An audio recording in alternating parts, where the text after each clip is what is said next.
Chapter 451, Aspirations. Renee walked out of the Earl's mansion, squinted instinctively, and took a deep breath. It had been half a month since he last saw daylight and snow. To Renee's surprise, there were soldiers in uniform everywhere, not shamelessly plundering the mansion, but guarding crossroads in an orderly fashion. A few blood stains dotted the snowy ground, but there were neither bodies nor scattered clothing around, which meant the soldiers didn't pillage the dead when they cleared the battlefield. What he saw confirmed his supposition that these troops were different from any he'd ever seen. "Is Petrov all right?" He looked at Iron Axe. "How is Longsong's stronghold?" "Everything is all right." The tall, strong, foreign man spoke very little, but he'd answer as long as Renee asked. That means Jacques Med's plan didn't work. Renee was slightly relieved. If Stronghold is intact and the Honeysuckle family is unharmed, Petrov is bound to put in a good word for me. He didn't care about Jacques' fate. That idiot almost dragged the Elk family into a catastrophe, so whatever happened to him isn't my concern. "Brother, what on earth did Jacques do?" Aurelia leaned over and asked quietly. Renee hesitated, shook his head, and said, "I don't know." Aurelia instantly made an expression as if to say, "You're lying." Renee smiled bitterly. He really didn't know how to answer that question. He couldn't simply say that Jacques intended to rebel, because he only knew about the planning stages and didn't know how that plan turned out. After some silence, he asked, "Do you really want to go to the castle with me?" "Of course. I'm very curious about what exactly happened to give these men a reason to break into the Earl's mansion in broad daylight." She stared at Iron Axe and said, "I think Milord Petrov wouldn't just sit by and do nothing about it." Renee understood that his sister was actually worried about Petrov, so he finally nodded and said, "All right. If you ask him in person, he might tell you the details." The group of people rode on horseback for about an hour along the snow-covered roads and reached the Stronghold Castle at noon. With Iron Axe leading the way, Renee and his sister stepped onto the third floor, which was heavily guarded by sentries placed every few steps. When he entered a room that looked like a study, Renee finally saw Petrov Hull, his childhood friend. However, Petrov only stood next to his desk respectfully. A gray-haired man sat by the desk, looking at Renee and Aurelia with interest and playing with a quill pen. Almost instantly, Renee recognized who this man was. He instantly went down on one knee. "Your Highness, Renee Med is here to salute you." "He is." Aurelia was a little surprised, but Renee tugged her clothes gently and hinted at her to bend a knee and bow. "We met each other in Longsong's stronghold," the prince said with a smile, "right in the castle's basement. According to what Iron Axe just told me, you were locked up there again?" Renee was embarrassed and didn't know what he should say. Luckily, the prince wasn't expecting an answer. "Please rise. Before I ordered the attack on the Elk territory, Petrov had repeatedly assured me that you would never take part in Jacques Med's rebellion, and it seems he was right about you. But how did you end up in the basement?" Renee cast an appreciative look at Petrov and told the prince what had happened in his family. "I see." The prince nodded. "It's a shame. If you could have stopped Earl Jacques, Longsong's stronghold wouldn't have gone through this disaster." That remark shocked Renee, and Aurelia couldn't help but ask, "What happened?" "Jacques Med colluded with the Maple Leaf, Wolf, and Wild Rose families, and they attacked Longsong's stronghold 2 days ago." The prince said coldly, "The attack led to mass casualties of innocent people, and 2 blocks were burnt down. To force the Honeysuckle family to surrender, they even hurt Petrov's family." Renee couldn't believe his ears. Even when fighting a rival noble, threatening them with their families is considered very shameful. How could Jacques do that? This rebellion involved many parties, but I assure you that no one involved in the attack will escape the punishment of the law. All the rebels will be severely punished." The prince knocked on the desk and said, "I came to Stronghold to clean the entire western region and not let a single rat slip through my fingers." Renee felt his back break into a sweat. Your Highness, Roland waved his hand to interrupt him. Don't worry, I won't take my anger out on innocent people, and the elk family's offspring will be spared. Actually, I have a question for you. Jacques Med was killed in the rebellion, so are you willing to inherit the title of Earl and serve me, just as Hull does? There was only one answer to this question. René Med knelt down without hesitation, a standard gesture of a knight, and he pledged to faithfully serve the prince. To his surprise, he felt quite calm while pledging his oath. Actually, he had never hated this prince who took his father's life. In a battlefield, anything could happen to anyone. Moreover, it was not the prince, but Duke Ryan and the other 5 families who started the war. After the war, the prince didn't treat the defeated noblemen harshly, and he also exchanged captives for ransom, a conventional practice among the nobility. If father hadn't died in the battlefield, he probably could have gone back to our territory safe and sound, just as the Earl of Honeysuckle did. René was trained as a knight and held the values of a knight deep in his heart. A battle is plausible as long as it's righteous, and what Jacques did was not only unrighteous, but also had no purpose except to exacerbate hostility. For the sake of Orlia and all the other innocent members of his family, he must accept his highness' offer. Without the protection of the elk family, these people would not be able to live a stable life ever again. After the pledge, the prince smiled and nodded. In the following days, you and your sister can live in the castle. Petrov will arrange rooms for you. There are still a few members from other families that escaped who are fighting in the suburbs, so it's better for you to wait until this rebellion quiets down before returning to your territory. Yes, Your Highness. As René left the study, Petrov followed. Looking at his haggard friend, René felt a range of emotions. I'm sorry, it's not your fault. Petrov patted on his shoulder. Don't worry about it. Somehow, René felt his friend was a lot different. He could see in Petrov's eyes a look he had never seen BEFORE Chinese letter, a subtle resolution and calmness that was as strong as steel that had been repeatedly tempered with fire. René realized that his friend was on his way to becoming a real leader. Chapter 452. The Unification. The rebelling nobles were powerless against the First Army, and it only took a round of firing in every confrontation to decide the victor. The First Army didn't even need to change cartridges before their enemies dispersed and ran away with their tails between their legs. Moreover, the enemies usually didn't even put up a fight, and the First Army only had to pursue and capture them. Iron Axe cleared through 1 territory per day and quickly conquered the regions governed by the elk, wolf, and wild rose families. However, when the troops reached the maple leaf territory, they began slowing down. They encountered some unexpected issues. Damn it, this is no different from Stronghold. Brian stared at the Earl's looming castle and spat angrily. It's protected by a moat. Was anyone hurt in the past round of attacks? Asked Iron Axe coldly. 2 unlucky men were wounded, one in the arm and the other in the back while retreating. But it doesn't seem serious, said Brian, frowning. The soldiers were at a great disadvantage because they were shooting upwards from the ground, so even if the enemies only had bows and bolts, they could still contend with us. Iron Axe knew that Brian was right. No one had expected the Earl of the Maple Leaf family to have a castle built like a tower, which was supported by mountains and cliffs. The streams from the impassable mountain range were led into a 5-meter-wide ditch that formed a small moat surrounding the castle. Since the water was constantly flowing, although there were blocks of floating ice and snow, the moat was not frozen solid. The gate was the only entrance into the tower, so in order to reach it, they had to cross the bridge, where the enemy's force was most concentrated.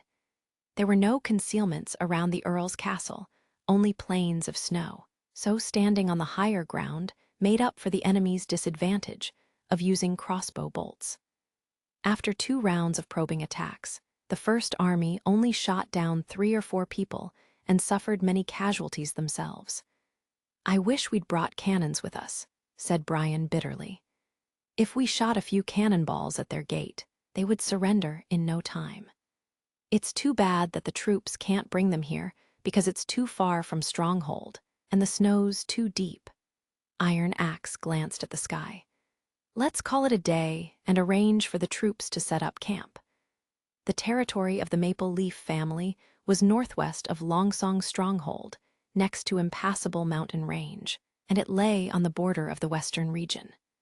Simply walking here took almost a day, and the uncleared snow on the paths made it impossible to transport a 12-pound field artillery. According to reports, the Maple Leaf family barely contributed to the rebellion, and even the Earl himself didn't participate. This meant that their resources and power were all intact and stored in this guarded tower, making it very difficult to deal with without siege weapons. At night, bonfires were lit in the camp's tents. "What should we do tomorrow?" Brian asked, tossing wood into the fire pit. "Order the soldiers to rush against the rain of arrows. As long as we can blast through that damn steel door, they're done for.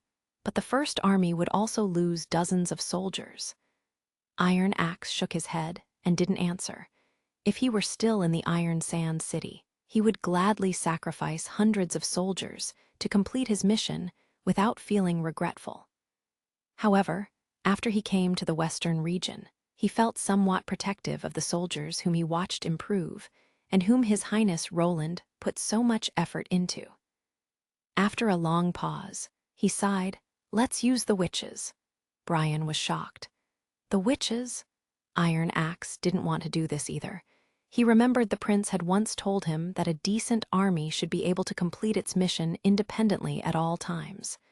However, this was not important at the moment. In order to reach their goal of uniting the western region in a week and to minimize casualties, he was willing to give up his pride. Also, His Highness also said that a good general accounted for his soldiers' lives. "Send a messenger and tell the prince that we're in trouble and need Miss Maggie's help," he ordered. The next morning, Maggie and Lightning came to the camp. "What happened?" "Coo-coo," Iron Axe coughed and explained his dilemma. "The enemies are mainly concentrated at the top of the tower, so rifles can do little damage to them. There's also a steel door blocking the entrance, so the First Army can't get close enough to place explosives. We can only rely on you to open the gates."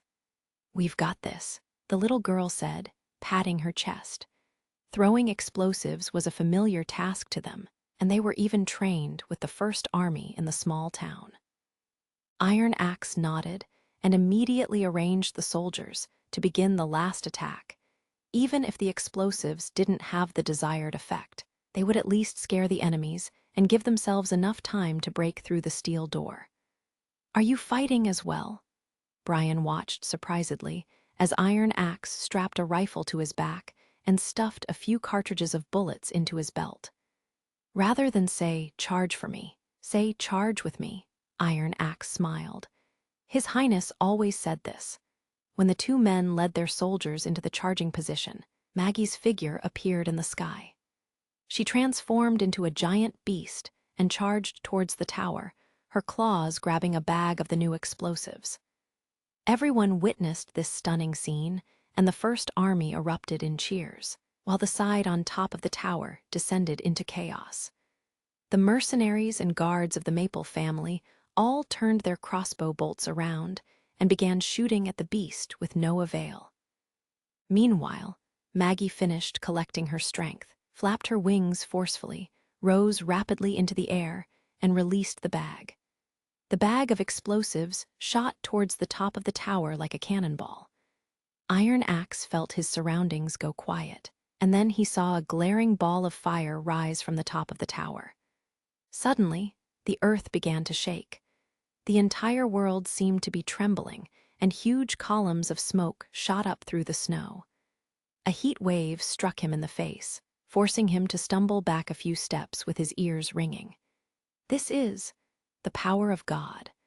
Iron Axe couldn't help but recall the first time when he witnessed His Highness gunpowder test. but the explosion this time was much more powerful. Even standing almost 100 meters away, he could feel the scalding heat of the fireball. As for the enemies close to God's punishment at the top of the tower, their fates were all easily imaginable.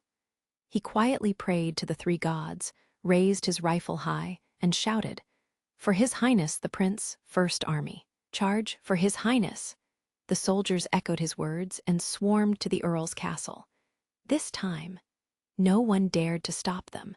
When Iron Axe returned to Longsong's stronghold, it was already the 6th night. The entire western region was finally under Roland's control. Chapter 453, Dealing with the Aftermath. The stronghold's castle office was much roomier than that of the small town. Tall bookshelves with gilded edges lined the walls to his left and right and were filled with all kinds of books. The bookshelves provided any subject he could dream of, from epics to travel notes. In order to reach the books on the upper levels, a wooden ladder was placed next to the bookshelves for easy access. Probably out of safety concerns, the only waist-high window in the office was equipped with metal railings on the outside. When the daylight hit the room, he could clearly see a stripe of sun ray splash over the old fur rug, while feeling a sense of aloofness, as if he were standing against the world. Anna would definitely love this place. Roland couldn't help thinking. However, to him, the brightly lit town office with large windows suited his taste better. Even though it was small, it was comfortable. As for Nightingale, he could tell by her habit of sleeping by the fireplace that she would not like it here at all. Suddenly, someone knocked on his door. "Come in." Roland placed the secret history of the Western region he was holding back onto the bookshelf. "Your Highness." Petrov Hull entered the office and placed a stack of paper onto his desk. "I've finished collecting the data you asked for." Roland walked back to his desk and read through the list of the nobles carefully. "These are all the nobles left in the Western region?" "Yes," Petrov explained. "They're divided into two main categories, guilty and innocent. After that, I ranked them by family names. There are 64 people who are guilty, and 137 people who refused to rebel or had no knowledge of the rebellion. The innocent people are mostly free knights, and lower-level nobles." Roland flipped to the first page and saw the name of Roman Candy, the Earl of Maple Leaf family, listed on the top. According to Iron Axe's report, this great noble hid in a wine barrel in his basement after his castle was seized, and he soiled his pants out of fear when the First Army found him. He was also the noble with the highest rank among the captured in the War of Unification. Next was an entire page of the nobles from the Maple family, which included 2 sons, other relatives, and knights. Roland quickly finished reading the list and felt very satisfied. Great job! The 6 families of the Western region had literally become history. Lion Ryan, Maple Leaf, Wolf, and Wild Rose were completely crushed, and although Honeysuckle and Elk still remained, they were no longer feudal nobles. Now, all the power in the Western region belonged to Roland. "Your Highness," Petrov hesitated for a bit before asking. "Sir Iron Axe convicted the people on that list. Could there be any misjudgment?" Roland couldn't help chuckling. "He's a very skilled interrogator and didn't use torture to force confessions, so I think his final judgment is trustworthy." Meanwhile, his interrogation was just a matter of formality. After all, the nobles were locked into prison. Nightingale double-checked each of them. It only took her a few simple questions to determine if they had involved in the rebellion. This was also why Roland felt confident in addressing the noble with a heavy hand. With Nightingale's help, he could ensure that he wasn't missing any guilty people or condemning any innocent ones. He didn't have to worry about shedding innocent blood or exonerating the real culprits. "So, what do you plan to do with the guilty nobles?" "Why do you ask?" Roland raised his head and glanced at Petrov. "Are some of these men your friends?" "No, Your Highness," he shook his head. "I just think that if you hanged them all, it might harm your future rule. You were talking about an eye for an eye a week ago." The prince raised his eyebrow curiously. Now you want to spare them. I do want all these people to go to hell, but even if I strangle them all to death myself, it wouldn't change anything. It might even cause the other nobles to hate the honeysuckle family. Also, if everyone learns that you've executed the nobles, other cities might resist your rule. After hearing this, Roland was quite surprised. This was the logic of a seasoned politician who set aside personal emotion while weighing the pros and cons. It seems that this battle hasn't made him hate fighting, but actually helped him become mature. It doesn't hurt to tell you this beforehand. He stood up and walked to the window. I'm going to announce everything about this matter to the people and hold an open trial for all the rebels at the square, including the nobilities, guards, squires, and mercenaries, the ringleaders and direct organizers of the rebellion, as well as scoundrels with the people's blood on their hands. They will all be hanged. People who are guilty of following their orders will be stripped of their titles and sent to the North Slope mine. This way, only 5 or 6 noblemen will be hanged. The Earl of the Elk family and the Viscount of the Wolf family died in battles, so those who survived will be trading their titles for their lives. When the message gets out, I don't think anyone will see this as too harsh a punishment. After all, rebelling against the king is a capital offense. Petrov sighed in relief. Your Highness is merciful. When the eldest son of the honeysuckle family left, Roland felt an unfamiliar feeling of satisfaction. This operation had cleared all the obstacles for him in the western region, so he could easily make laws and distribute orders throughout this vast land. More importantly, he gained the support from many people and nobles. After the rebels were removed, only supporters would remain. This was especially true for the nobles. After losing their feudal and legislative power, they would have to wholeheartedly follow and spread his policies if they wanted to continue living a comfortable life. Since the nobles had more resources than civilians, it wouldn't take them much thought to figure out how to profit from them. Once they started to gain small profits, they wouldn't ever want to go back to their old lives. After all, these low-level nobles had never gained much from their territories, and sometimes even went into debt if they didn't manage them well. They would soon realize that as long as they played by the rules, they would live an unimaginably comfortable life. There was no doubt that he had taken a big step toward his city-building plan. Roland wiped off the water vapor on his window and looked at the city enveloped in snow. Since he still had to stay in Longsong Stronghold for a while to deal with governmental affairs, he might as well refurbish this office to his own liking. For example, he would start with the French windows. Chapter 454, Pensions and Punishment. Roland made a speech at the theater of Longsong Stronghold 3 days later. To advertise the speech, he asked Petrov to relate the details of the rebellion to the entire city beforehand, and also instructed Maggie to bring Echo from Border Town. There was a smaller audience than he had expected.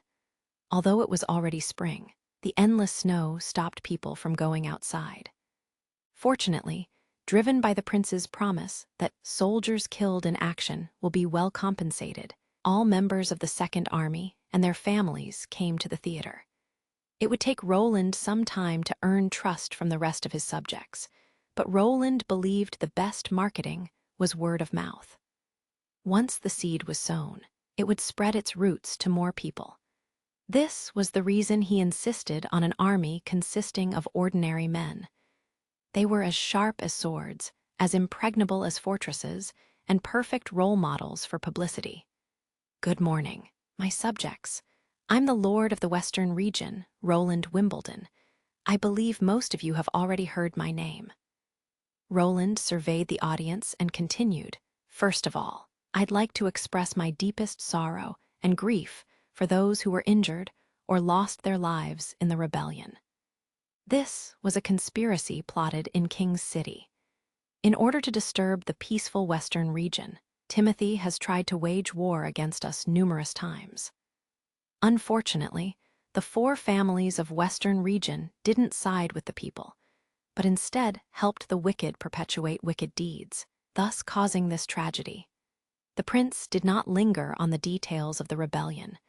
Compared with a formal speech, people were usually more interested in the rumors circulated in taverns. Therefore, he soon switched to the more popular topic of compensation after a brief introduction. During the rebellion, 56 out of 112 soldiers in the Second Army were killed in action. In addition, rebels looted and burned the residences, leading to 48 deaths among civilians and reducing 12 properties to ashes. Roland spoke in a low voice. "I hereby apologize to the subjects in Longsong's stronghold. As the lord of the territory, I failed to fulfill my obligations." The prince's words stirred up the audience, who apparently had never heard any royal family members apologize to civilians. Many of them were shocked and startled, but Roland thought this was the attitude a lord should have. He was not as inscrutably arrogant as other nobles, who always treated civilians with an air of scorn and condescension. History taught him that a ruler would not be truly accepted by his people unless he viewed them as his equals. "I promise that those people won't die for nothing. Not only would soldiers killed in battle receive a proper burial, but their families would also receive a pension of 5 gold royals. Plus, they can apply for food and charcoals from the city hall as additional compensation every month in the future. This pension plan is exactly the same as the First Army's, and I assure you subjects who join the Second Army as of today will also be equally compensated." Few people cheered for the prince's promise. Apparently, most of them were skeptical about Roland's alleged pension plan. Corruption and briberies among officials were normal on this land, so even winter relief rations were sometimes mixed with sand and leaves. How could they possibly believe that they would receive gold royals? Nevertheless, Roland had already thought of a solution to maximize the effects of his advertising. He clapped his hands, and 2 soldiers from the First Army came up to the stage with a vault, followed by Petrov and Iron Axe. "I've got a list of the soldiers who sacrificed themselves in the battle here. Now the governor of Longsong's stronghold, Petrov Hull, will distribute pensions to you personally." When the soldiers dumped the shiny gold royals on the table, the audience finally became a little more enthusiastic. "Ayat, from the 1st Gun Battalion of the 2nd Army. Chapter, from the 1st Gun Battalion of the 2nd Army." As Iron Axe slowly read out the names on the list, the soldiers' family members went up to the stage one by one and took the gold royals with excitement, bowing and kneeling in gratitude. For a time, the theater was so chaotic that Roland felt Nightingale lay her hands upon his waist. Fortunately, there were no accidents. By the time everybody had received their pensions, it was almost noon. Roland waved his arm to silence the murmuring audience. "Those who lost their homes during the war will also receive a shelter and food. Food will be delivered to you by assigned staff until the months of the demon's end." "Why, Your Highness, what about after the months of the demons?" asked someone in a loud voice. Of course, the inquirer was created by echo. "By then, the City Hall will have created a great number of jobs with competitive salaries and benefits. As long as you're willing to work hard, you don't need to worry about food." Roland raised his right hand and announced, "The Western region won't forget those who have contributed, and neither will I." This time, his speech received a warm welcome as the audience raised their right hands in response. While the subjects cheered for the speech, Roland instructed his men to distribute the porridge, bringing people's high spirits to a peak. By the afternoon, many more people had gathered at the theater. Since all the seats were occupied, many people squatted in the hallway, obviously waiting to watch the trial. It seems everybody loves to see a prisoner be prosecuted, both in the world I used to live in and the current one. Roland asked Iron Axe and Petrov to conduct the execution, while he himself sat in a box on the 2nd floor of the theater as one of the spectators. The verdict had been reached long before. The prisoners were led onto the stage and lined up on their knees in front of the spectators, with armed soldiers standing solemnly behind them. Iron Axe read out the counts and Petrov the verdicts, after which the soldiers escorted them to the execution ground, the Stronghold Square. At the sight of the prisoners, some of the victims' family members went up to tussle with them. As long as the fight was not life-threatening, the First Army just stood by.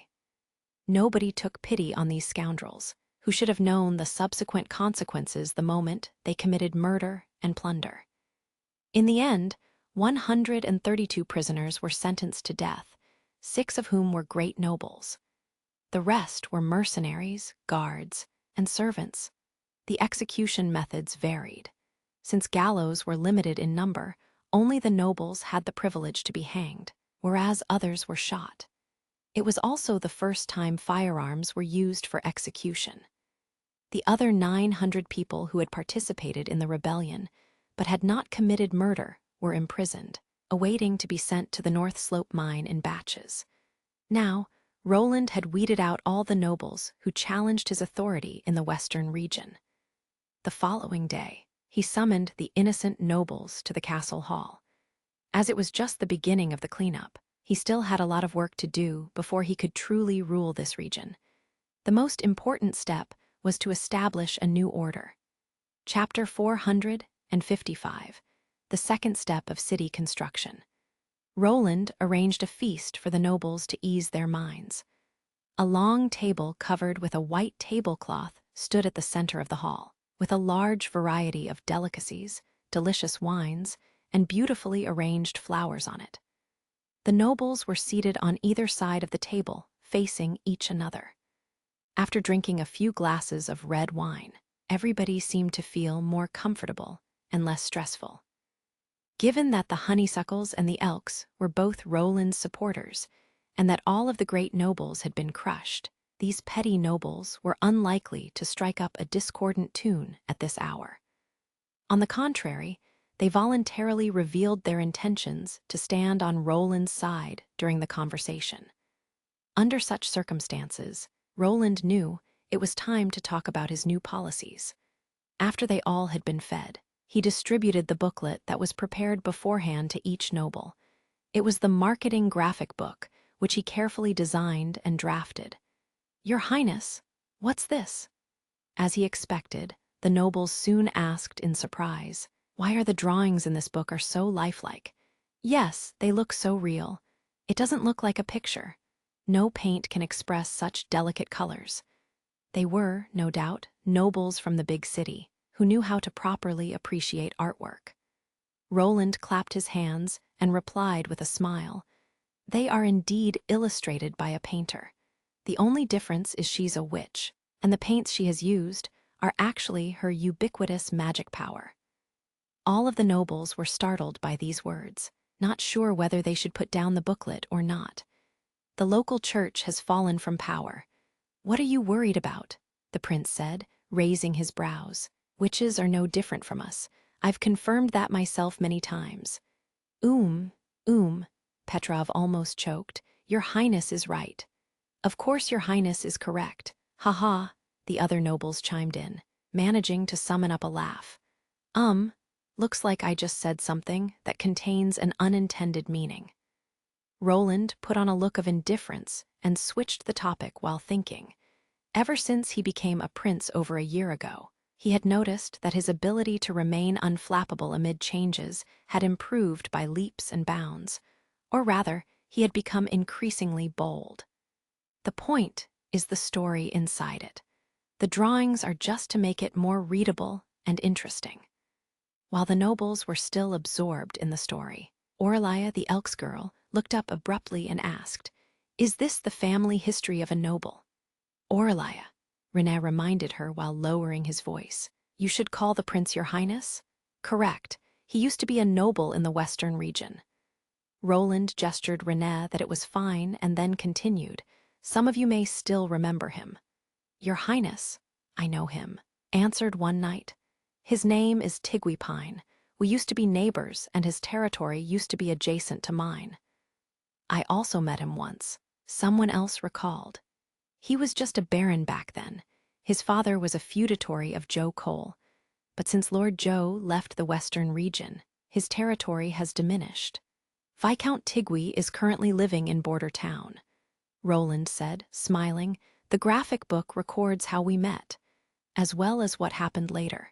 As you can see, he's a noble living in a society regulated by the new system. He's now busy practicing flintlock. I expect that right after the months of demons, he'll take his daughter and guards to Misty Forest to have some fun hunting there.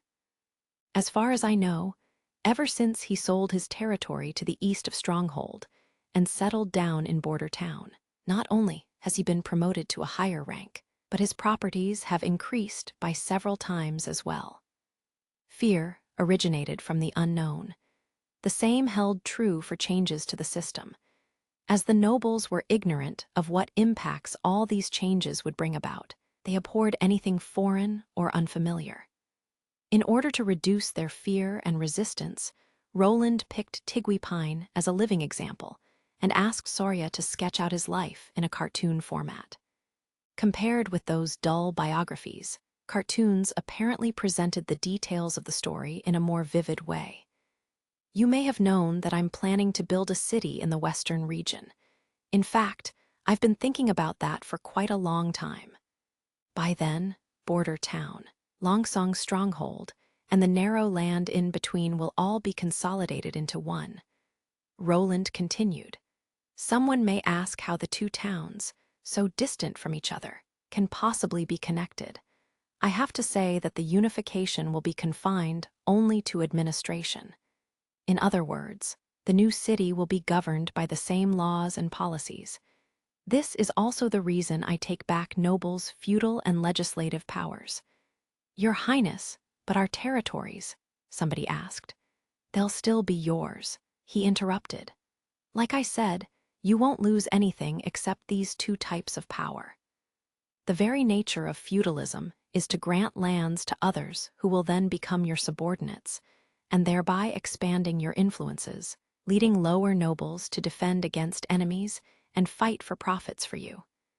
However, a professionally trained army will be responsible for city defenses under the new system. As long as you follow the rules, you'll gain far more than you used to. After all, you benefit more from slicing up a bigger cake than sharing a small one. While the nobles were silent, Roland sipped tea before continuing his persuasion. You've never been to Border Town, so it's perfectly normal that you don't know how much you can actually gain. In fact, the town's revenues for the latter half of the year reached 30,000 gold royals. It could have been 10,000 more if the months of the demons hadn't come so soon. The nobles all gasped out.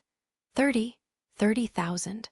Roland had learned the annual financial situation of Stronghold from Petrov a long time ago. The annual income of the city hall was no more than 30,000, and these petty nobles obviously earned much less than that. 100 gold royals would be a fortune to them. As you'll be administrators of trades of all kinds in the future, you'll certainly be well paid. Roland went on. Back to the consolidation, M, a TTER Chinese letter, a SIDE from the unification of administration. The two towns will also be closer geographically. For example, it takes me 1 day to travel from Border Town to Longsong Stronghold now. Once the construction of Kingdom Main Street is completed, it'll take less than a day to cover the distance on foot and half a day by horse or bike, not to mention other faster transportation methods. What's a bike? Aurelia questioned curiously. A manually operated riding apparatus that runs fast on a flat surface. The prince mused. I bet in 5 years. No, in 3 years we'll be able to work in Border Town after having breakfast in Stronghold. As Kingdom Main Street ran straight between Stronghold and Border Town, it reduced the distance to a mere 60 kilometers, allowing people to travel within half an hour by tram or car. Nevertheless, most of the nobles cared little about transportation. The knight who claimed to be Tigui Pine's neighbor asked cautiously, "Your Highness, by what you just said, did you mean that you want us to manage Stronghold?" Yes and no, Roland shrugged. Like I said, the consolidation of the two towns will be limited only to administration. The stronghold will become a district of the city, directly administered by the city hall. But considering commuting a day to work still sounds quite unrealistic. For the time being, I'll set up a secondary city hall in Longsong District. It'll operate in the same way as Border Town, with multiple secondary departments under it. You'll work in those secondary departments dealing with local matters. Secondary departments? The nobles echoed, looking bewildered. It isn't simple to manage a town. Although you'll get paid well, it won't be that easy to do your part, Roland said bluntly. Therefore, I need you to come to Border Town with me once we've re-established order here. I want you to see with your own eyes what a well-functioning city hall should look like. With respect to city management, you've got a lot to learn. Chapter 456, The Differences. After explaining the administrative integration plan, Roland raised his cup and took several slow sips while waiting for everyone to process the information. He needed a lot of people in order to maintain the area's daily perimeter patrol. In a time before the general literacy rate improved, he had to rely on the nobles. Most of them had their primary education, and they had experience in management. If there was a noble that distinguished himself from the others, he would promote them and place them in charge of a city or territory on behalf of himself. If he was still living in his previous world, this position would be referred to as a governor or a mayor. Several minutes later, Roland brought up the next topic. It was time to crack down on crime. In his idea about the new order, the Black Street organization wasn't needed. Everyone in the city could find work, and they didn't need to pillage, so there was no demand for stolen goods. He probably couldn't have accomplished this in a highly developed, modern city with a population in the 10 million range. The oversaturation of minimum wage jobs in the market would create a high unemployment rate. Fortunately, the population of the western region, including Longsong Stronghold and the whole suburban area, was no more than 60 to 70,000 people. Since the major development had yet to start, the townspeople could find work as long as they wanted a job. How much do you know about rats? You mean Black Street rats? René coughed. I've done business with them before. What kind of business have you done with them? Roland asked with interest. René swallowed hard, a little embarrassed. I was the leader of the Raging Fire, and I fought with several rat gangs over territory. Bahaha. Several people broke into laughter. Roland was astonished. He had never expected that the Earl's second son used to deal with rats. Besides, Raging Fire was such a lackluster name. He started to doubt the legitimacy of René being the Earl Med's son. Your Highness, the truth is, Petrov started to explain, several years ago, Black Street forces were running rampant at the dock. Almost every day, both civilians and foreign businessmen were killed, and the patrols would turn a blind eye to the matter. Earl René couldn't stand it anymore, so he brought in his own guards and a group of people from the refugee camp, and together they drove the rats out of the dock. At the time, he was writing to me daily to keep me updated on the progress of the operation. I was far away at the King's City during that time. In the letter, he told me it was a war that equaled the one against the demonic beasts. So I think, Petrov, that's enough. René interrupted, embarrassed. I was bored and just wanted to do something to occupy myself at that time. So that was the reason. It was just the impulsive, yet gallant, actions of a young noble, which was a demonstration of his chivalrous demeanor. Roland believed that the second son of the Elk, who loved fighting as a youth, enjoyed nothing more than to command a group of followers. So, while Raging Fire was not a real army in the sense, what they fought was indeed a real battle. What of this gang now? I don't know. René scratched the back of his head. After I went to defend Hermes and fight against the real demonic beasts, I stopped all contact. Roland nodded. Actually, I'm going to eradicate all the rats in Stronghold to enable everyone to live a peaceful life. Your Highness, I'm sorry to say this. René hesitated before saying, but that's probably impossible. Why? He frowned. I have the first army at my side. Are the rats more difficult to deal with than the knights? That's not what I mean. René seemed to be looking for the right words to phrase it. They're weak, timid, and with no weapons or armor. They don't even know any operation tactics. Basically, they're by no means comparable to knights. However, if you execute them as you execute the rebels, that's to say, execute them just because they used to be rats, I'm afraid there won't be many civilians left in Stronghold after the cleanup. You mean, Roland said, rats and civilians are mixed together. They are one and the same. Your Highness. René replied respectfully. After a particularly bad year, when the months of demons are long, many civilians have to become rats to sustain themselves. That's why most lords turn a blind eye to the existence of Blackstreet. An internal conflict is apparently better than an external riot caused by starvation. Roland's face clouded over. He had never thought about how the rats came into being. What about their organizers? A few of these people are habitual criminals, and some of them are supported by the local nobles, but there are also some criminals from other towns. Well, I hope none of you are supporting any rats now, the prince stated while glancing around the long table, sullen expression clear. All the nobles hung their heads in response. The prince sighed.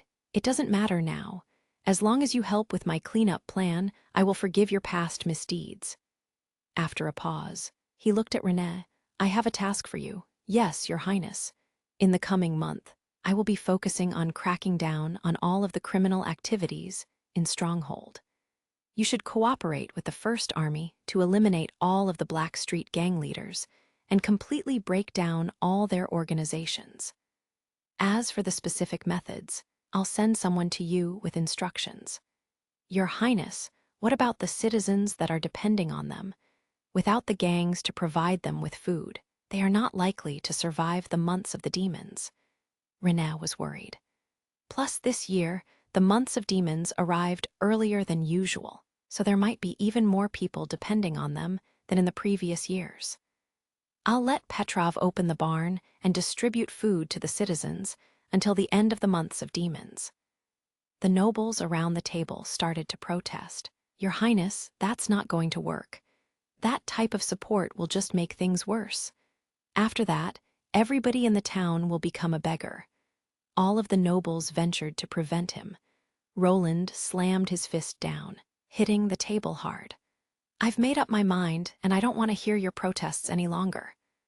Roland knew the nobles thought the worst of people, and believed them to be lazy, ignorant, incompetent, and filthy. They believed that the citizens were very greedy in their nature, and considered them to be absolutely hopeless. However, Roland thought differently and knew the strength of the people. They may appear dumb, but with guidance and a role model, they could be a game changer. If people were really as useless as the nobles thought, how were they able to keep changing the world? In fact, trying to better people was the best investment. Even the slightest positive change would have a larger payoff than could be expected. Finally, I want you to spread this message as soon as possible. Roland looked to Petrov. You have experience in this, so I want you to work on it. If the subjects can't read the message, get someone to read it to them. Just make sure the written message contains what we have talked about here today. All of what we have discussed, Petrov asked with a surprised look. Even the information about the rats' cleanup plan? Yes, include that and the information about the barn opening to distribute food. Roland glanced at the nobles around the table, challenging them. These are the conditions that create a well-functioning city hall and are a necessity in order for it to run properly. Publicize the policies, answer the people's questions, and accept feedback. This is the best way to implement a change to policy. Roland believed he needed to first teach the nobles, and then unify the law by consolidating the administration, as well as enhance public safety. all the while carrying out political propaganda before re-establishing order. Chapter 457, The Music of Fantasy. You don't need to come with me. Echo walked along the Redwater River, the snow under her shoes crunching. Here the city isn't safe. It's not border town. Iron Axe walked behind her, with 2 steps between them. His Highness told me to protect you if you leave the castle without other witches accompanying you. I shouldn't have told him, she mumbled, breathing out into the cold air. Also, you don't need to call me lady anymore. You will always be the head of the Osha clan in my heart, my Lady Drow Silvermoon. When he mentioned Osha, Echo fell silent. Even though Iron Axe couldn't see her expression, he could feel Echo sadden at the mention of her clan. He wanted to console her, but he didn't know how or what to say. So, he just kept his mouth shut and followed her silently. The branch of Redwater River that wound its way through the field outside of the city was different from the one that flowed into the inner city, which was almost a straight line. The river levees on both sides were covered by masonries, stacked, flat, and neat. About every 10 steps, there was an opening with stairways to the river, which allowed the people to get water from the river. Today's snowfall hadn't been too heavy, and there were several pedestrians on the street. The men and women would look at Echo with surprised expressions on their faces. Lady Silvermoon was tall and shapely with a lovely figure. Her beige skin and long blue-gray hair were quite special and eye-catching. In the inland of the Kingdom of Greycastle, it was seldom that one would see a purebred from the Sand Nation. Let's switch to the other side of the river. Echo obviously wasn't enjoying the attention. Yes. They cautiously stepped on a frozen arch bridge across over the river and then arrived at the eastern zone of Stronghold. There were almost no houses, and vast areas of farmland were all covered by snow. What they could see was just limitless flatlands and a dim, black figure of the city wall. This area was in sharp contrast to the western zone of the city. This place is nothing like the Iron Sand City, Echo said. When I was in the southernmost region, I thought everywhere was the same. The sands covered almost all of the ground. Water sources and the oasis were the most valuable resources, and people would fight to the death over them. However, here, no blood would be shed over the Redwater River. If they want to drink the water, they just need to crouch down and drink it. However, here they would fight for other things, Iron Axe said seriously, such as gold royals, jewels, honor. Status, there's no escape from fights. Really, but Nightingale told me that our prince would end all disputes. She looked up at the cloudy sky. No matter who you are, people of the Sand Nation or people of the Four Kingdoms, ordinary people or witches, you can enjoy equal rights and live a free life. I don't know. Iron Axe hesitated. He couldn't imagine that everyone would throw off all barriers and live together peacefully. He thought that even though His Highness had the power of the gods, and he would undoubtedly conquer all of his enemies, it would just be impossible for him to make all of his enemies accept his dominance willingly. Making enemies during the process of conquering was an unavoidable byproduct of battle. Do you want to go back to Iron Sand City? Echo suddenly asked. No, Lady Silvermoon. Iron Axe quickly came to his senses and answered without hesitation. I've sworn to the 3 gods that I'll serve His Highness, Roland Wimbledon forever, and help him to expand his territory. Don't worry, my lady. His Highness has promised to seek revenge for you. Please believe in him. When you go back to Iron Sand City, no one will disrespect you. But I don't want to be the head of the Osha clan, she whispered. I'd like to stay somewhere the trees are evergreen. I'd like to stay with Wendy and Nightingale. I'd like His Highness to teach me songs. I hope someday I can go back to have a look, but I don't want to live in the desert and continuously fight for water. Either way, you're the only successor of Osha in my heart. Iron Axe didn't speak his mind fully. Instead, he just looked down and said, No one can force you. They walked across the white field to an open area where Echo stopped. I'll practice here. I don't think I will disturb anyone. Iron Axe knew that her power was to make various sounds, and she usually practiced in the backyard of the town's castle. But this time, in order to not disturb the important meeting between His Highness and the nobles, she intentionally chose here to practice her power. He nodded and took 2 steps back. "I'll stand guard for you." "Oh, I made a song for our hometown." Echo turned around. "Would you like to hear?" "A song?" Iron Axe was a little surprised. "Yes, I learned to use the arrangement method His Highness taught me. I now mix various instruments' sounds together to add a layering effect and build complexity." Echo talked about this with a relaxed expression on her face. "I've tried it, and to my surprise, it worked. I didn't know a song could be so pleasant. Each added tone would add in a distinct feeling. I don't know where His Highness learned this method, though. When I was sold to King's City, I never heard anything about something like this from any noble." "Prince Roland was always special," said Iron Axe. "He believed the gods favored Roland." "Yes, no one treats witches as sincerely as him." Echo fully agreed with Iron Axe. "However, His Highness gave me really strange and irrelevant names to the mixed performance methods, such as electricity sound and agricultural heavy metal." She shook her head with a smile. "I think only he could think up names like that."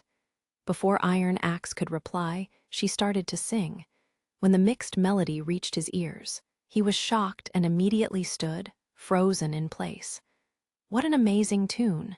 It sounded like the sands had gently touched the oasis. It was like a bright fire plum bursting from the earth's depths. At the moment, Iron Axe felt that he had been transported to the desert and was standing under the scorching sun. "Is this an illusion?" He looked down and found that the snow had disappeared, and he was now standing in an oasis. When he looked into the distance, what he could see was only sand. The girl before him kept her eyes closed.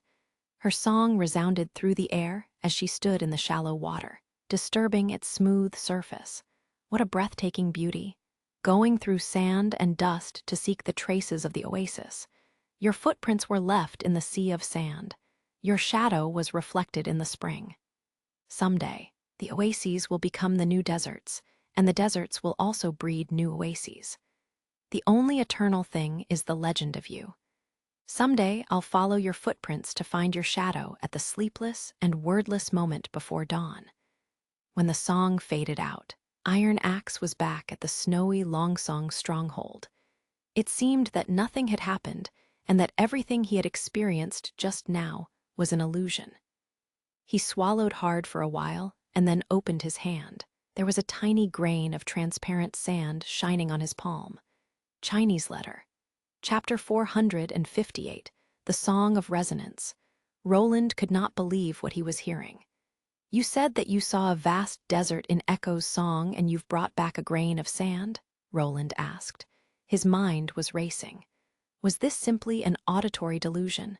How, then, could he explain this speck of powder? "I didn't bring it back, Your Highness." Iron Axe put the grain of sand on the desk solemnly. "At the time, it rooted me in place, and I never thought of checking whether it was real. This grain of sand just suddenly appeared in my hand. Maybe it was blown by the wind." It was becoming more and more implausible. Roland thought for a moment and asked, "Did she sing only the one song?" "Some other songs, too, but I couldn't understand." Absorbed in his memory, Iron Axe continued, "It was like a miracle. Back in the southernmost region, if Lady Silvermoon claimed to be the 3 gods' emissary, I would firmly believe her." "Your Highness, is it because she's evolved?"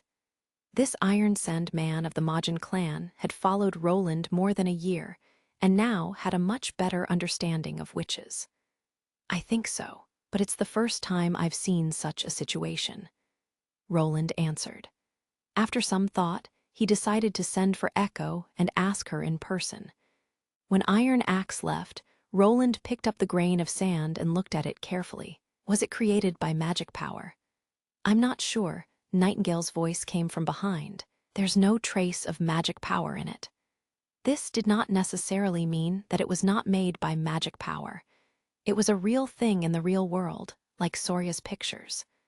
once created, it would maintain itself without magic power and could not be affected by God's stone of retaliation. Before long, Echo came into the study. Nightingale immediately stepped out of her mist to stand beside Roland. With a smile on her face, she said, "Congratulations." Echo was surprised. "To me?" Nightingale nodded. "The magic power in you has cohered. Don't you feel it?" Really?" Echo shook her head in amazement. "You mean my ability has evolved?" Finding that things had turned out just the way he'd expected, Roland asked Nightingale, "What does it look like?" "It's like a transparent blue gem, clear as water," Nightingale answered. "She has almost as much magic power as Maggie." Echo's evolution seemed to be unrelated to enlightenment. She had condensed her magic power even before she knew it. When Roland told her what Iron Axe had experienced, she was astonished.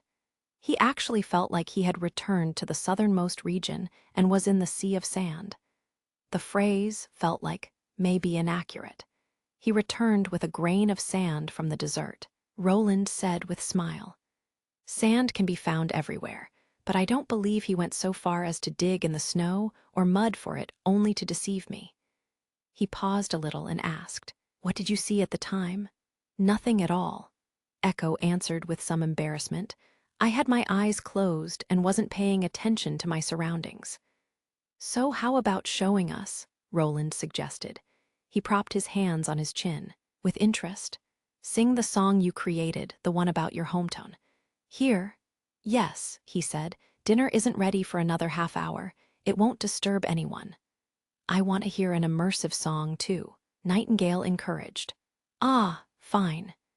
Echo took a deep breath, and soon a mixed sonata from a distant time resounded in the office. It was a sweet feminine voice, slightly restrained at the start. Maybe it was because she had never sung indoors. As the melody slowly soared, she became thoroughly absorbed in the music. As she was singing, Roland could hear hot winds blowing through green woods. He even felt the temperature increase. He smelled searing sands under a scorching sun. As the song faded out, he lingered lost in the aftertaste. Undoubtedly, this was a wonderful, exotic lyrical song in which a tone-deaf guy like himself could never find fault. However, he'd seen neither desert nor oasis with trickling streams. He sat still in his study the whole time.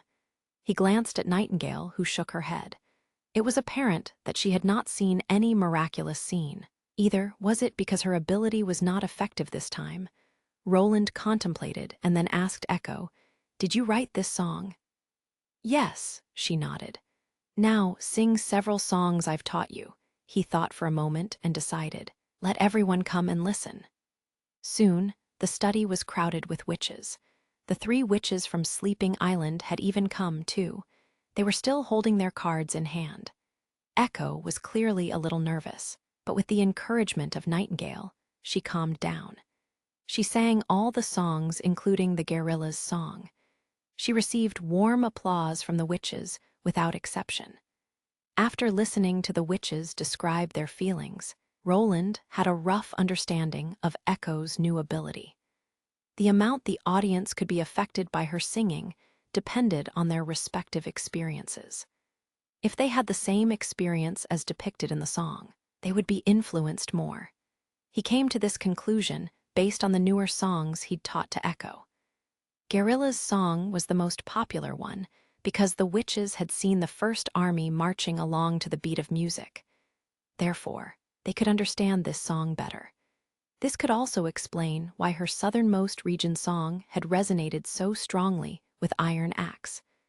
Unfortunately, Roland could not tell from a test that how much her singing could affect the audience.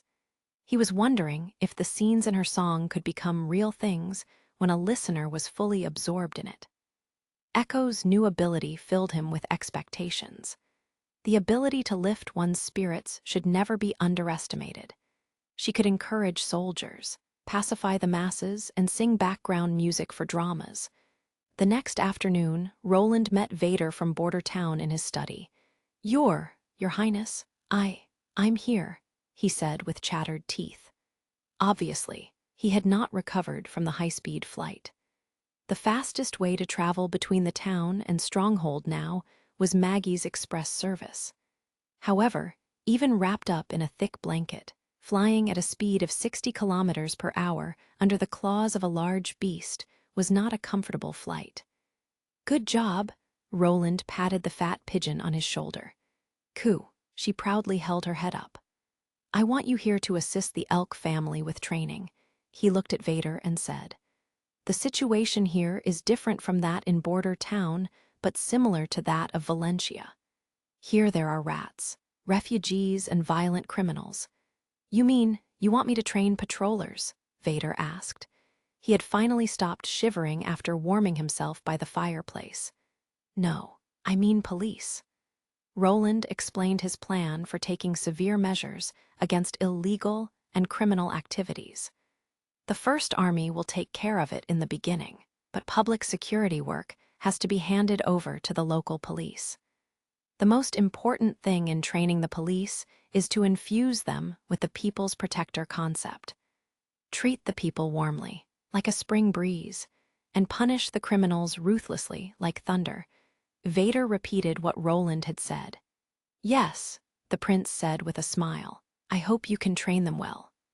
Chapter 459, Snackatooth, Part 1. During the months of demons, the streets and lanes in Stronghold were always desolate, and the rats here huddled themselves up, hiding in their respective evil territories. They were sharing the food that had been stored in the fall and waiting until a new prey emerged when it would warm up again. This is the way it should have been. Shit, why do I have to struggle through the snowstorm to listen to some damned policy preaching? Snackatooth bitterly spat on the ground. "I don't give a damn what the lords will do." "Put your collar up," he said to Joe, a small boy shivering next to him. "You'll die if you catch the cold plague." "He shouldn't have followed us out," Sunflower said, frowning. "Is it really necessary to send all the four of us just to get some information? Kanas must have it in for us." "Save it, please. Even if he does, what can we do?" Tiger Claw, a strapping boy, said with disapproval. "He's our source for food." Though he sounded unconcerned, he still quickened his pace to walk in front of the other three kids. From then on, Snackatooth felt that the cold wind was diminishing considerably. Thanks," Joe whispered. When it came to Kanas, every one of them was reluctant to say anything. Rats had social ranks too. Kings were at the top and tails at the bottom. Different ranks had different places to stay. As for Kanas, he was neither a king nor a tail. He was the ruler of the endless lane in the western zone of the outer city. If he must be called something, he should be a waist or a belly. No matter what he was, Snackatooth and his friends had to respectfully call him boss whenever they met him. There were 6 rulers like him in the western zone, but their boss, namely the king of the western zone, still remained unknown to Snackatooth. Kanas had several teams of rats, and they were one of them. The only way to win more favor from the ruler was to show stronger competency than the other teams. Unfortunately, as street kids in the lane, they were obviously at a disadvantage in both number and strength. But Tiger Claw was Different. Chinese letter IT was incredible for him, who ate only half a piece of brown bread every day, to be so well built. The reason the brown-haired girl, Sunflower, thought that Kanas was aiming at them was because of their prior mishap. They didn't take the witch that appeared in the lane to Kanas because Snackatooth wanted to use her ability to make some money first. Not long after they went out, they unexpectedly met the big shot from the Honeysuckle family and lost the witch before they made enough money. Because of this incident, Kanas was extremely angry with them. He thought if they had given the witch to him earlier, he would have made a lot more by selling her to the noble or the church. "It's easy to say," Snackatooth said with contempt. "Selling her to the church for 25 gold royals, where can he find those priests? The church is in ruins. The nobles won't honestly give gold royals to a rat. Either he'll get killed instead of getting paid." "Snackatooth is right," Joe agreed, still shivering. If he really thought we made him lose 25 gold royals, he would have thrown us into the Redwater River. Kanas could only give the witch to the king of the Western Zone. He also needs to protect himself from her magic power and doesn't have any god's stones of retaliation. Snackatooth continued. He's just disgusted with us. Stop saying selling, she's paper and one of us. Sunflower gave Snackatooth a painful pinch. You talk about her like she's cargo. She suddenly paused a little here and asked, Hey, did you sell her back then? No, I didn't, he exclaimed. I tried my best to save her, but that person is the lord of the city. Is she all right in Border Town? Tigerclaw sighed. How can she be all right? Sunflower snorted. What's the difference between being played by the prince and being played by the other noblemen? Really? You say that now, but when you actually see the noble's lifestyle, you'll desperately want to be played by them, Snackatooth said and twitched his lips. When they arrived at the square of Stronghold, they were taken by surprise. Several hundred people there surrounded a wooden stage, and there was a bonfire. It was such a rare scene on a snowy day. Someone will actually come here to preach, Tigerclaw rasped. What kind of tricks does the noble want to play? It can't be good news. Snackatooth shrugged. I suppose it's about tax collection or grabbing some able-bodied guys for military service. They've just fought a battle, right? Whatever, it's none of our business. Sunflower said, Let's finish this quickly and get home early. Joe, go over to the bonfire and warm yourself. Yeah. Snackatooth walked around the crowd to the edge of the stage.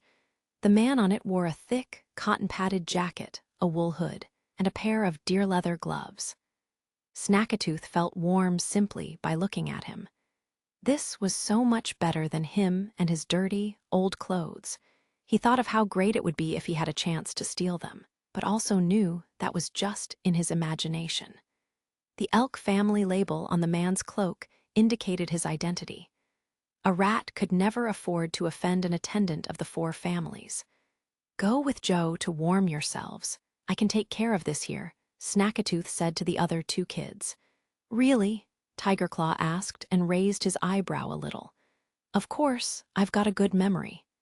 Snackatooth pointed at his head. I remember everything, the words, the people, and the bitter hatred. Sunflower scoffed. Listen to you. Since you say so, I'll go, and thanks. Let's go. Tigerclaw, but you'll have to give me more at dinner tonight. We'll see. I don't know if there's any food tonight, she said, throwing her hands up. After they left, Snackatooth patted his cold face to draw his attention back to the wooden stage.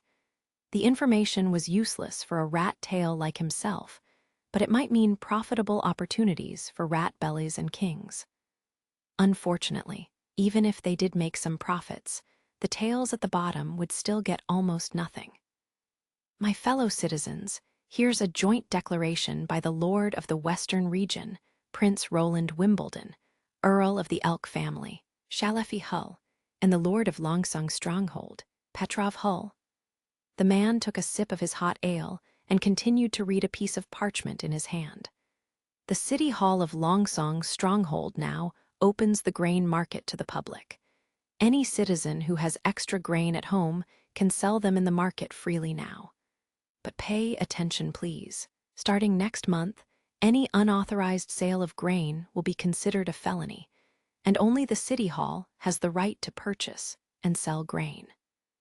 Once someone is arrested for the unauthorized sale of grain, he'll be severely punished.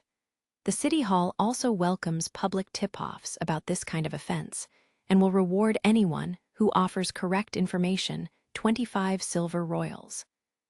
Snackatooth opened his mouth with surprise, for he never expected that he would hear such incredible news.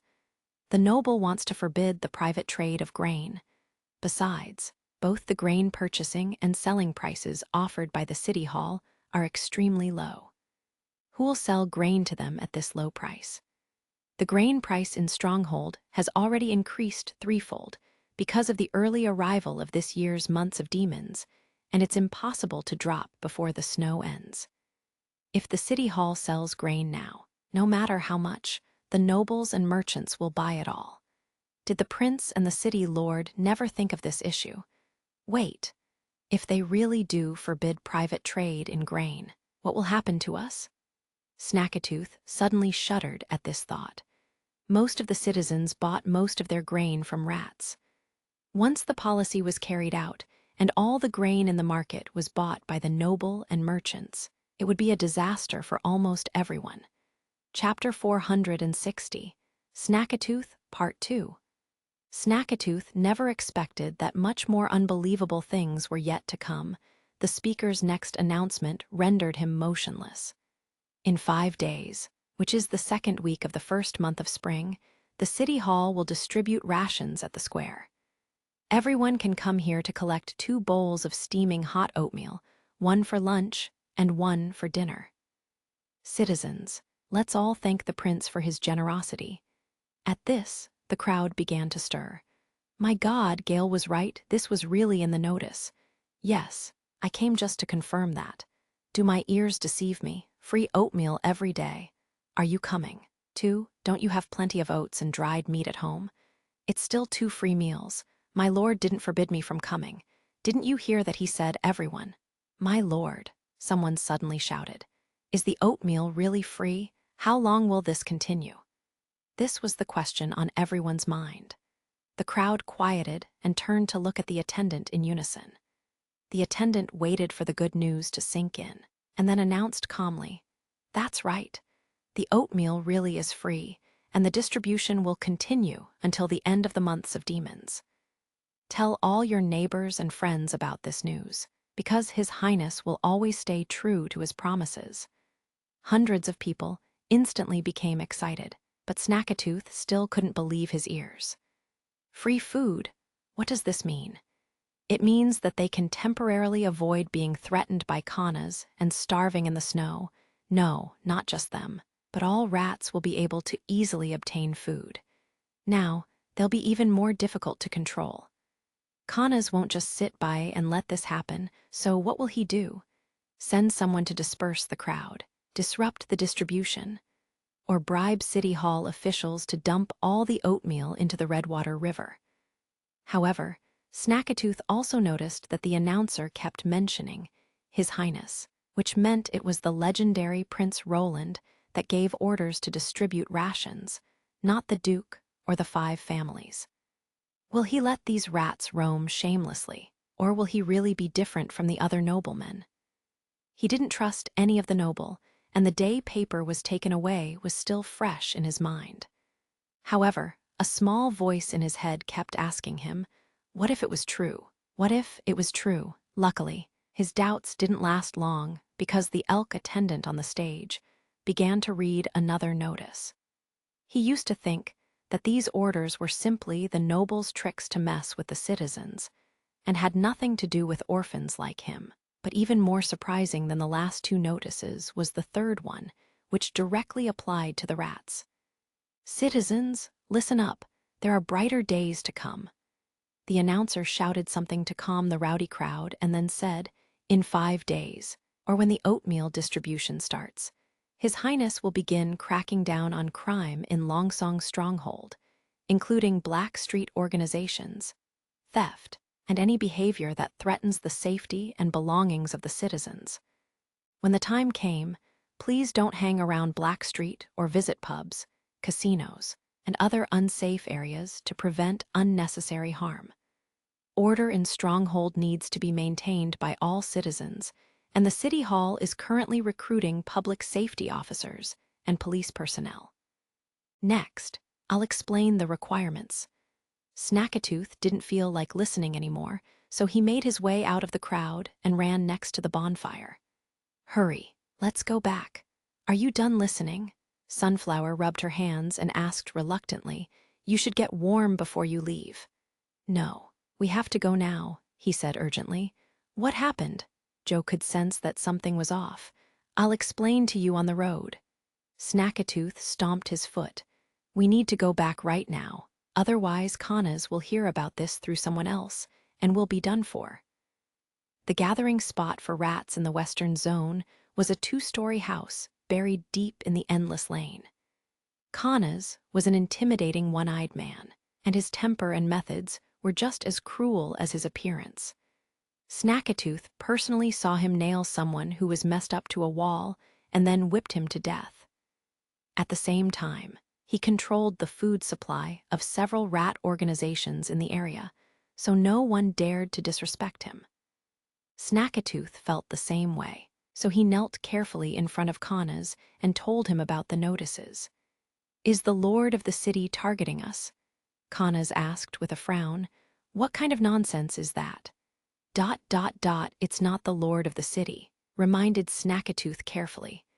The announcer was talking about the prince. "What the hell do you know?" Kanaz spat. "No noble, no matter how important, can do anything in someone else's territory. This is Longsong's stronghold, not border town or king's city. And the lords of the honeysuckles or elks are here, so there's nothing he can do. So what if he's the so-called protector of the western region? Just look at who's sitting in the castle. The king still rules Grey Castle in name, but who cares about his orders?" "You're right," a girl next to Kanaz said softly. "Not to mention, even if power changes hands, it has nothing to do with us. Nobles are nobles, and rats are rats. Just because the two groups live in the same city, it doesn't mean that they are anything alike. Rats are rats, that's what I love to hear." Kanaz grabbed the girls behind. "However, the second notice is quite strange. Usually, if the noble want to improve their reputation by distributing food, they would let us know beforehand. Also, they usually restrict the amount they distribute. But how come it sounds like they're trying to feed the entire city this time?" No one could answer his question, but Snackatooth knew that everyone was thinking about those 2 free bowls of oatmeal. "Maybe the noblemen want to get on good terms with Sir Bloodyhand," the girl chuckled. "Who knows?" Kanaz shrugged. "I'll go ask the boss later. Only he knows and understands these issues related to the noble." The so-called Bloodyhand was the king of the Western Zone rats, and it was rumored that he was very close with the lower-level nobles. In a sense, he was no longer a regular rat, but a titleless underground nobleman. In fact, all rat kings had similar social connections. At this thought, Snackatooth breathed a sigh of relief. He knew that Kanaz's lover was right. Both the noble and rats have existed for hundreds of years, so no matter how the upper level changes, the underground world will always maintain its own rules. His Highness is also a member of the noble, so what can he do? By the way, I know exactly what you all are thinking right now. Kanaz chuckled. "You want to try the city hall's oatmeal? On the day of distribution, everyone must remain in this room, and no one can leave. Understood? If anyone goes behind my back to eat it, I'll make sure he never eats another thing in his life." Chapter 461, Respective Beliefs. It was the strangest group of people René had ever seen. A detailed map of Longsong's stronghold was spread open on the square table in the lobby on the castle's first floor. 6 people surrounded the table, including commander of the 1st Army Iron Axe, police chief of Border Town Vader, the current leader of Ragingfire Crack, head of security Bureau Nightingale, dark-haired Witch Ashes, and Earl of the Elk family himself. René never expected that he would need the help of rats one day, let alone cooperate with witches. "My lords, there are about 7 or 8 different gangs in Stronghold," Crack said, bowing and smiling ingratiatingly. Sickle Gang, situated in the northern outer city, is the largest group with 500 to 600 members, but Nell Gang, in the inner city, is the most powerful. Nell consists mostly of escaped convicts and mercenaries, and rarely accepts commoners as its members, and they have more than enough swords and armor, which is why they control the most lucrative area. The eastern city belongs to Dead Flesh Eaters and Vulture Gang, who sell slaves and Dreamland water through the harbor area through extremely cruel means. It's rumored that these 2 rat organizations are backed by the Wolf and Maple Leaf families, but when our Ragingfire totally defeated them a couple years ago, no great nobles stepped up to help them," he said with a tinge of pride. "As for the Western City, the gangs are much more complicated. Since they are all small gangs, I've only interacted with their leaders. They are. Information about gangs isn't important, so you don't have to go into details.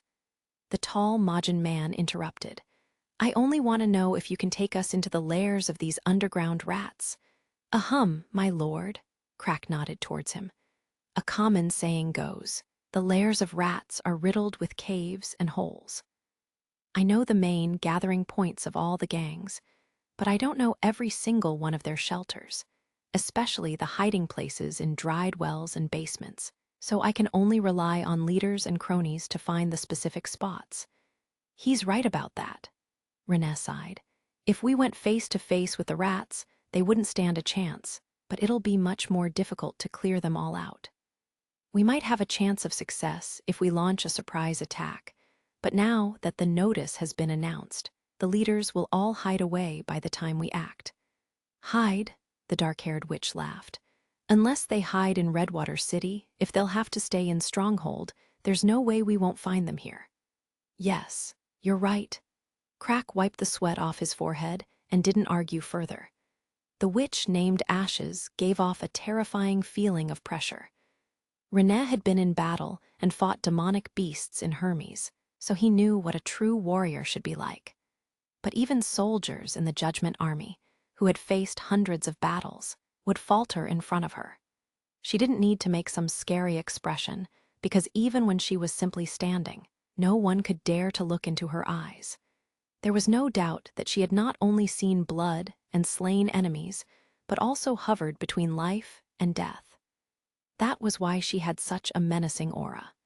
His Highness has given us 3 days to prepare. When the first batch of rations is distributed, the army will begin from the western city gate and clean up the rat gangs in all the areas. Iron Axe said quietly, "This mission is targeting only the organizers so that we can take down the Blackstreet as quickly as possible." But will this really work? Renee couldn't help asking as Iron Axe walked towards the entrance of the lobby. No city has been able to get rid of the rats. As long as the citizens exist, so will they. Iron Axe turned around and glanced at him. Is that so? Border Town doesn't have any rats. Everyone left, and only Vader was left. Earl, has anyone applied to be a policeman yet? Not yet, but I heard from Petrov that dozens of people in the Second Army have signed up for it. Renee sat down slowly next to the table with Iron Axe's words still ringing in his ears. After a while, he whispered, "Are there really no rats in the town? If you mean the conventional Blackstreet organizations, then there aren't any." Vader shrugged. No man or woman has to worry about food or shelter, and everyone can find a suitable job. Even the salary from doing odd jobs is enough to feed themselves. Honestly, before I went to Border Town, I didn't believe that a place like that could exist in the Kingdom of Greycastle either. Why? Renee couldn't help asking. I don't know, my lord, Vader splayed his hands. His Highness Roland is capable of things that are far beyond any other nobleman I have known. No need to call me lord. Renee waved his hand. His Highness wants us to work together, so we can put our titles aside for now. Vader nodded and didn't protest. Renee admired Vader's frankness. Do you think the prince can really eliminate all the rats in Stronghold and purify the entire western region? I'm not sure either. Vader's answer surprised him. After all, I used to be a patrol leader and interacted with rats for many years. Their existence was like the shadows under the sun, so blunt force might not be that effective. His Highness once said that if he was dealing with a large city with millions of people, he might not be able to take care of everything. But if there were only 10,000 people, he might be able to get rid of these bottom-feeding scums. Basically, he plans to make people realize that it's too risky to become a rat and there are many other better options. Too risky. Renee ignored the statement about millions of people because even a city with 10,000 people was already unbelievable. This will take a pretty long time to achieve. That's right, targeting rats or crime can't be done in one day, Vader said and nodded. That's why His Highness Roland established the police force.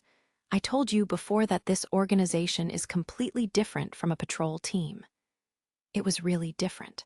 They reported to the city hall rather than the noble and maintained order in an area rather than conspire with criminals. And most importantly, His Highness told me one more thing. What did he tell you? I actually had the same concerns as you do now, Vader said with a smile, but His Highness asked, so you won't try because it's hard. René Med felt a sense of realization rush into his heart. If he did not try because it was hard, he would not have been relentlessly pursuing his knighthood. Although he inherited the title of Earl and felt like he was straying from his desired life, as long as he could continue to fight for the people, he would be still following the path in his heart. Now, this path was becoming even wider. Now, I understand. He took a deep breath. I was just as shocked as you, Vader recalled. But I don't understand what His Highness said next. Did he say anything else? René asked excitedly. Vader said, stroking his chin. He said you'll feel incredibly fulfilled after drinking this bowl of chicken broth. But what does it have to do with chicken broth? Chapter 462, The Determination. Joe fell ill. He was the second weakest in the group before Paper was kidnapped, and since then he had become the weakest. Joe was fine the night he came back from the square. But the next day, Snackatooth found him lying motionless on the hay, moaning vaguely and with bright red cheeks. He was infected by the cold plague, Sunflower said while touching Joe's head, and his head is burning hot. Will I die? Joe, squinting his eyes, asked softly. No one answered. The cold plague was an extremely stubborn disease, and once contracted, you can only rely on the body to resist the infection. However, people who were physically fit seldom suffered from the cold. Those who were infected were generally weak, so very few patients could survive it. It was essentially a death sentence for rats. I'll go and look for Kana's, said Snackatooth, breaking the silence. What do you want him for? To beg him to give Joe more food. He stood up. I've heard that the chance of survival is greater if the patient is kept warm and adequately fed. He won't give you any food. Tiger Claw shook his head and said, we all know what kind of person he is. Exactly. You may even get beaten up by him, Sunflower said while gathering hay. Rats never feed any useless person. Joe isn't useless, Snackatooth retorted. He can read. Just a few words. And of what use is that to Kana's? He wants people who can steal and rob others. Snackatooth clenched his teeth, turned around, and walked towards the manager's room in the endless lane. He had to try even if he would be beaten up by Kana's with a stick. Surprisingly, Kana's was not back yet. You're lucky. When he brought the message back to his companions, Tiger Claw grinned, or we may have to take care of another one. Sunflower sighed. Each of us will give a portion of our bread to Joe later when it's time for the bread distribution so that he can eat more. However, Snackatooth did not feel lucky at all. He could feel something was not right. It'd only take half an hour to send the message to Bloody Hand. It's understandable that Bloody Hand didn't come back last night due to the discussion of countermeasures. But it's already noon. The discussion should have been finished by now. Furthermore, when his men opened the door, he took a peek and realized Kana's and his lover were both missing. The gang started to distribute food not long after, and Snackatooth realized that it was distributed by Kana's confidant. What he received was nothing but half a slice of brown bread. After 4 days, Joe's condition was still deteriorating. He was yelling that he felt cold yesterday, but he couldn't speak a word today. His once pink cheeks started to turn pale, and his breathing was getting weaker. We've tried our best, Sunflower said languidly with her hand on her stomach. They had given half of their food to Joe in the past few days. If it was not for them, he might not have lived this long. Tiger Claw, who used to be very energetic, was starting to look feeble as well. Kana's had not shown up these past few days. More than 100 rats gathered in the room and started to discuss this matter. But it was just a discussion, After all, they were still getting food as usual. However, it was especially noisy today. It was the day of free food distribution, as announced. "I'll go to the square." After a long contemplation, Snackatooth clenched his teeth and said, "We need to eat more than just bread. Joe might be able to last if I could get a bowl of hot oatmeal for him." "Are you crazy?" Sunflower stared at him and said, "Don't forget how Kana's warned us. Do you really want to get stitches on your lips? That's if he knows I snuck out. We don't even know where Kana's is now. What if the lord of the city is really going to attack them? But his men are still here. Do you think they'll let you off if they find out?" Sunflower looked at Tigerclaw. "Don't just stand there. Help me to talk him out of this." "I'll go with you," the latter said suddenly. "Both of you.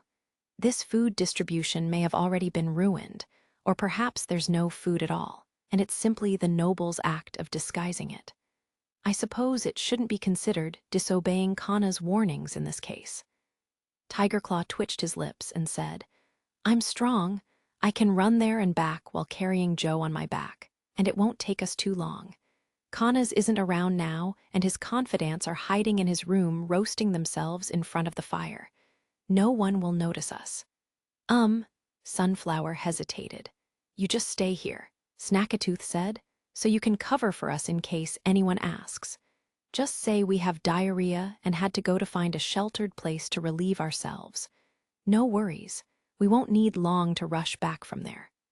"Well, then," she looked around and said, "Hurry up." Snackatooth and Tigerclaw snuck out of the log cabin, running all the way down the alley. The elevated snow under their feet drenched their trousers. Even though the cold wind that blew into their face felt as sharp as a knife, it couldn't stop them. Panting while arriving at the square, they found that there were almost 1,000 people surrounding the podium. Oatmeal really was being distributed. Both of them ran over quickly, but were stopped by 2 guards in brown uniforms. "Walk slowly, no pushing, and no cutting in line. Otherwise, you'll be prohibited from receiving any free food." Snackatooth noticed that there was a wooden fence set up around the center of the podium. The crowd was moving along the fence in a line like a folded dragon. Guards armed with strange iron bars could be seen at every short interval. They looked like the defenders of order, because people were expelled from the line from time to time. "My friend is sick. Can you help us? Please, I'm begging you." Snackatooth knelt down on the snowy ground. "He's been starving for days. He's in need of food urgently." Tigerclaw knelt down beside him. "What kind of illness?" "It's the cold plague." One of them reached out to Joe, who was unconscious, and said, "Leave him with me. Both of you get in line." He knows the way back, doesn't he?" the other guard said. "Even if he doesn't know, you can always come back here to look for him." While saying this, the guard walked away with Joe on his shoulders. "What should we do?" Both of them stared at each other. No one expected it to turn out like this, according to their plans. The other party would either be totally indifferent or let them bypass the fence to get the oatmeal in advance. "Let's go back first," Snackatooth decided after some short contemplation. "What? Go back?" Tigerclaw asked with surprise. "No oatmeal? It'll take us at least half an hour to get there with this line. There might be trouble if we take too long." He nodded and said, "We can sneak out again in the evening to bring Joe back." Tigerclaw looked at the oatmeal on the wooden table and said reluctantly, "Okay, then." There was something that Snackatooth kept to himself. Since the announcement of the free food distribution had come true, did it mean that the other 2 rumors would eventually pan out as well? He vaguely felt that an upheaval might be coming towards the Black Street. Back at the endless lane, both of them tiptoed into the house, but were caught by surprise. Sunflower was hung in front of the entrance with both her hands tied behind her back, standing on a shaky wooden bench. Bruises could be seen on her face. All the while, Kana's men were standing by her side, sneering at both of them. "You, finally back with a well-fed stomach." Chapter 463, The Elimination of Bloody Hand Gang. Snackatooth's heart sank rapidly. "Let go." Fear seized his throat. He opened his mouth but could only rasp in a dull voice. You mean let go of her? All right. The man kicked the stool below Sunflower's feet. Her body stiffened instantly. The rope dug into Sunflower's neck. She kicked her feet in panic, clenched and released her tied hands, but none of these helped. Tiger Claw rushed forward to help, but his head was struck from behind with a stick, and he fell to the floor. If we hadn't been waiting for you, I'd have killed her earlier. One of Kana's henchmen sneered. What a good excuse, Diarrhea. You probably don't know, but we've had people watching you. He knows that mutts aren't disciplined. We knew we'd have to teach you a lesson to ensure you abide by the rules of the Bloody Hand gang. It's my fault. Snackatooth knelt down. Please let her go. She never even stepped out of this room. This little beach lied to me. The henchman shrugged. She swore you were just looking for shelter from the wind. Even with her 2 teeth knocked out, she wouldn't change her story. Why would I want her alive? So she can get back at me? They want to kill us. Snackatooth came to the sudden realization. He struggled to raise his head, seeing that Sunflower's struggle was getting weaker and her body had begun to stiffen. He forced himself not to look at her, but instead paying attention to the dagger hanging at the waist of the man. He was only 6 steps away. If Snackatooth could rush up and get that dagger. Suddenly, the rope broke. Sunflower fell to the floor silently. What the hell? The henchman frowned, but before he could finish his words, a line of blood spouted from his neck, spraying the face of the closest rat. Snackatooth stared at the scene in front of him. Meanwhile, sounds of a fight came from the outer room. Stop! This is the Bloody Hand gang's territory. Somebody broke in. Oh, my hand. Damn it, come out and kill her. Moan, monster, help. Kana's followers looked at each other and pulled out their weapons. Before they could escape, an apparition flew in and overthrew the 2 front men. Snackatooth then saw the attacker, a striking woman with black hair casually tied into a ponytail at the back of her head.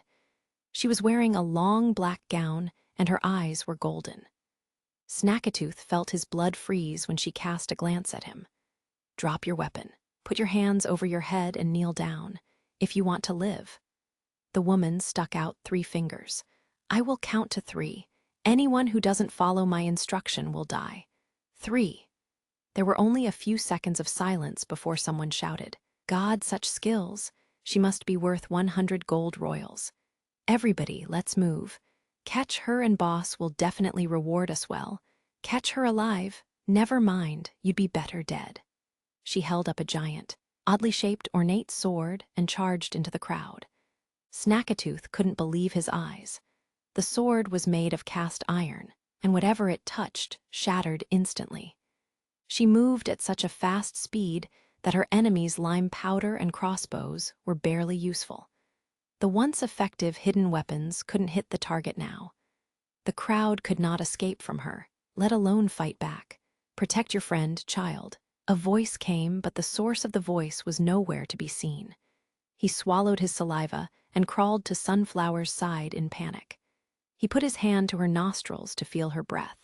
She faintly exhaled warm air. She was still alive.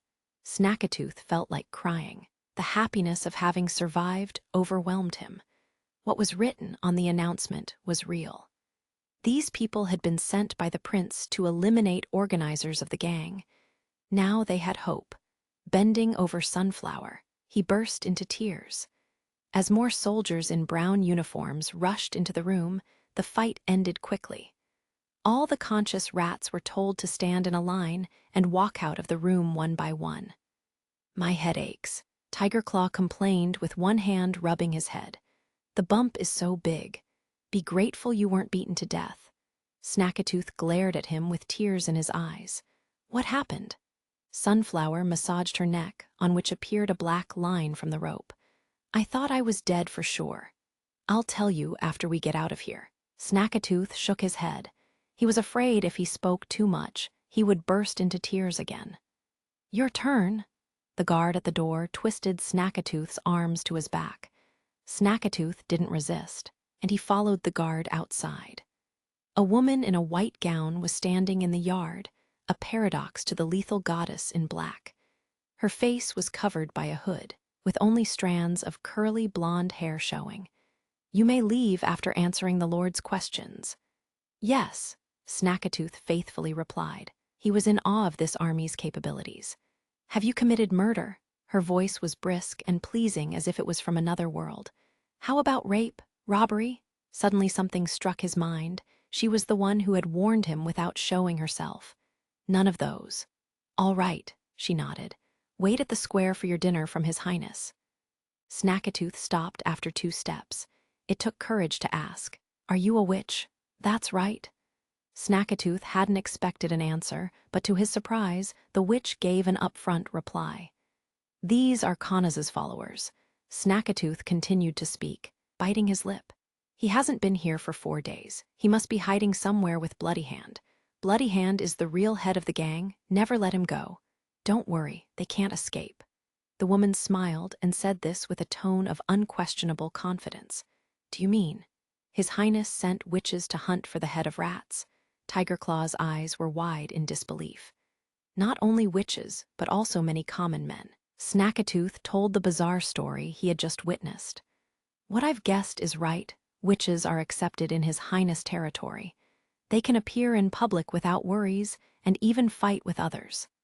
He paused, and then continued to speak with excitement. "If paper really was sent there, she must be living a fairly decent life." "Sounds like you want to go there and meet her," Sunflower said, twitching her mouth. "Witches are talented and it's difficult to see them. You might embarrass her if you go to see her." "Oh." Snackatooth was stunned for a moment. He knew what Sunflower said was true. He was only a rat. Even if he could survive the winter, his identity would remain the same. Paper must be living a whole different life now, totally out of his league. "Don't overthink it." Tigerclaw patted him on the shoulder. "Look, it's time to eat." Chapter 464, The Changes. Many people came for the second meal. Luckily, the 3 of them had arrived early and were able to secure a position at the front. When Snackatooth joined the queue, he realized why the fences were built around the wooden stage. There was a speaker chattering about the new policy. He would probably have to keep listening to him until he got his oatmeal. The crowd moved forward slowly. After waiting for half an hour, he finally reached the back of the wooden stage. "Give me your right hand," a guard said. Snackatooth followed the instruction, and the guard stamped the back of his hand. Next, the wooden fence extended on both sides to encircle a large area, but the queuing still continued. Everyone was guided by a guard to take a wooden bowl, receive the oatmeal, go and eat on the side, and then return their bowl. It was hard to believe that ordinary civilians and rats could be this orderly. Snackatooth looked at the long queue behind him and felt that this whole thing was absurd. It was as if they were in a solemn ceremony instead of begging for charity. "What did he stamp on our hands?" Tigerclaw stuck his head out from behind. "I can't wipe it off. It's probably meant to prevent us from joining the queue again after we finish our oatmeal," he said with a frown. Tall tents were set at the perimeter of the empty space, and he could see through the shadows that there were many busy people inside. Heavy wooden barrels were being moved to the long wooden table beside the fence, and it was obvious that the food had just been cooked. As he watched the steaming porridge flow into his bowl, his hands could not help but tremble. How long had it been since he had a hot meal?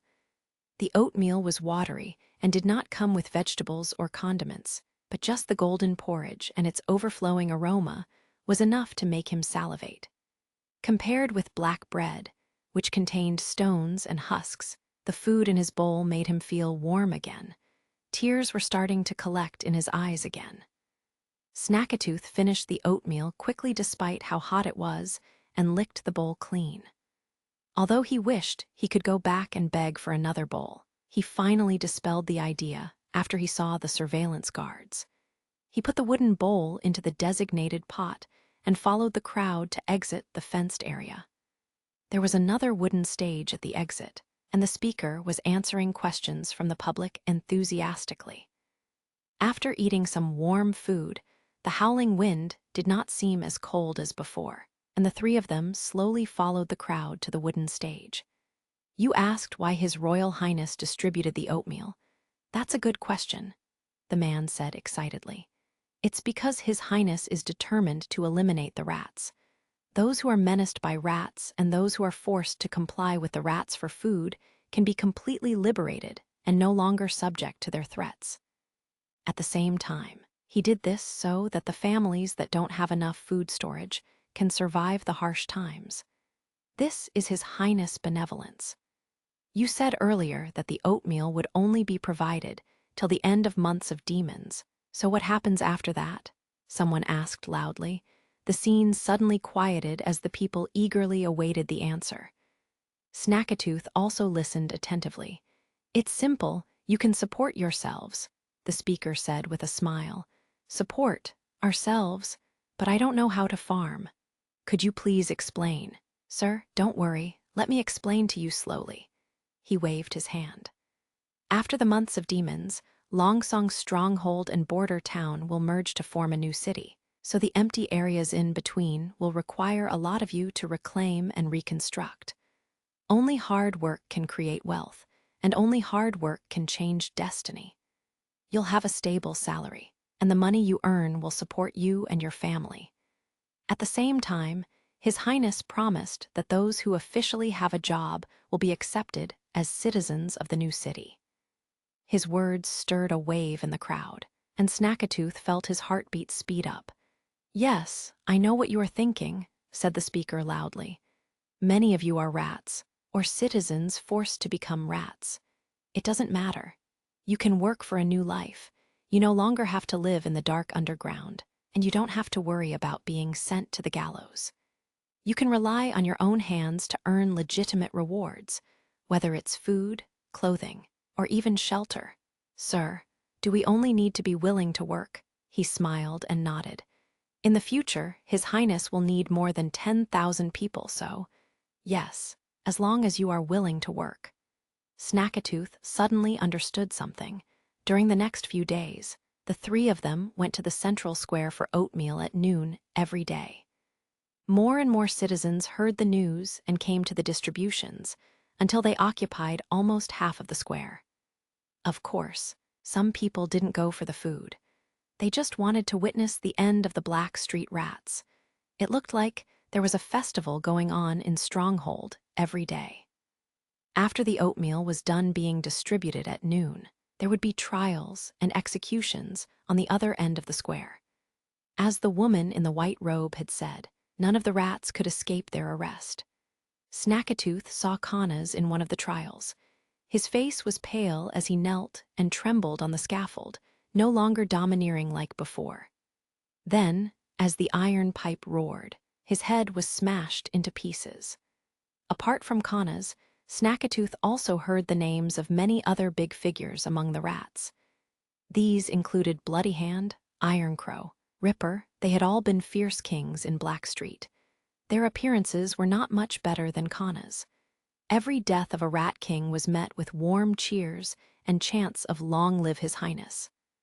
On the fourth day, Snackatooth saw Joe, looking completely recovered. The four of them hugged each other excitedly. "Where have you been?" "I don't know," Joe shook his head. "My mind was obscured at the time. When I woke up, I was lying in a tent, and my head didn't hurt anymore. I only ate and slept until the fever came down. There were quite a few patients like me in there, drinking oatmeal with dried meat. I ate so much the first time that I almost swallowed my tongue." "Is there such a good thing?" Tigerclaw stared and said, "Damn, I want to be infected with the cold plague." "Anyway, it's good you survived," Sunflower said gladly. After everyone was done catching up, Snackatooth suddenly said, "I want to look for a job after the months of demons." "Perhaps those nobilities are just fooling us, and there'll be additional requirements," Tigerclaw said. When they recruited the new Second Army and police members, they asked for a fixed address and a clean record, which means no stealing, so we aren't even in their consideration. Snackatooth shook his head and did not answer. The things in the bulletin were gradually becoming a reality, and he realized that the new city was possibly beyond his imagination. In these few yet long days, He had already felt a change. If the speaker was telling the truth, would he be able to stay in the new city? If he could get rid of his rat identity, would Paper feel less embarrassed if he saw her again? Chapter 465, Inner Peace and Disturbance.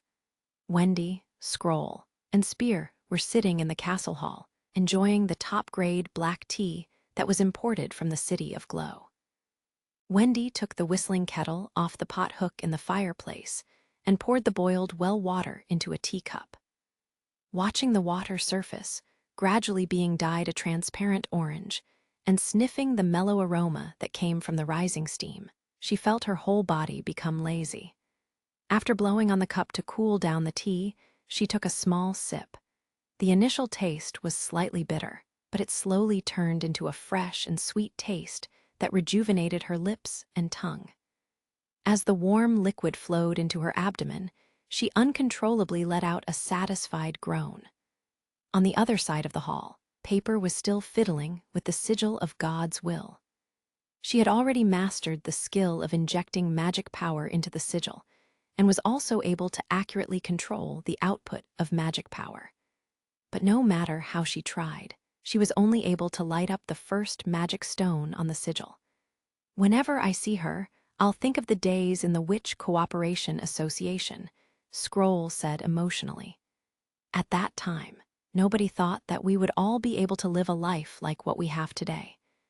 If we were able to foresee the future, Kara wouldn't have persisted so stubbornly. Wendy placed her cup down. It's good that in the future, our awakened sisters won't have to experience the same suffering as we did. As she spoke, she started laughing. We're probably the last batch of witches who had to suffer. Also the oldest batch, which means we'll enjoy the least number of good days. Scroll added while placing her hand on her forehead. Sounds like we got the worst lot. That's why you came back early today just to enjoy a bit more leisure time, Wendy joked. I left only after completing my duties. The latter shrugged her shoulders. His Highness Roland is away, and thus the amount of work is much less than usual. I'm somewhat not used to it. Is that so? Wendy raised her eyebrows. When His Highness returns, I'll tell him what you said word for word. Oh, then, for the next exam, I can't promise that you'll be able to understand every question. You two have such a great relationship. Spear giggled as she listened to the conversation. Although I'm not young anymore, I've never enjoyed such a deep relationship with anyone. You two are among the most fortunate of the witches. That goes without saying. Not every witch has a powerful father, Scroll said, and drank a mouthful of tea before continuing. And he would pass on everything he has to his daughter. Even in the noble, such people are rare. By the way, how's it going in the city hall? Wendy looked towards Spear. I've heard that you'll go there whenever you're free recently. There are many benefits of going. Spear exhaled deeply. This is the first time I've gained insight into a departmental management style that's so well-ordered and demarcated, yet allows the departments to work closely together. Instead of having the ministers of each department conduct their own employee recruitment and compensation, the City Hall takes care of it for them. This way, there's less difficulty in replacing employees and also allows capable citizens to enter the civil service without hindrance. I've no idea how His Highness conceived this idea. She even had a very nice chat with Barov. Scroll jested. He was simply consulting me about a few questions related to the laws of the noble, which I happen to have a good understanding of, Spear said, shaking her head. Also, the new laws laid down by His Highness are very unique, and may even be implemented in the fallen Dragon Ridge. I discussed this with Barov for a little longer. Oh, how are they unique? Such as the part regarding the definition of citizenship. Sister Wendy, when will I be able to light up the second magic stone? Paper had joined in unexpectedly and bawled as she held up the sigil of God's will. When you're a bit older. Wendy reached her hand out to the young girl. Come, let me give you a hug. Paper held on to Wendy's outstretched hand and climbed into her embrace.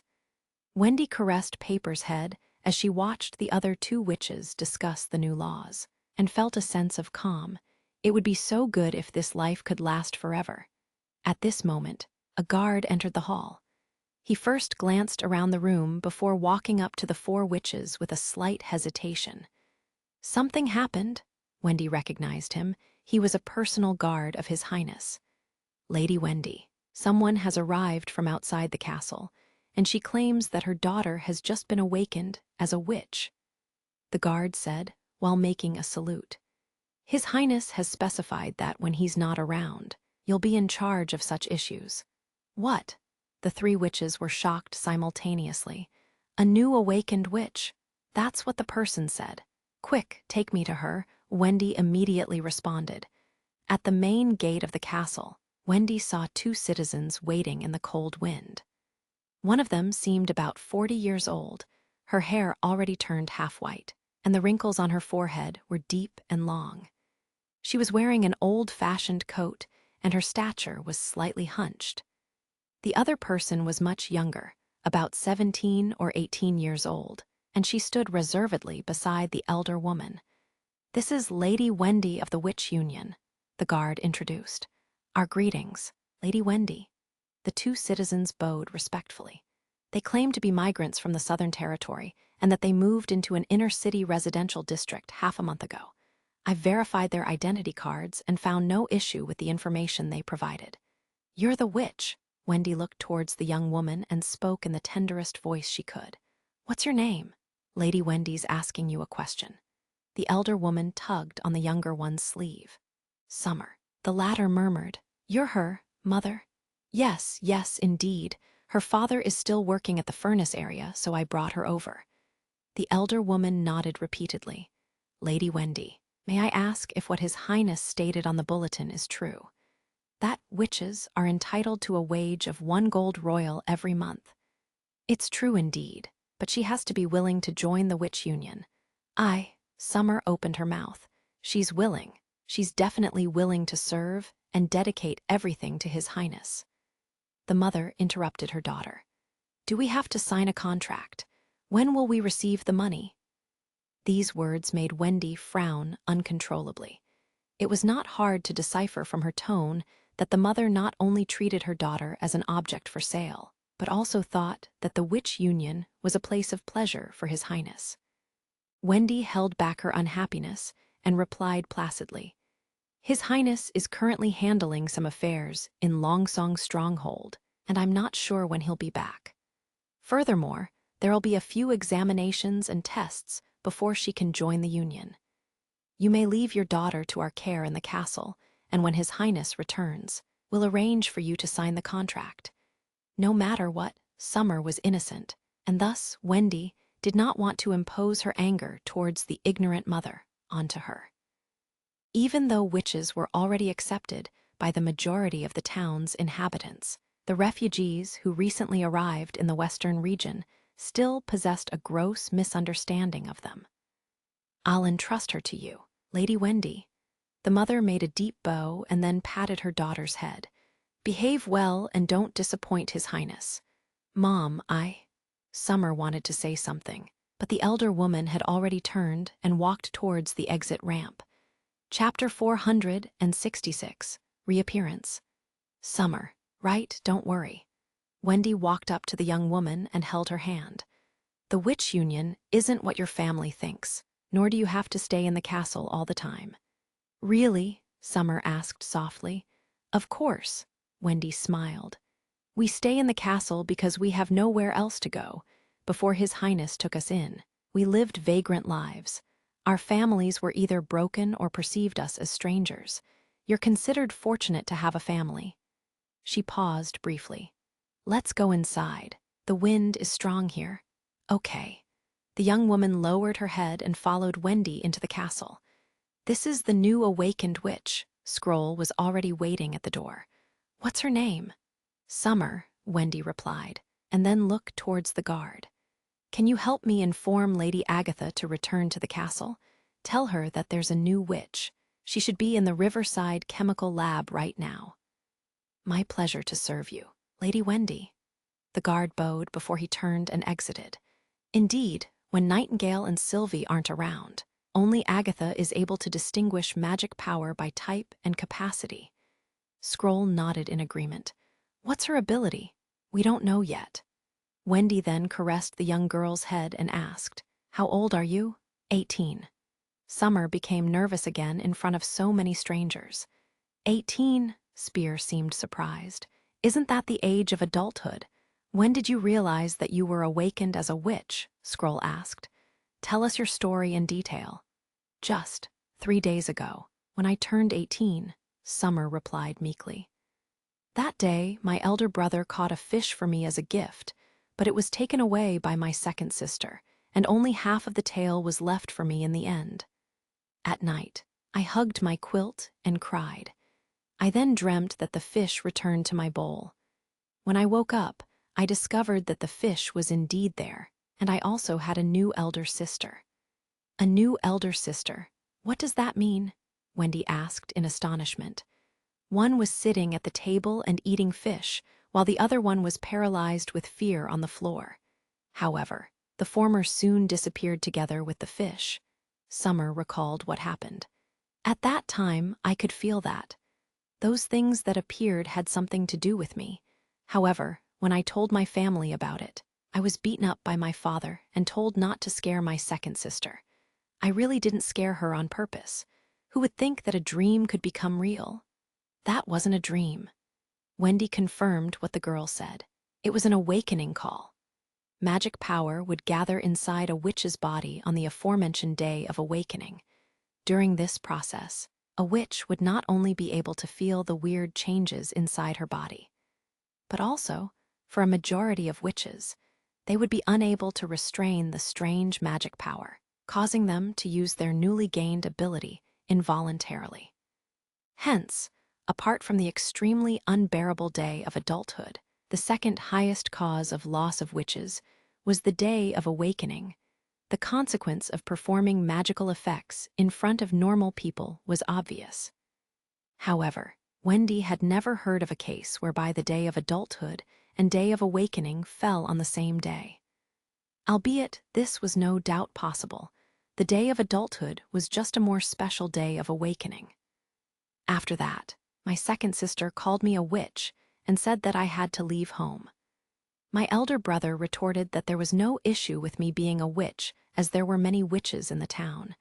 My family quarreled over this. Summer's voice became even softer as she spoke. In the end, they decided to send me here. It thus seemed that even people who had recently arrived from the Southern Territory were already being influenced by the town's propaganda. Fortunately for Summer, she was not tied up and handed over to the church, like many witches were. The unfortunate thing was that her family was ultimately unable to accept a witch. However, Wendy was confident that this kind of situation would be improved over time. The original inhabitants of Border Town were a good example. After Wendy inquired about a few more details from Summer, Agatha walked into the hall, looking worn out. Is this the newly discovered witch? Wendy nodded and recounted Summer's identity and awakening experience. How does the union test a witch's ability? Agatha took a magic stone out of her waist pocket after she was done listening. It's usually divided into 2 sections. One is to observe a thorough performance of the ability, and the other is to use the stone of measuring to measure the aggregate level of the magic power. Then, she looked at Summer and instructed, Close your eyes and feel the magic power revolve inside your body. Does she need a partner to assist her? Wendy appeared anxious. She became a witch only 3 days ago. I'm afraid that she knows nothing about her magic power. No need, Agatha chuckled.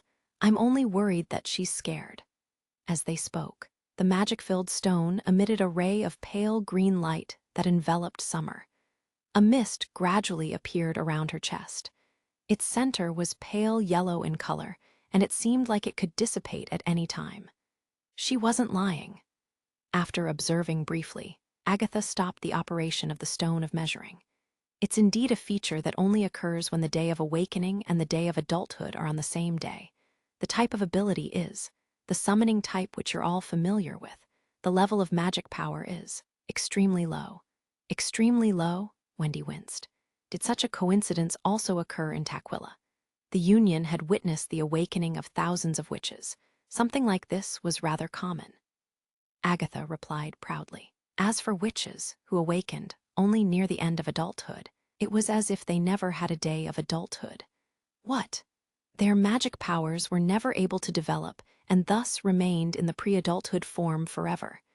Naturally, they didn't have the derivative skills and steady growth that were unique to adulthood. I don't know if such witches were able to have high awakenings, but if they were unable to develop, the problems with their magic power would bug them for the rest of their lives. She paused briefly. We should have a look at Summer's ability first. After all, magic capacity is only one aspect. The ability itself is the best way to gauge a witch's value. Agatha, Wendy exclaimed while frowning. Every witch should be treated as a fellow sister, instead of being valued based on her ability. This is how it's done in the Holy City. Agatha was unmoved. Sure, I believe His Highness, saying that every ability has its own special use, but they're still distinguishable by their quality. What are you arguing about? Summer opened her eyes, looking confused. Nothing much. Wendy forcibly smiled and said in a comforting voice, Try to demonstrate your ability to everyone. Yes. The young woman held her breath and slowly reached out her hands. Soon, the 4 people present were able to see the effects. They saw figures of themselves positioned on the other side of the hall. 2 of them seemed to be discussing something, but not a sound was heard. Suddenly, Paper, who had left the hall a long while ago, reappeared beside Wendy and slowly crawled into Wendy's arms, revealing a sweet smile on her face.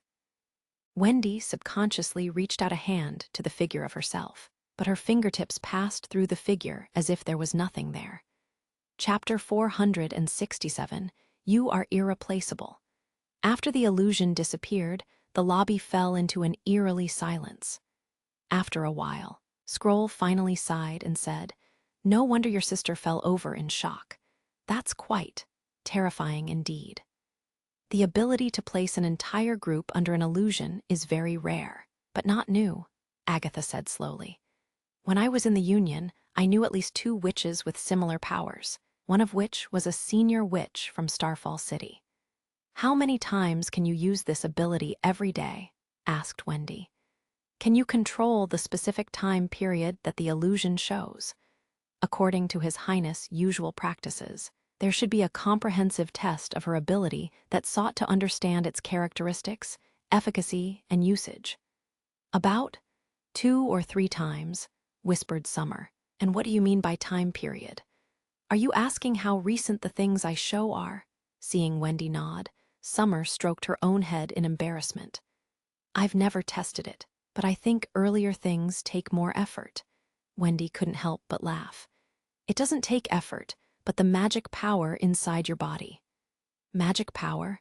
You should be able to feel it flowing inside you like water, or floating inside you like fog.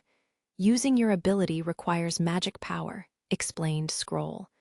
There are so many things to learn about magic power, and I'll teach them all to you in the future. Aha! Summer nodded. Then, Wendy instructed Summer to use all her powers to display an illusion.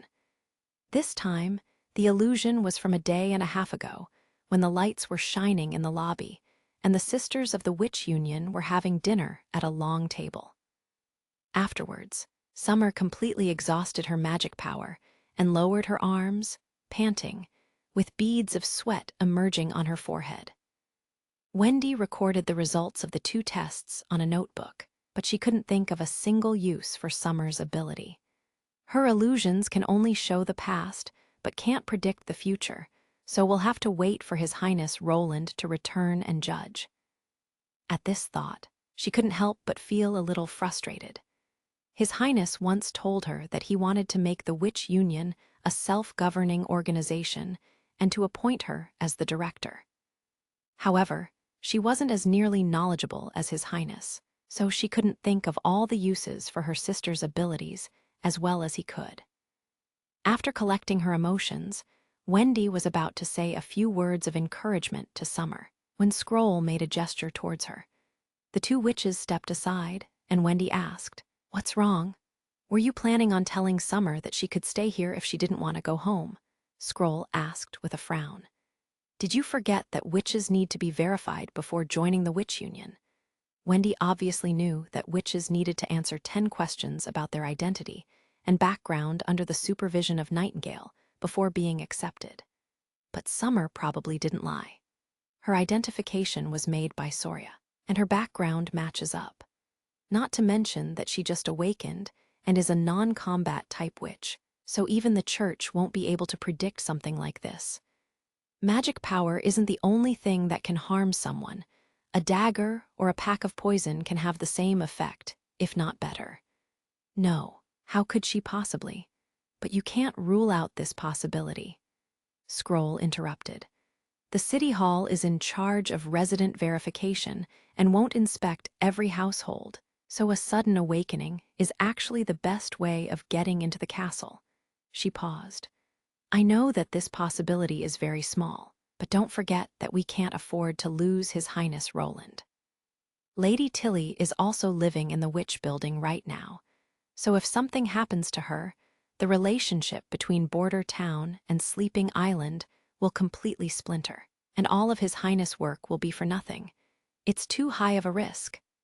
Wendy was silent. She knew that Scroll's concerns were reasonable and weren't targeting Summer, but she still found them hard to accept.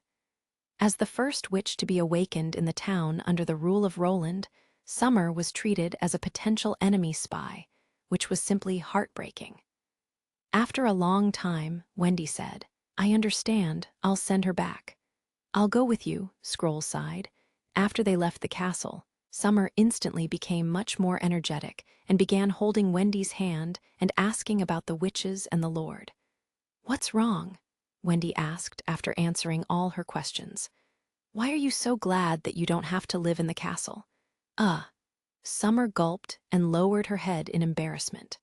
"I heard that the Lord, or His Highness, is a very scary person and ravages all the women around him every day." Wendy almost choked in shock. "Where did you hear that from? Isn't he Prince Roland of the Kingdom of Greycastle? I've heard this many times in Eagle City, and there are even folk songs that say the second prince is conniving. Prince Roland is lecherous, and only Princess Garcia of Port of Clearwater is a good ruler," whispered Summer. "I see," Scroll said with great interest. "This is probably Garcia's way of promoting herself. It's quite unique." "Is he not that kind of person?" Of course not," Wendy said, blushing. "You'll soon learn that he's the lord who is worthy of the witch's trust." They came to the residential area where Summer's family lived, walked up to a 2-story house, and knocked on her door. Summer's mother answered the door. "Mom, I'm back," shouted Summer excitedly. "How did you?" She paused and stared at the 2 people behind her daughter with a panicked look. "Did she do something wrong? Why don't you want her?" "His Highness hasn't returned yet, so she can stay in the castle and wait for His Highness to return," said Summer's mother impatiently. "Summer is very obedient. She might be a little slow, but she'll do anything you ask her to do." "Ma'am, the witch union isn't what you think it."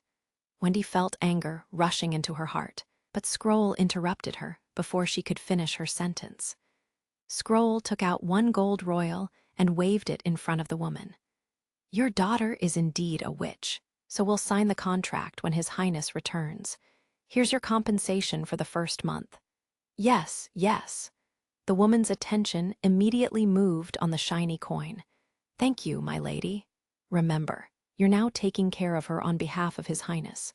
Understand?" "Yes, my lady, I'll take good care of Summer." After they left the house, Wendy couldn't contain her anger anymore. How could you pay such a terrible woman? Even if you were paying in advance, you should have paid Summer. Would Summer be able to keep the gold royal? Scroll's answer shocked Wendy. If she can't keep it for herself, the money will eventually fall into her family's hands. If she can, she'll be completely alienated by her family. That's why I gave the money directly to her mother, so Summer won't have to carry this burden, and it might help to raise her status in her family. She has so much time ahead of her. If we can use the gold royal to buy a better life for her, then it's a good deal. Wendy pondered for a while and said, "You're right, I was too naive." The consecutive setbacks greatly discouraged Wendy, and she began to think that she wasn't good enough to lead the witch union. "However, no one cares about them more than you do," said Scroll with a smile, as if she had read her thoughts. "After being in the Witch Cooperation Association, led by Kara, I realized that a trustworthy leader would care about her witches wholeheartedly and always put their interests first, regardless of their abilities. That's exactly why you're irreplaceable." Chapter 468, The Return. After 2 weeks, Roland was finally on his way home. After clearing out the 4 noble families and Black Street rats with an iron hand, he could, for the time being, start the reform of Longsong Stronghold from scratch. Relief and resettlement measures were underway in an orderly fashion. Although the gold royals and provisions seized from the territories of the Maple Leaf, Wolf, and Wild Rose families weren't as abundant as the ones seized from Duke Ryan, they were still a shocking amount. That was why he could expand the relief program to the entire city unscrupulously and successfully promote his policies during the porridge distribution. By the day of his departure, the Second Army had reached its target of recruiting 500 people, and the police department had newly added about 200 new members as well.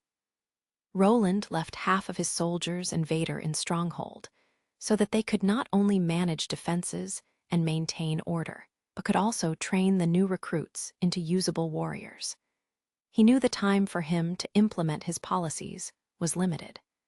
If he failed to facilitate the direct communication between the people and the city hall, and did not establish his authority among the masses quickly enough, the ancient power would return to fill the current power gap. As the saying goes, there could be no construction without destruction. He had already completed the destruction, and now it was time to construct and boom Stronghold. Roland's source of confidence was Border Town, whose population had grown to over 30,000 people, more than half of which were receiving elementary education. This would equal to the size of 2 modern-day middle schools, but it was a shocking number for this era. Furthermore, elementary education was not just about reading skills, but also included basic knowledge of science and politics, as well as a universal sense of patriotism. The increase in literacy rate would provide him with enough manpower for the revolution. Also, compared to ignorant and meek civilians, a sense of patriotism will enable them to burst out unimaginable power. The town's subjects were each small sparks that would one day set off a great fire in the entire land. As the sky dimmed, Roland saw the town looming against the darkness. "Look, what's that?" A member of the nobility shouted behind him. "A bridge," said another person, craning his neck. "My goodness, it's way too long." "That's impossible. How could such a long bridge be supported with only 2 pillars?" "Wait, it seems to be made of steel." On the way back, apart from the witches, there were dozens of lower-level nobles on Roland's boat who had not participated in the rebellion and therefore survived the cleanup. According to Roland's plan, those lower-level nobles would learn to hierarchically manage the city hall. After the city construction was officially underway, they would return to Stronghold and help Petrov build the secondary city hall to carry out and give him feedback on his orders. After the nobles lost their feudal privileges, they would all want to improve, and the only thing they could rely on was their own abilities. As the fleet passed the steel bridge, Roland heard the astonished gasps of the nobles behind him. Everyone held their breaths and stared as the steel bridge that stretched over the entire width of the river flitted over their heads. The prince couldn't help but laugh at these people, who had not stopped exclaiming since they boarded the boat.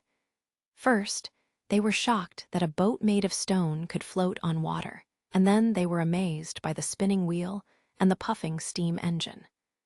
"It's a shame that the town's 3 supplies project isn't completed," he thought. Otherwise, their jaws would drop to the floor when they saw the power of light bulbs. The boats slowly docked with a sharp whistle. Barav, Carter, and a group of City Hall officials had received the carrier pigeon and were waiting by the shore. When they saw Roland, they set off celebration cannons and welcomed him with a set of formalities fit for a king. Roland smiled and patted the two men's shoulders, and then he brought Barav over to the stronghold nobles and introduced everyone to each other. "You're in charge of these people's housing, lives, and education," he said quietly to Barav. "Don't mind their identities and titles, since they are barons at most. There are all kinds of people in the mines, and they all have to work to live an honest living. Train them like you would do to new graduates. I want to see the results as soon as possible." "Yes, Your Highness." When Roland returned to the castle, all the witches who had heard about his return were waiting in the lobby. Before he could even feel the effects of the heating system on entering the door, a warm body leaped into his arms. He smelled the familiar scent of her hair and patted her head, smiling. "I'm back." Anna raised her head, her blue eyes sparkling with joy. "I've been waiting for you for a long time." "Me too." "And me, too." Soon, Roland felt an extra weight on each of his arms. He didn't even have to look to know that it was Lightning and Maggie, because no one else would interrupt him and Anna. "Hey, you two basically went along with him," Mystery Moon complained. "Yeah," Lily scoffed. "No shame. I'm just glad you're all back safe and sound," said Wendy gently. "We should celebrate tonight," Scroll suggested. "Yay, I want ice cream bread," Andrea exclaimed. "With Ash's and Shavi's portions, I'll be feasting tonight." The last to walk up to him was Tilly Wimbledon. She stuck out her hand and said casually, "You've had a long journey." "Thank you." Roland smiled and grasped her extended hand. After a hearty dinner, Roland returned to his office and sighed heavily. Although the castle of Stronghold was much bigger, this small place was much more comfortable. Just as he was about to sort out the books he brought over from Stronghold, Anna entered the room. "You came just in time." Roland pointed to the books piled on the rug. "Look, these are my presents for you. They're mostly historical records and legendary tales, while others are secret stories of the Western region, and they were all taken from Duke Ryan's library." "Oh, right, this one is." Before he could finish, he felt a pair of soft lips press onto his. They brought a sweet scent mixed with passion and warm moisture. "I really missed you." Anna pronounced each word with due stress after she disengaged from Roland, looking deeply into his eyes. As he stared back at her, Roland felt a sense of warmth swarming upon his heart. "This book. I'll read it later." "Good idea." The two became entangled in a kiss. Chapter 469, Don't Make Her Wait Forever.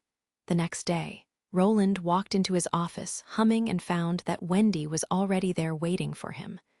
"What's the matter?" He stepped over the messy pile of books on the floor and poured her a cup of tea. "Congratulations, there's a new witch in Border Town." She smiled and told him about everything that happened in the past few days. "If you need, I can summon Summer to the castle anytime. The first witch awakened in my territory. She's also the first witch recruited after my public recruitment notice." Roland's face was instantly lit up, but when he heard the second half of the sentence, he asked curiously, "Isn't she in the castle right now?" "No, because Nightingale wasn't there to verify her identity." Wendy repeated what Scroll insisted. "We sent her home and paid the first month's salary in advance." "That wasn't a bad idea." Roland nodded. "Tell her to come and sign the contract this afternoon." "Yes, my lord," responded Wendy, who was obviously dying to say something else. "What's the matter? Aren't you angry about people's opinions towards you and the Witch Union? Also," she paused for a while before saying through gritted teeth, "also, my ability might not be suitable for leading the Witch Union. Scroll is more experienced and mature than I am, so I think she should be in charge." "I'm sure you also brought this up to Scroll?" asked Roland with great interest. "And then she told you that you were the best candidate." Huh, I guess I was right, he sighed, and I feel the same way. Administration techniques and methods can be learned through experience, but personality is much harder to change. Haven't you realized that the most loved member of the witches, besides Maggie, is you? Also, Scroll is mostly in charge of the education department and will only be busier in the future, so she won't have much time to communicate with the new witches, which happens to be your strength. You should give yourself more credit. I'm an excellent judge of character. Before Wendy could answer, the prince continued. As for the misconceptions that civilians have towards the witch union, I really have overlooked them. I never thought that this body. No, my previous reputation would spread all over the kingdom. He pondered for a while. I must fix this rumor as quickly as possible. On top of further advertisement, I also think it's best for the organization to run independently. Run independently? Yes, I want to turn it into a department, just like the city hall. Roland had considered this issue before. There were only around a dozen witches in the union now, so he still could manage all of them. However, if it expanded to hundreds of members, or were on a scale as big as the holy city of Taquilla, with thousands of witches in it, he obviously couldn't handle them all alone. They needed to establish a governing system that could operate independently and assign witches to different positions, and he would only serve to give suggestions based on their abilities and evolution. After he explained his thoughts to her, Wendy said hesitantly, "But there are hundreds of people in City Hall, while there are only about a dozen sisters, and they all have their own issues to tend to. Also, how would this change the citizens' opinions toward us? Rumors are like fear, because they both come from the unknown. The town residents can accept witches because they personally experience the benefits that Nana and Lily bring," Roland said with a smile. Allowing commoners to join the witch union will not only solve the issue of insufficient staff, but also help the people better understand this organization. Voluntary promotion through the people themselves will definitely help improve the people's impression of witches, and your work and contributions to the town will be well known by the public. Just like how academies of sciences didn't just hire scientists, a great number of commoners were required for daily errands, administrative duties, and research organization. If he wanted the witches to be accepted by all the people, he would need them to understand each other better, so placing witches and commoners in each other's lines of work made sense. "I see," Wendy nodded. "This is a pretty good idea, but how do we select these people? Since you'll be operating independently, you'll also have to do your own recruiting and screening." Roland stroked his chin. "You can ask Countess Spear about this, because she should be pretty good at constructing an organization centered around witches. However, there are only a few members in the witch union, so you can start by hiring an assistant or staff member as practice. After the months of demons, I'll build a new building next to the city hall, which you can use as the base for the witch union." He didn't mention that since it was the witch union, they wouldn't only be in charge of the witches in Western Region or Kingdom of Greycastle. If he could build the right infrastructure, the union would be able to immediately cooperate with the witch organizations of all the kingdoms he absorbed. "I got it." Wendy inhaled deeply. "If you have decided to give me this task, I'll try my best to carry it out." After Wendy left, Roland continued to organize the books from yesterday. Looking at the pages scattered all over the floor, he couldn't help thinking of last night's fiery and passionate kiss. Anna's fragrant hair, sparkling eyes, and soft body made him tingle with excitement. Although she once burned all of her clothes to the ground without any hesitation when she first met him, he had not been as tremulous as he was then. It was probably because she was still a helpless little girl back then, and now she was a strong and beautiful woman. In only a year, she had changed so much. Maybe I should take the initiative and respond to her. Roland's thoughts were interrupted when his hands touched someone else's finger, and he realized that Nightingale was handing a book to him. "Let me help you." Roland paused with a start. Last night, when Anna followed him into his office and embraced him, he didn't notice if Nightingale had also followed them into the room from the banquet. Don't worry, I left immediately last night and didn't stick around to be the third wheel. Nightingale rolled her eyes. I guessed that, after having not seen you for a long time, she would throw herself at you. She never represses her emotions. Is that so? With Nightingale's help, the books were quickly organized and put on the shelves, filling up each vacancy. All right. Roland stuffed the last book into a remaining vacancy on the shelves. Thank you. Alas, how long are you going to drag this on for? Don't make her wait forever. Roland paused and turned around. Nightingale had already disappeared, but her final words still echoed in his ears. Although her voice was very low, he was certain about what he heard. And don't make me wait forever either. Chapter 470, The New Warship. As Roland walked up to the path leading to the North Slope Mountain, Nightingale's remarks were still ringing in his ears. He was suddenly enlightened. That's right, he thought. I'm no longer just a regular man who only interacts with blueprints all day, and this is no longer the world I used to live in. Now, I'm a lord of a great territory, and I might become a king one day, so if my situation ever changes, I can't use my old approaches to hold myself back. I just have to follow my heart, he told himself. If I force anything because of some insignificant principles, it could only result in continuing to hurt Anna and Nightingale.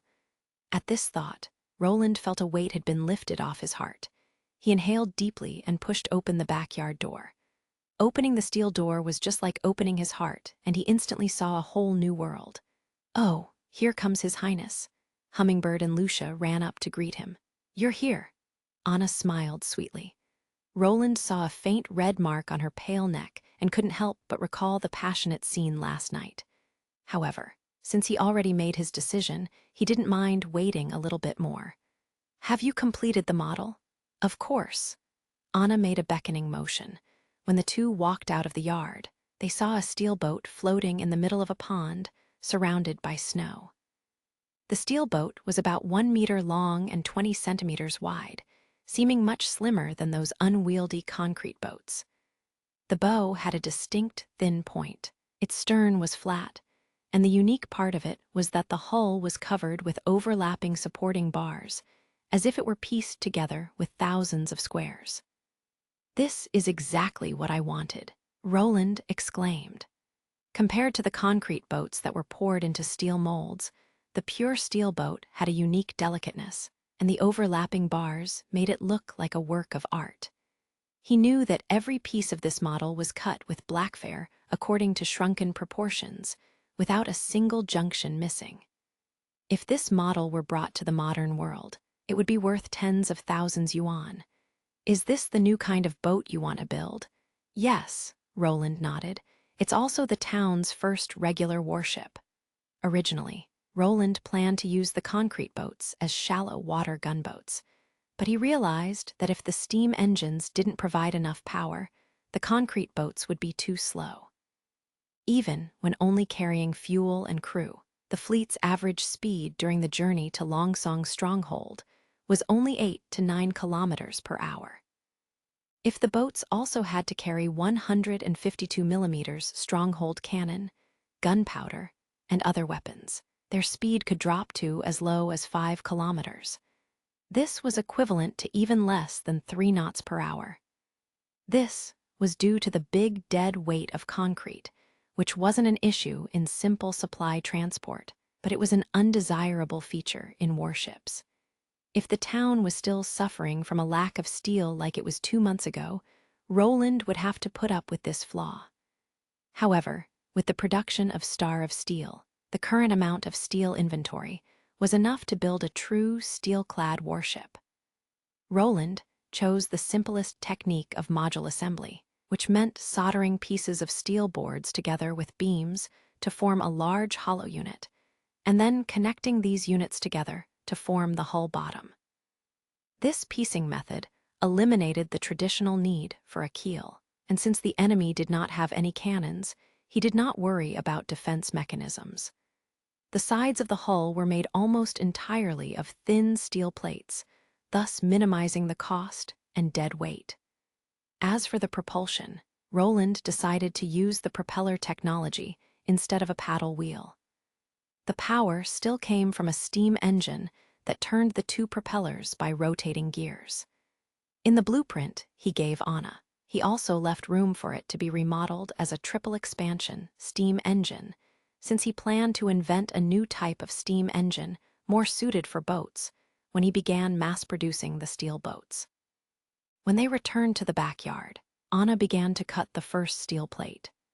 The Blackfire in her hand acted like a precise ruler that instantly sliced a thick steel block into 7 thin plates, each exactly 5 millimeters thick. Next came the soldering. Hummingbird reduced the weights of the steel beams and placed them between 2 plates, and Anna's Blackfire turned into an extremely thin and hot line and sewed the 3 components together like thread. This was completely different from her original soldering technique, because her Blackfire heated the steel from the inside, allowing the liquid steel to completely fill all crevices. After the 3 were completely combined, the beam was lowered by about 1 millimeter, which meant that its bottom had completely filled the space between the 2 plates. A cross made by steel beams could connect 4 plates, and more crosses could form a hollow box unit. These units were lightened by Hummingbird and transported to the Redwater River, where they were assembled together at the dock. Meanwhile, Roland's eyes never left Anna's busy figure. Her flaxen hair swayed with her cutting motions like a spirit dancing in the pure white snow. In the afternoon, Roland met Summer, the newly awakened witch. Since she was in his office, it meant that she had passed Nightingale's verification. Wendy had already clearly recorded her ability, so Roland need not perform any more tests, but immediately placed the contract in front of her. Summer held the pen awkwardly for a while before saying with a red face, "I can't write." "That's all right," Roland smiled. "You can also sign with your fingerprint." She carefully pressed her inked thumb onto the parchment. "Is that all?" "Yes." Roland rolled up the contract. "Wendy has told me every detail about your situation, so even though you sign the contract, you don't have to live in the castle. You only need to come here every day to practice and attend classes. Has Wendy told you about the characteristics of magic power?" "Yes, Your Highness." As soon as she learned that she did not need to live in the castle, Summer became much more relaxed. "Lady Wendy said that if I don't release the magic power that's accumulating every day, I'll be in great danger on my day of awakening." "That's right, so you have to practice well. I know she'll continue to teach you how to precisely control magic power and its connection with your ability." Roland didn't correct her honorifics because he thought it would be best for a beginner to have some awe. "If there's anything you don't understand, you can ask any member of the Witch Union." "I understand, Your Highness," she said with her head lowered. "But do you think this ability is completely useless? I asked Lady Wendy about this, and she said only Your Highness would have the answer." "Of course not," Roland said with a smile. "You have the ability of a detective, so you'll be very helpful in fighting crimes." "Detective?" Summer looked confused. "Don't worry, soon you'll understand." He summoned Nightingale from her mist. "From now on, this witch will be your supervisor." Chapter 471. A Reunion. It was evening. Ferlin Eltec was in his study looking over the newly issued textbooks when he suddenly heard someone knocking on the main door. "Dear, I'm busy toasting bread. Why don't you get the door?" Irene shouted from the kitchen. "It could be Miss May." "Okay." He closed the book, walked to the front door in the living room, and unlocked the latch. The person standing outside caught him completely by surprise. "Father, what brings you here?" Ferlin exclaimed. "I followed His Highness here," the old knight said while brushing off the snow on his shoulders. "In fact, I arrived in Border Town yesterday. Though I told them that my son is living here, they still arranged a house for me in a residential area near the castle. Come in, it's cold outside." Ferlin hastily moved out of the way.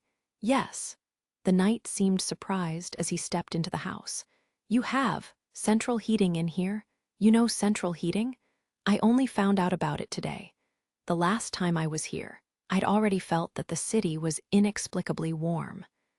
I'd thought that the heating equipment mentioned by His Highness was a new type of fireplace. When I visited the city hall this time, I discovered that it could be equally warm indoors without fire. Only then did I realize that it made use of steam to produce heat." He took off his coat and hung it on the stand next to the door. "Wait, I recall that the last time we went together to the city hall, you weren't sure what it was as well. I only understood after reading a city hall bulletin."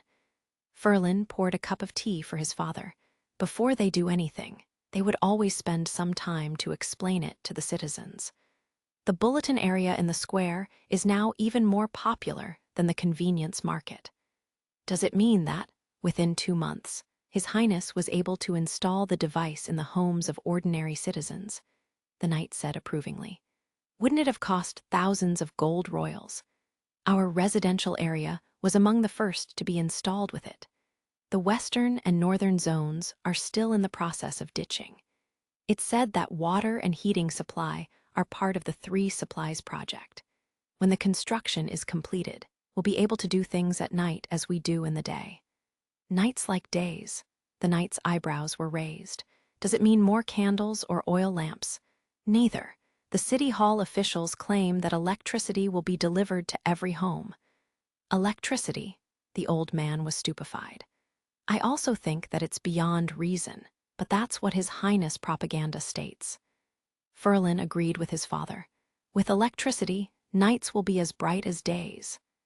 Curiously, the news sounded utterly absurd when he had heard it, but deep down in his heart, he had a feeling that since it was His Highness' words, it was not completely impossible. After all, Roland was always creating new miracles. "Good evening, Knight Eltec." Just then, Irene scurried out of the kitchen, and in her hurry, she almost dropped the plate of half-baked bread she was carrying while bowing. The old knight laughed gently at the sight. "Hello, Miss Irene, don't panic, I'm not yet hungry." Ferlin saw his wife's cheeks begin to blush. "Ahem." He cleared his throat before adding, "There'll be just 2 more dishes today. Take it easy, the night is still young." The small family had an enjoyable dinner together. Irene was finally able to recover from her initial panic, and after the 3 of them chatted for a while, she began to clear up the utensils. Meanwhile, Ferlin's father beckoned him into the study. Ferlin could sense that his father had something important to say. Just as he expected, when the old knight sat down at the study desk, he calmly asked, "Do you know what has happened in Longsong's stronghold over the past few days?" "I know a little." Ferlin tried to phrase his words tactfully. "I've heard that there has been a rebellion by the 4 families. His Highness left Border Town to suppress it. It was publicized on the bulletin board.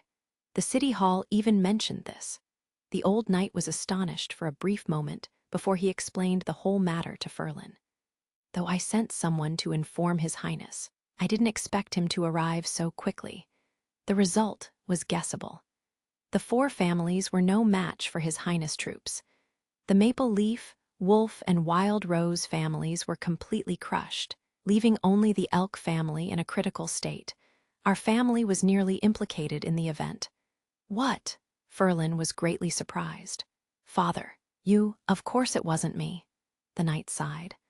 "I'm already so old and don't wish to participate in such risky affairs, but your brother's different. He's eager to exceed your achievement and prove his qualities as the heir." Regrettably, he took the wrong stand.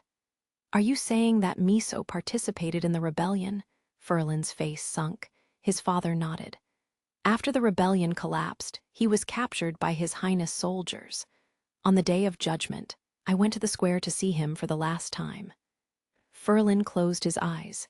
He thought of how, after he had become a superstar knight, his brother constantly tried to make life difficult for him. Yet, Miso was his younger brother after all, and thus it was saddening to see him come to such a tragic end. Because he had no blood on his hands and surrendered compliantly, he was sentenced to 10 years of labor.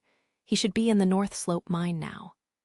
The latter part of his father's words made Ferlin regain his spirits. 10 years of labor? I thought you meant that he was executed. The knight shook his head in disagreement. When I said I saw him for the last time, I meant the last time he was a member of the family. From that moment, he was no longer a part of the Eltec family.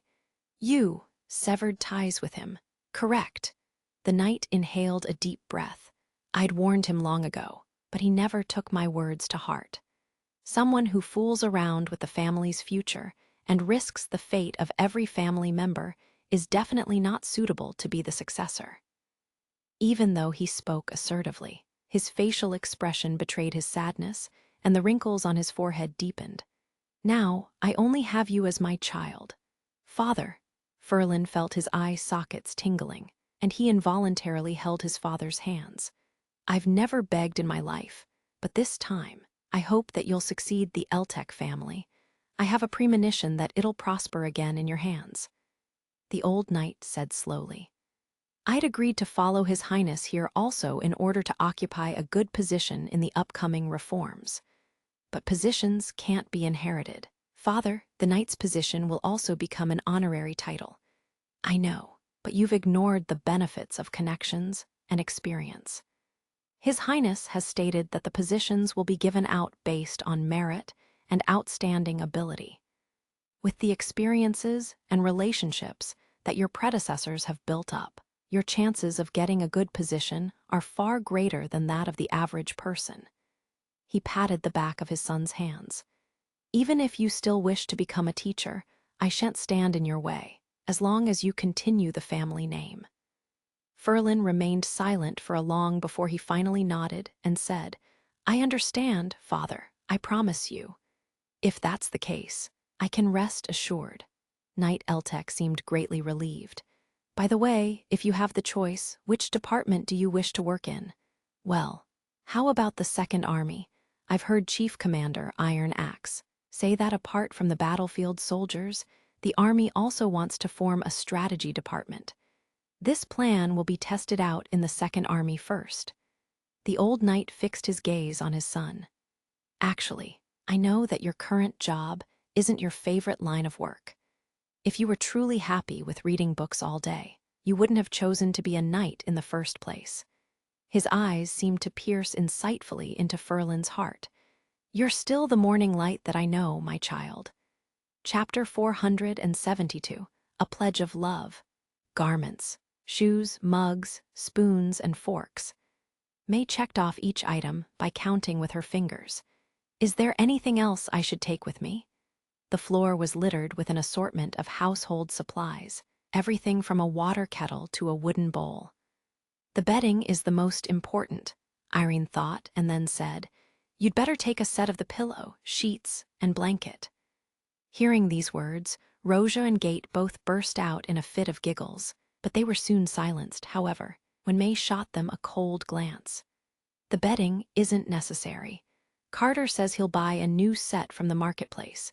It's rumored they once belonged to the four families and were dug up from their mansion's basements.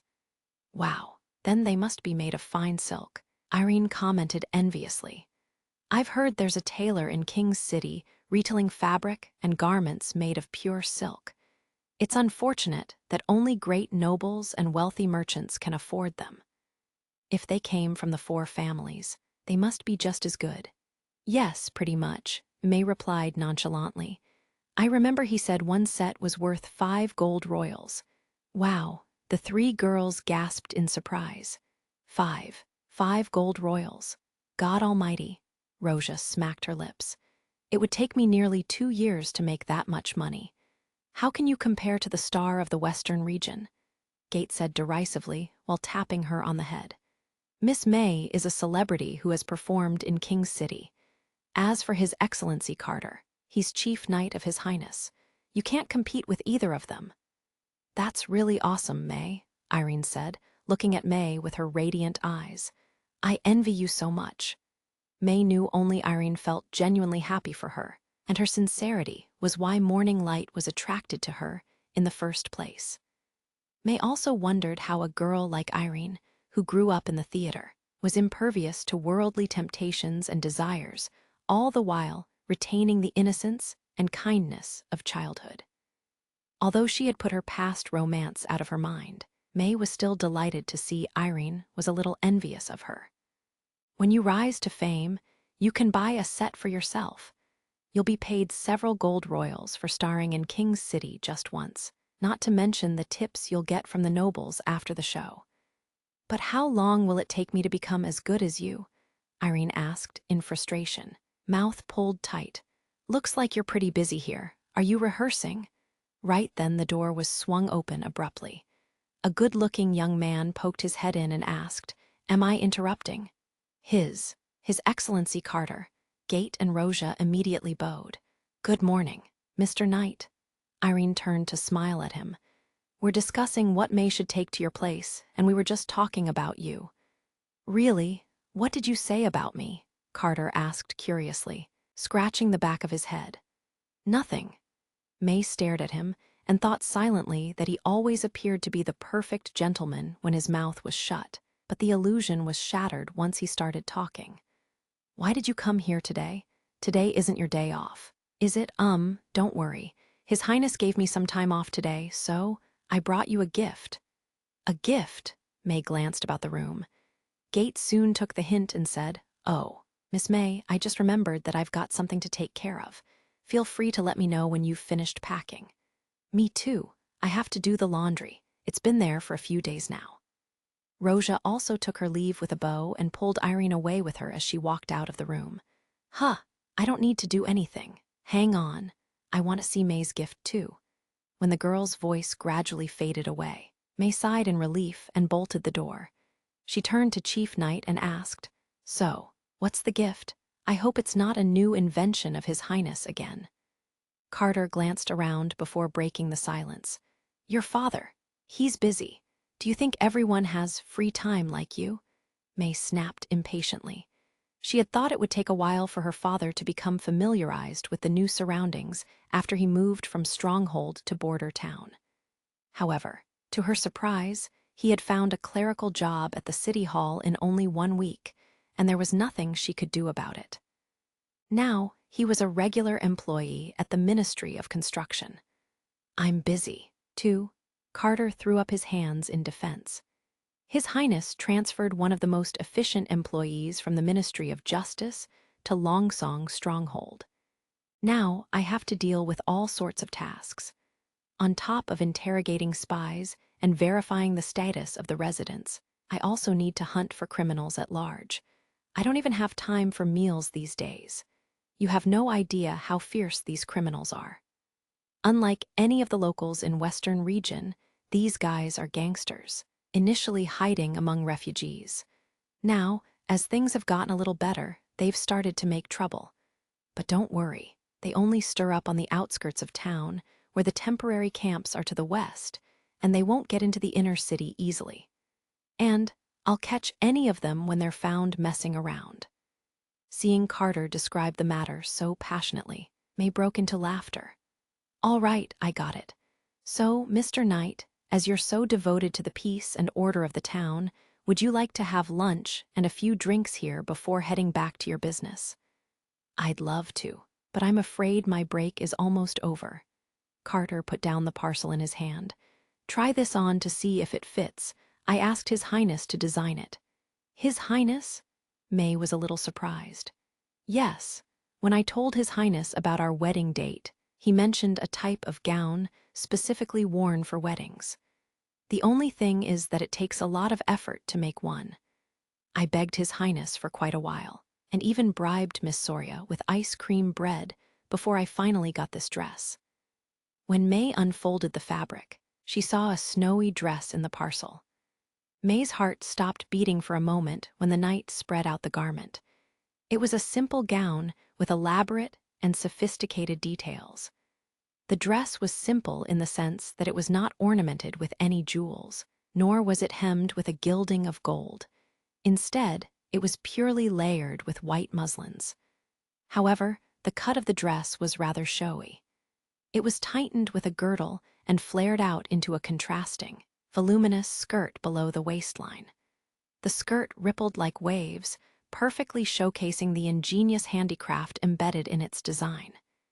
She knew any girl, whether noble or peasant, would be fascinated by and obsessed with a gown like this just at the sight of it. May gently caressed the snowy white gown that weighed almost nothing and retired to her bedroom to put it on. When she was back in the living room, Carter's jaw dropped, struck by the breathtaking beauty he saw. God, you are stunning. Really, a rare, vivid blush rose to her cheeks.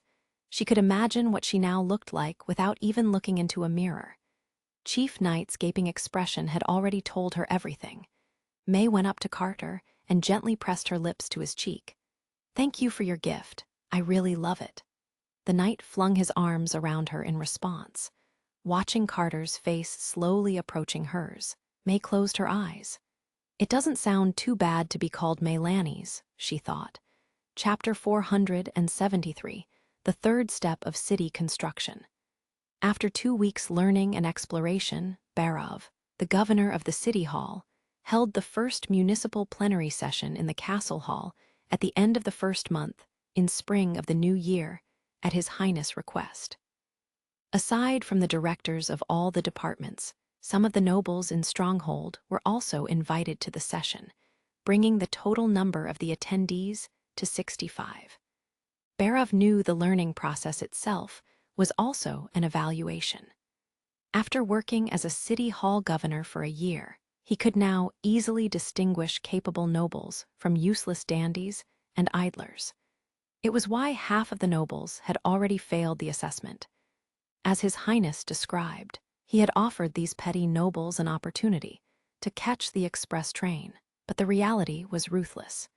People who were unable to keep pace with changes would be naturally obsolete as time went by. Barov shared the same thoughts. Whether His Highness was a demon or a god, it did not change the fact that his territory had manifested an atmosphere entirely different from those in other kingdoms. If this was a new era, he would be happy to dive into it with the prince. The main topic of the discussion for today's meeting was the final vote on the Unification Act, which would be enacted after the city construction. He would also need to inform the nobles in Stronghold of the Act's contents. Barov had prepared for this moment for a long time, and now it was finally the time to uncover the details. Everyone was given a thin hardcover book with gilded letters on its cover, which read basic laws of the kingdom. It contained some core subjects of law drafted and edited by His Highness himself. He could tell just by its name that His Highness had big ambition, and he also believed the prince had the capacity to make towns beyond the western region flourish. Let's get started. Roland, who seated himself at the end of the long table, instructed with a nod. Yes, Your Highness. Barov cleared his throat and ventured. Perhaps all of you have heard that we're going to build a city in the western region. The book in front of you is the Unification Act to be enacted in His Highness' territory once the construction of the city is completed. Feel free to read it through by yourself, or you can listen to my presentation. If you have any questions or concerns, interrupt me anytime. His Highness will answer them. A slight rustle of pages swept over the hall. Barov flipped over the cover, revealing the first page of the book, made of fine parchment. The first thing you see now is the outline of the contents, which contains the structure and institution of the new territory. Article 1. Roland Wimbledon shall reserve all the rights with respect to the territories under his jurisdiction. Article 2.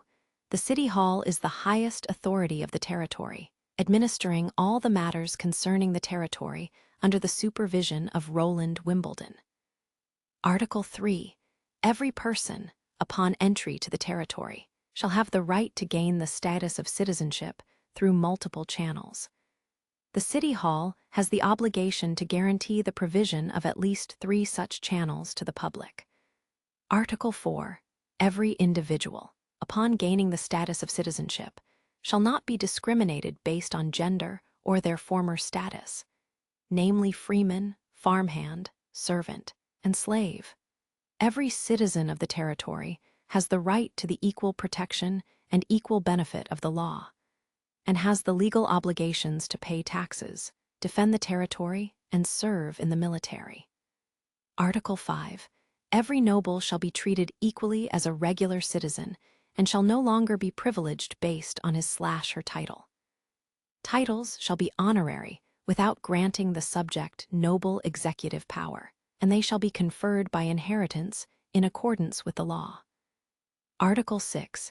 Every citizen has the right to seek protection of life, security, and personal properties from Roland, Wimbledon. Article 7. Every citizen has the right to education, liberty of work, and marriage. Article 8. Commercial interactions and free trade are encouraged in the territory, provided that such activities are carried out in accordance with the law. Article 9. Barov ran his fingers through the pages while explaining the articles one by one. Few codes drafted by the nobles concerned civilians. Even freemen in the city were viewed as subjects of exploitation by great nobles. It was indeed a rare thing that the laws made by His Highness involved so many rights and protections of civilians. The prince probably believed they could only win the battle of doomsday with the help of people's power. Barov didn't care who His Highness relied on. To him, nobles and civilians were the same. He only cared about trying his best to complete His Highness' tasks and keeping a firm grip on power. In King's City, he had been transferred from the Astrology Association to the Ministry of Finance, serving as an assistant to treasurer. He had thought he would soon stand on the highest level of authority in the kingdom of Greycastle, only to realize a decade of waiting had turned his ambition into a desolate, hopeless dream. He had obeyed King Wimbledon III's order to accompany Prince Roland to Border Town due to a faint and tenuous promise made to the past king, and also due to his morbid disappointment brooding for years. Yet, he had never expected his long-awaited dream would somehow come true in another way. Barov had not seen a real demon, but he knew well the strength and power of the armored knights. If His Highness could defeat the knights at a single blow, he could certainly sweep away all his obstacles in the kingdom. Eventually, the prince would ascend to the throne and become the reigning sovereign of the state, and he would be the hand of the king. If the treasurer was still alive by then, what a bitter countenance would he show to Barov? As most of the contents in the outline had been read out to subjects in plain language before, none of the directors were surprised. However, when he read the part that stipulated the prohibition of human trafficking and the abolishment of slavery, the nobles began murmuring. All the other articles were passed unilaterally. No one questioned the article on the reform of the noble. These petty nobles had not benefited much from their territories since most of their lands were in deserted areas, so they did not care much about the so-called feudal power and legislative power. Besides, after 2 weeks of study, many of them had planned to sell the territories to the city hall and use the proceeds to start a new business, such as a machinery factory and a chemical plant. The conference started in the morning and did not stop until the afternoon. Everybody was focused on the presentation. When it was time for lunch, the servants placed the food on the table to let the attendees eat while reading. Barov had a lot of water. Although he had a sore throat, he was happy to explain every detail of the articles to the people present. Finally, they entered the last topic of discussion, which was the only article in the basic laws of the kingdom that required everybody's opinions. It was the flag and the name of the new city. The conference hall was soon filled with a buzz of debate. Barov asked everybody to come up with a name and an ideal design for the flag. The attendees would have to place their work on the table and pick the best one. After several rounds of voting, the flag and the name of the new city were nailed. The design of the flag was based on the emblem of the royal family of the Kingdom of Greycastle.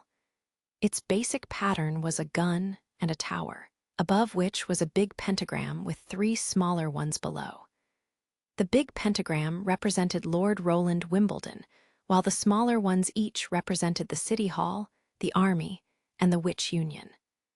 As for the city name, they picked City of Neverwinter. Chapter 474, The Killing Machine. 2 days after the enlarged meeting, Iron Axe was ordered to test new weapons again. Since the northwest side was vulnerable to the attacks of demonic beasts, the new shooting range was set on the other side of the Redwater River.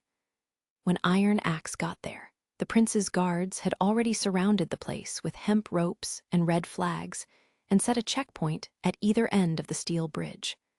Unauthorized personnel were not allowed in that area. Obviously, His Highness took the test on new weapons seriously. Iron Axe walked quickly in the uneven snow, and every guard he met gave him a friendly glance. Seeing this, he could not help but remember his first time participating in a test of flintlocks.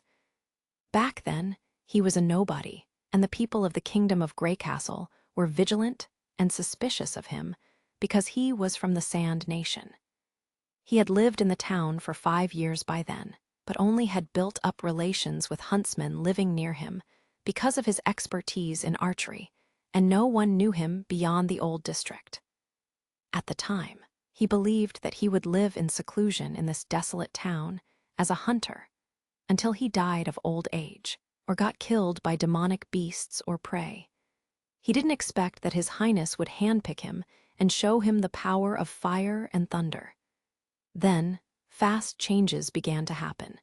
He fought against demonic beasts in the militia, which was then turned into Border Town's First Army. He was promoted rapidly from head of the Hunter Squad to commander of the First Army. To his great surprise, and to make up for his greatest regret of his life, he had met the heiress of the Osha clan, Lady Drow Silvermoon, again in the town because of His Highness' open attitude towards witches. Due to this trust, recognition, and improvement of his fate, he swore allegiance to his new lord deep within his heart. In the middle of the shooting range, Iron Axe saw His Highness Roland, Chief Knight, and unexpectedly, several Sleeping Island witches. "Your Highness, Iron Axe reporting to you." He walked forward and saluted the prince. The prince nodded and said, "Everyone's here. Let's get started." He gave 2 long guns to Iron Axe and Carter. "It's one of my newly developed weapons, still in the prototype stage. The numbers are limited, so take turns trying them, please." Iron Axe carefully studied the gun in his hand. It looked similar to a revolving rifle, except that it had no cartridge. This made him wonder if its bullets had to be reloaded through the muzzle like the oldest flintlocks. "It's called a bolt rifle," His Highness quickly explained. "It uses the newest, smokeless gunpowder. The caliber is 8, smaller than the 12 of a revolving rifle, but it's more powerful." He turned the gun over to give a demonstration. The ammunition is inserted from the front of the trigger, and each clip can be embedded with 5 bullets. However, it cannot fire continuously like a revolving rifle, so you need to reload it after ejecting all the bullets. Soon after the prince's demonstration, Iron Axe understood how to operate the new rifle and shot a clip of bullets. The kickback of the rifle was quite strong. Every time the gun was discharged, he felt a heavy kick on his shoulder from the butt, and it was much louder than a revolver. 5 bullets shot out of an old gun would usually cause thick smoke that blocked his sight, but now there was no smoke in front of the muzzle, which might be due to the smokeless gunpowder that His Highness had just mentioned. Apart from that, there was nothing special about this new bolt rifle. Iron Axe thought there was a substantial improvement from the flintlock to the revolver, but the bolt rifle seemed to have no improvement and even wasn't as good as a revolver. Its most obvious shortcoming was the low rate of fire. He could fire continuously while standing with a revolving rifle, but it was inconvenient to do so with the bolt rifle, since he had to reload the gun by hand and then raise it back up to aim at the target again after each shot. Though this process took much less time than a flintlock, it wasn't effective in suppressing the enemy in a short time. For example, it was obviously less practical than a revolver in battles, like the ones against the noble rebels in Longsong Stronghold, with close combat in the streets or indoors? Iron Axe told Roland his honest opinion, and Carter voiced a similar view. The prince nodded and said, "Yes, it's not as convenient as a revolver, but it also has a great advantage. Andrea, come here and show them." He gave the rifle to the witch and said, "Remember to shoot using your ability." "Aha!" The blonde witch picked up the gun and skillfully reloaded it. They could tell that this was not her first time operating this new weapon. "Now, watch me." With 3 deafening shots, Iron Axe was shocked to see the 3 farthest wooden targets fall down in turn. Her bullets shot the targets that looked as small as fingernails at the distance, on their thin sticks below the target boards. They were standing at least 400 meters away. "Your Highness," Carter stuttered in disbelief. Andrea's derivative ability enables her to accurately hit the target with a gun or a bow.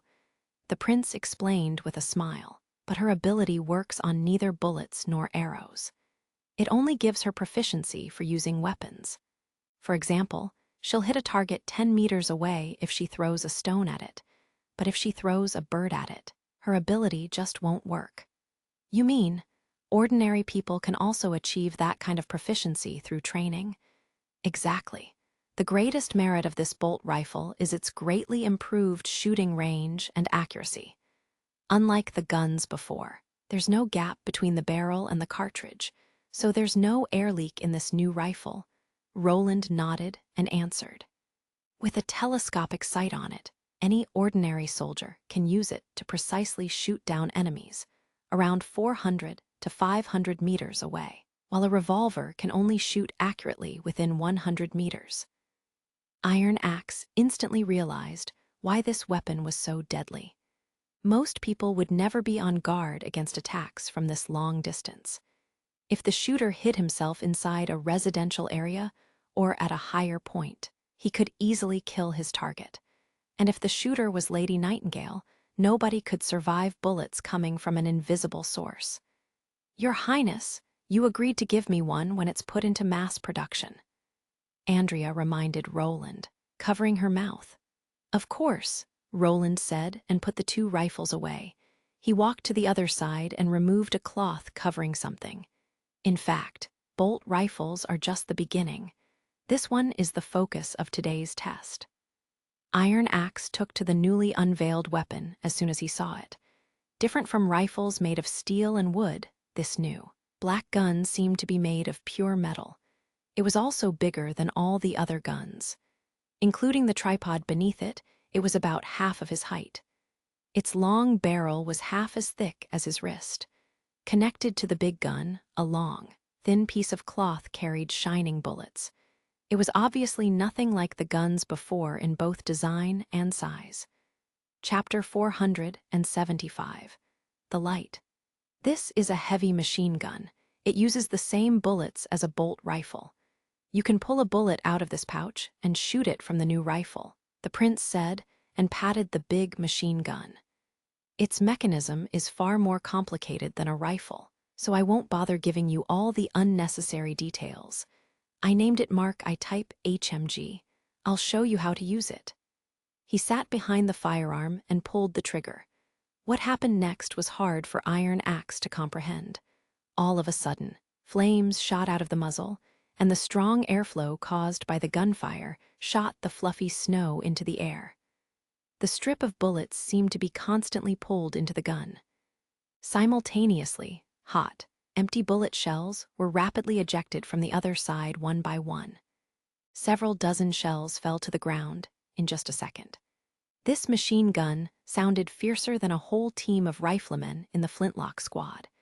No pause could be heard between the gunshots. The prince aimed at the ground in front of him instead of the distant targets and shot continuously into the snow.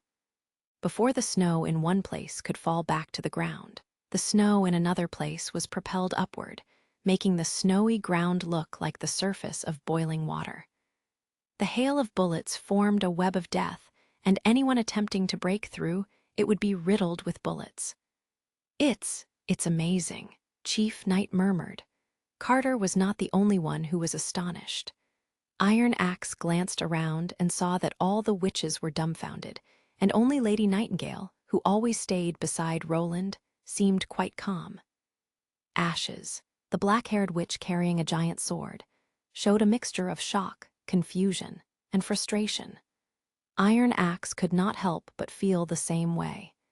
He had become chief bodyguard of the Osha clan because of his proficiency in knife work and archery, skills he had honed with regular practices since childhood. Like him, the most powerful warriors with outstanding talent were popular among clan leaders in the southernmost region. However, even the quickest and strongest fighter in the world could never escape these bullets that moved faster than sight. Astoundingly, the mark I didn't even have the flaw of requiring a pause to reload bullets. If the First Army was equipped with 20 heavy machine guns, the enemy's fighting skills acquired from more than 10 years of hard work would become a joke. A fighter would naturally find it hard to accept the fact. Fortunately, he found a new path. Leaf moved rapidly through the heavy undergrowth of plants to drive the demonic beasts that had intruded into the misty forest towards the city wall. Now, she could control an area almost as large as the town. The trees and foliage in the area were like her eyes and limbs. They could grow according to her will and form a defense line against enemies, but His Highness kept telling her to inform the army whenever she found any demonic beasts or demons instead of directly fighting against them, especially demons. If demons sensed her existence and destroyed the whole forest, it would be a significant loss, as the town now counted on her to provide early warnings, and a forest that could be adjusted on demand was a great asset. Leaf reclaimed an empty lot near the town and planned to grow golden ones, wheat on it, as soon as the months of demons ended. This time, with the heart of forest to provide her with magic power, the seeds of the wheat would grow continuously and produce enough seeds for all the farmers in the western region. Suddenly, she sensed a group of demonic wolf hybrids approaching from the edge of the forest. Leaf immediately turned to look at these invaders and saw 8 strong demonic beasts fleeing into the deep forest. As she was about to send out a carrier pigeon to inform the First Army and meanwhile drive them to the city wall, she felt something strange. They did not look as ferocious as usual. Instead, they seemed to be driven by something. Even her branches and vines could not stop them now. Could it be demons returning? Leaf frowned, and as she was about to widen her range of sight, she felt a hint of warmth on her head. She promptly looked up and saw golden rays of light peep out from several cracks in the cloudy sky, shining down on the snowy white land of the western region. How do I deal with this one here? Tilly pointed at an equation in a book. Well, you put an equation 4 to create a new equation, and then you'll derive it to get the one in the book. Anna quickly wrote down the derivation process on a piece of scrap paper. That's it. I see. Tilly clapped her hands and said, if you put this variable in, the result should be close to 1. Impressive. You can calculate the result in your mind. Anna gasped with admiration. That's just because of my ability. You're the amazing one. You can learn everything in the prince's new books so quickly, said Princess Tilly with a smile. Anna gave her a soft smile. Only the mention of Roland Wimbledon could bring a smile like that to her face. Every time Tilly saw that smile, she could not help but think that it was impossible for a simple, honest girl like Anna to like a wicked man. Roland must be different now, she presumed, regardless of whether he was the real Prince Roland or not. Actually, Tilly herself felt that the new Roland was totally different from all the nobles in this world, as if he were from another world. However, at the same time, she felt comfortable around him and liked his unique charm more and more as time went by. Looking up at the cloudy sky, Tilly even hoped for the months of demons to continue like this so she could learn all his knowledge. That way, she might be able to truly understand the new Roland, even if he never wanted to talk about himself. She shook her head to dismiss these thoughts. Tilly pointed to the next question. To her astonishment, the book was suddenly lit up. The two witches looked out the window simultaneously. Traces of light had mysteriously appeared in the snowy sky, and the long-lost sunshine now rimmed the clouds with golden light. The locals bustling about in the town sensed the change, too. Soon, a growing number of people poured into streets, cheering. Tilly looked at the sky in a daze, all sorts of emotions welling up inside her. When the gunfire stopped, empty bullet shells were piled up beside the prince's feet. A dull, light tint of red could be seen on the muzzle of the gun, and white smoke was coming out of the barrel. Even the drop of a pin could be heard now, as nobody aired their opinions. Words were unnecessary since the fixed look on their faces told the shock brought by this new weapon. Iron Axe could not control his excitement any longer and knelt down in the manner of the Sand Nation. "The world is yours, Your Highness." He firmly believed that his new path was to lead the first army, which was equipped with brand new firearms, to expand the territory for His Highness Roland. A hand reached in front of Iron Axe. The prince pulled him up and did not look as content as Iron Axe had expected. Instead, he looked at the impassable mountain range and said in a deep voice, "Our real enemy is demons. Even so, I'll still fight for you until I die." Before Iron Axe could speak his thoughts, a dazzling ray of light pierced the cloudy sky, illuminating the world below. The witches behind exclaimed in amazement, and Roland looked up and smiled. More and more rays of light came down from above and became brighter and brighter. Soon, it was hard for them to stare at the light. Meanwhile, dark clouds silently melted away as the ice did with fire. The sun appeared again in the sky. The months of demons ended. Chapter 476, The Victory Day.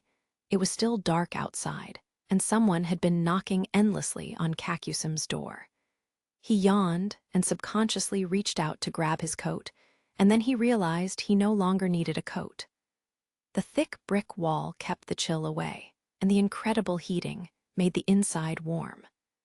No matter how heavy the snow was outside, the house no longer let the cold in like it used to, and the roof no longer leaked. Such a high-quality house was only fit for the nobles in Valencia. Of course, it was a little smaller. He opened the door and found a young boy, his assistant Pike, standing outside. "Why aren't you up yet? We have to hurry, Captain. Otherwise, we won't get a good spot." "Do we need to leave so early?" Kakusim stuck his head out and looked at the sky. The dawn was peeking through the clouds, and soft morning sunshine lit a small section of the sky. "Of course," the boy exclaimed. "My neighbors told me there would be a performance from the Star Flower Troupe during the celebration, and we won't get into the square if we're late." "All right, wait a minute." The old man shrugged and returned to his bedroom to change. He looked at the other empty bed and sighed softly. "The Victory Day. Is there any celebration like this in Longsong's stronghold? If not, Vader would miss it." They went to the square and found that there were banners strung up on ropes and tied to the trees on both sides of the street. The small town looked bright and new under the morning sunshine. Every now and then, people joined them from the pathways into the main road and walked alongside them. It seemed that they were going to the square too. Kakusim had heard about the celebration from Pike. The prince had named the first day after the months of demons as the Victory Day to celebrate passing the months safely. On that day, everyone in the town had the day off and enjoyed a grand bonfire party in the square. Kakusim's assistant had learned about this and invited him to go to square with him. After some thought, the old man agreed. As they entered, they found a fenced-in area in the center of the square and policemen with black uniforms maintaining order. Quite a few people had arrived early and were standing around waiting. The two quickly found a place near the stage and chatted as they waited for the celebration to begin. At noon, crowds gathered in the square, and the prince appeared in the center of the theater. As soon as he showed up, Kakusim heard overwhelming cheers. The people around him excitedly raised their hands and shouted, "Long live your highness!" Prince Roland smiled. He waited for the cheers to pass, raised his fist, and said loudly, "We have defeated evil once again." The square exploded in instant cheers. The deafening sound shook the old man's heart. He had not seen such a respected lord in a very long time. "My people, no matter where you come from, the western region, the northern region, the eastern region, or the southernmost region, as long as you have made a contribution to our town, the glory belongs to you. This glory belongs to everyone who gave their blood and sweat to Border Town." The prince's calm, emotional voice seemed to have magic power and could be heard without him having to shout. "Today is the victory day. It was set by all of you. Evil has not been completely eliminated and will come back sooner or later. But no matter how many times our enemies come, victory is ours as long as we unite and work together." The old man had never heard a nobility refer to the civilians and himself as we, but His Highness didn't seem to mind. He looked at the people naturally, without arrogance or scorn. In the prince's eyes, he and his subjects were together as one. It was incredible, but unexpectedly harmonious. "Now, let's cheer for this hard-won victory and raise our glasses to celebrate. Long live your highness. Long live victory."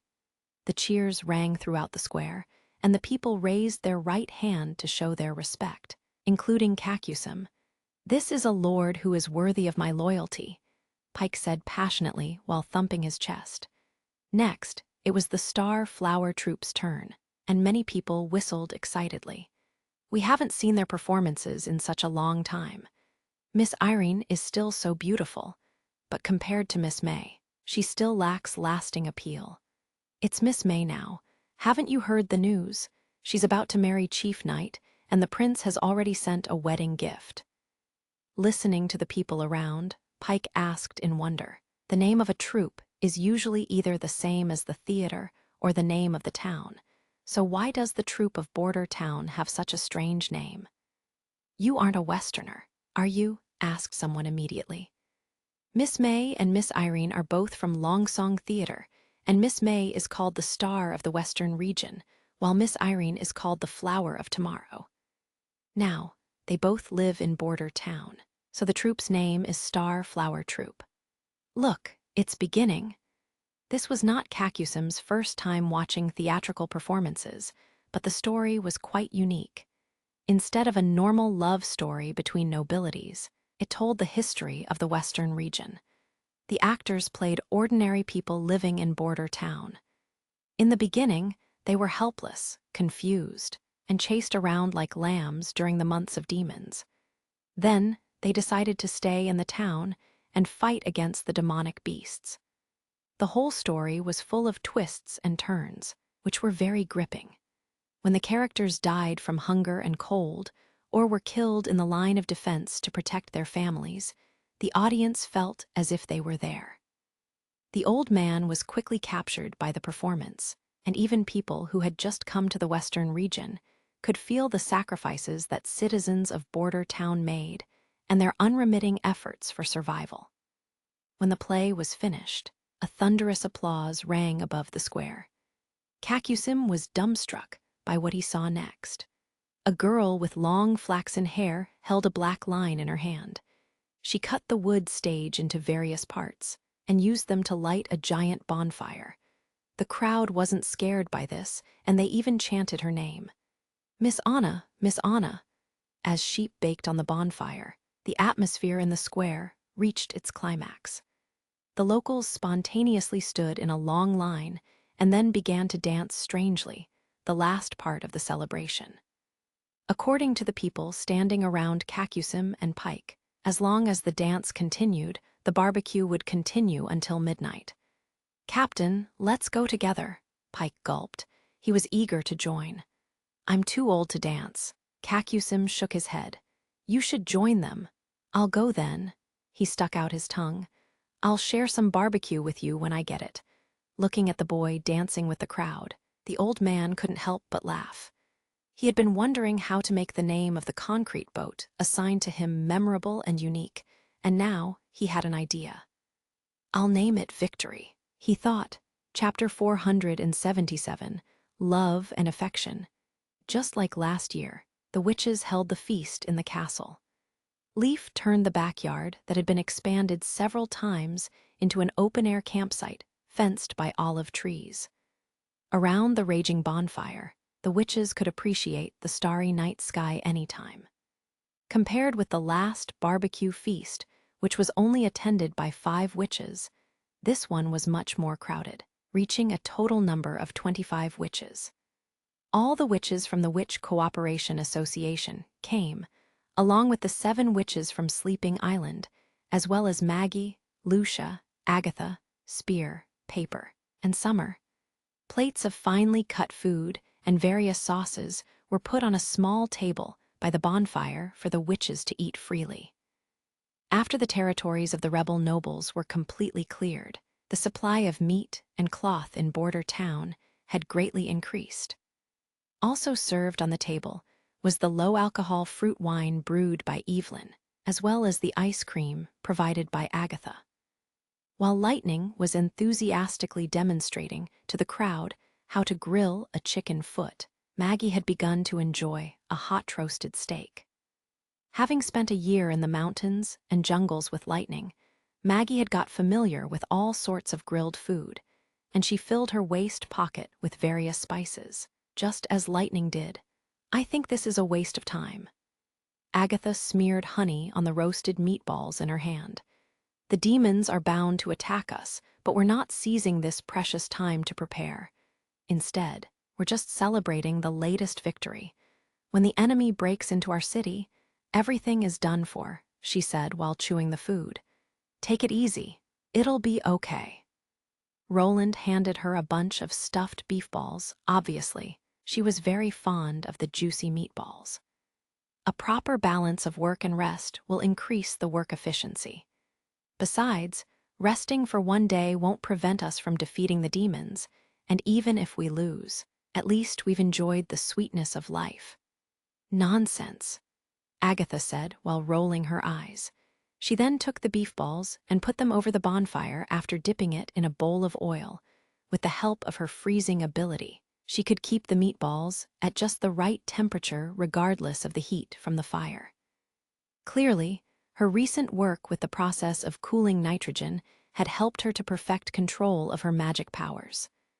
On the other side, the newcomer Summer apparently hadn't seen so much meat in a long time. Although she could not stop swallowing saliva, her hands kept still. Fortunately, after noticing Summer's timidity, Wendy pulled this newly awoken sister to her side and shared the food that she roasted with Summer and Paper. The 3 witches from Sleeping Island, Ashes, Andrea, and Shavy began to play poker games while waiting for their food to be grilled. In the past few months, they had learned all the variations of poker that Roland was familiar with.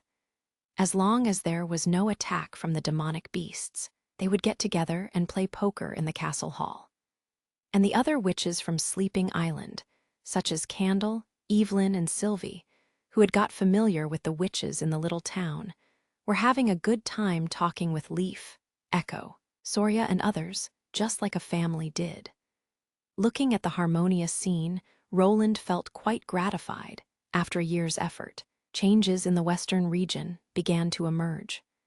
The people's enthusiastic cheers at the square at daytime and the heartfelt smile on the witches' faces were all payback for his efforts. Such kind of payback was so sweet that Roland could not help but feel intoxicated by it. As the bonfire gradually died out, the time approached midnight. Roland asked Nightingale and Ashes to escort Nana and Summer home respectively, while he stepped onto the second floor of the castle, waiting for Anna to appear. He decided to take the initiative instead of waiting passively, or rather, postponing. Silver moonlight cast into the castle through the corridor window. In the moonlight, Roland saw Anna's blue eyes. The scene was quite familiar to him, but their positions were reversed from the last time. Half hidden in darkness, Anna's pupils reflected a faint luster, like stars in the night sky where all the other stars could not be seen. The sky only belonged to her tonight. Roland did not speak, but walked forward. Holding Anna's hand, they went to the third floor. This was not the first time that Roland had kept this close to Anna, but still, his heart beat fiercely. Through the hand he was holding, he could tell Anna was nervous too. Nevertheless, she followed him without any hesitation. They entered Roland's bedroom. When Roland closed the door, turned around, took a deep breath, and wondered what to say, Anna kissed him. The tip of her tongue softly pried open Roland's mouth. Roland felt lost in her luscious breath. At that moment, the title of a song popped into his mind, sealed with a kiss. When you don't know what to say, kiss. When you've no idea how to express your feelings, kiss. Kissing is the speech without a sound, and kissing is scorching affection. When their lips finally parted, Anna's cheeks had turned red. I have a present for you. From his pocket, Roland took out 2 red magic stones, which had been polished, rimmed with gold and strung together by a thin red thread at the top. Is this a sigil? Yes. After being connected together by magic power, a stone of pathfinding and a stone of positioning make a tracking sigil. Roland helped Anna to put the stone of pathfinding around her neck. Now, no matter where I go, you can find me with the help of the stones. Anna must have sensed something unusual because she stared at Roland, motionless. Just then, Roland carefully spoke each word while softly holding her cheeks with his hands. Will you marry me? Anna, the peacefulness of the clear blue lake, was interrupted by a pouring rain. After a long pause, Anna nodded and said, yes. What followed next was so natural. The long-held emotions broke through the last barrier at that very moment and entangled with one another. Roland picked her up by the waist and put her onto the bed. He kissed her from her forehead down to her neck with tenderness and clumsily unsnapped her buttons. With her eyes open, Anna stared at Roland as if she wanted to imprint every single move of his into her brain. When the girl's fair and smooth body was exposed, Roland hugged her gently in his arms and covered them up with a quilt. Without the barrier of clothes, he clearly felt Anna's rhythmic heartbeat, as if her heart was about to pop out of her chest. This time, Anna whispered in Roland's ear, what about it? I won't fall asleep again. Roland couldn't help but burst into laughter, which eased the tension between them. He lightly brushed her nose and said, even if you fall asleep, I won't leave you alone. Their mouths searched for each other once again, their bodies became one, and their hearts merged together. Chapter 478, Witnessing the Establishment of the New City. After King Love, Anna rested her head in Roland's arms and nuzzled up against him like a cat. Your Highness, it's so good to have met you, she whispered to him. Her breathing had just returned to normal from all the excitement. Call me Roland. He stroked her long hair and smiled. There isn't anyone else around anyway, and I've never heard you call my name. Roland, good girl. He tickled her ears until she laughed, and then he exclaimed, actually, it's me who should have said that in the past. I never imagined that I would meet such a brilliant girl like you. Not even in the palace. No, Roland shook his head faintly. Sometimes I even think I'm dreaming. Anna remained silent for a while, and then cuddled closer to Roland before saying, I'm right here, and I'm not going anywhere. These words aroused his thoughts. He recalled that she had said the same thing to him before. Living like a normal person, but I do not care about that. I just want to stay at your Highness' side, nothing more. What are you talking about? I'm not going anywhere. She's the petite and frail lass who was rolled up in a corner of a prison cell, the diligent girl who practiced her ability in maid's clothes, the daring young lady who conjured a huge fire and sealed up the city wall, the diffident maid who raised her head and kissed me, and the lovely young woman who asked me to accompany her on the day of awakening. Such scenes flashed in front of Roland, one after another. Without realizing it, the two of them had built up so many memories together. It's true. He slid his hand down Anna's silky hair and caressed her slender back. You're right here with me. Feelings are really intriguing, he thought to himself. Though these are nothing but meaningless and silly words, they warm and melt my heart like nothing else can." An even longer period of silence followed. Then, just as he thought she had fallen asleep, she spoke. "I'm a witch, I know. Sister Wendy told me that witches are infertile," Anna muttered. "This will be troublesome for you." "I'm not afraid," Roland replied assertively. "Compared to the impending third battle of divine will, this is nothing." He once spent time considering how to arrange his succession, but discontinued it after hearing Agatha's report. The battle that would decide man's fate was around the corner. All kingdoms would be completely decimated if they were unable to defeat the demons. Compared to this, the succession issue was not important. He paused momentarily when he thought of this. After a while, he continued, "Actually, I was a bit worried earlier on." "About what?" "I was worried that you would use this reason to reject me." "Why?" Anna looked puzzled. "I want to be with you, no matter I'm a witch or not." Roland guffawed when he heard her reply. "Indeed, since I met Anna, she's always been like that. Straightforward, never beating around the bush, and expressive of whatever idea she had. With her, there would never be a Korean drama case of 'I mean well for you, but I can't tell you' misunderstanding. I've thought too much." As they chatted, Roland began to feel his body revitalize. Sensing the changes, Anna kissed him on the neck and climbed on top of him. The night was still very young. The next day, Roland woke up much later than usual. When he opened his eyes, the sun was already directly above the castle. He looked beside himself and was slightly shocked. Anna was nowhere to be found. Could it be that what happened last night was merely a dream? He bent his body down and breathed a sigh of relief. Strands of flaxen hair were left on the pillow, and he could smell a faint fragrance on one side of his clothes. "What are you doing?" Anna's voice suddenly came from overhead. Roland raised his head and felt awkward. He must have looked unglamorous sniffing all around while lying on the pillow. "Ahem, I was just counting the strands of hair you left. Hey, when did you get up?" "I went to bring breakfast to you." She placed the plate she was holding on the bedside table. Her actions and movements seemed a little unlike her usual self. "I saw you sleeping soundly when I woke up and didn't want to disturb you." "Sorry," Roland said apologetically. "I should have helped." After so many physical activities during the night, Roland feared that she was feeling uncomfortable despite her exceptional recovery capabilities. "What nonsense!" Anna laughed meekly. "You're a prince." He shook her head and did not say one more word. Instead, he pulled her into his arms. After embracing for a while, she patted him on the back.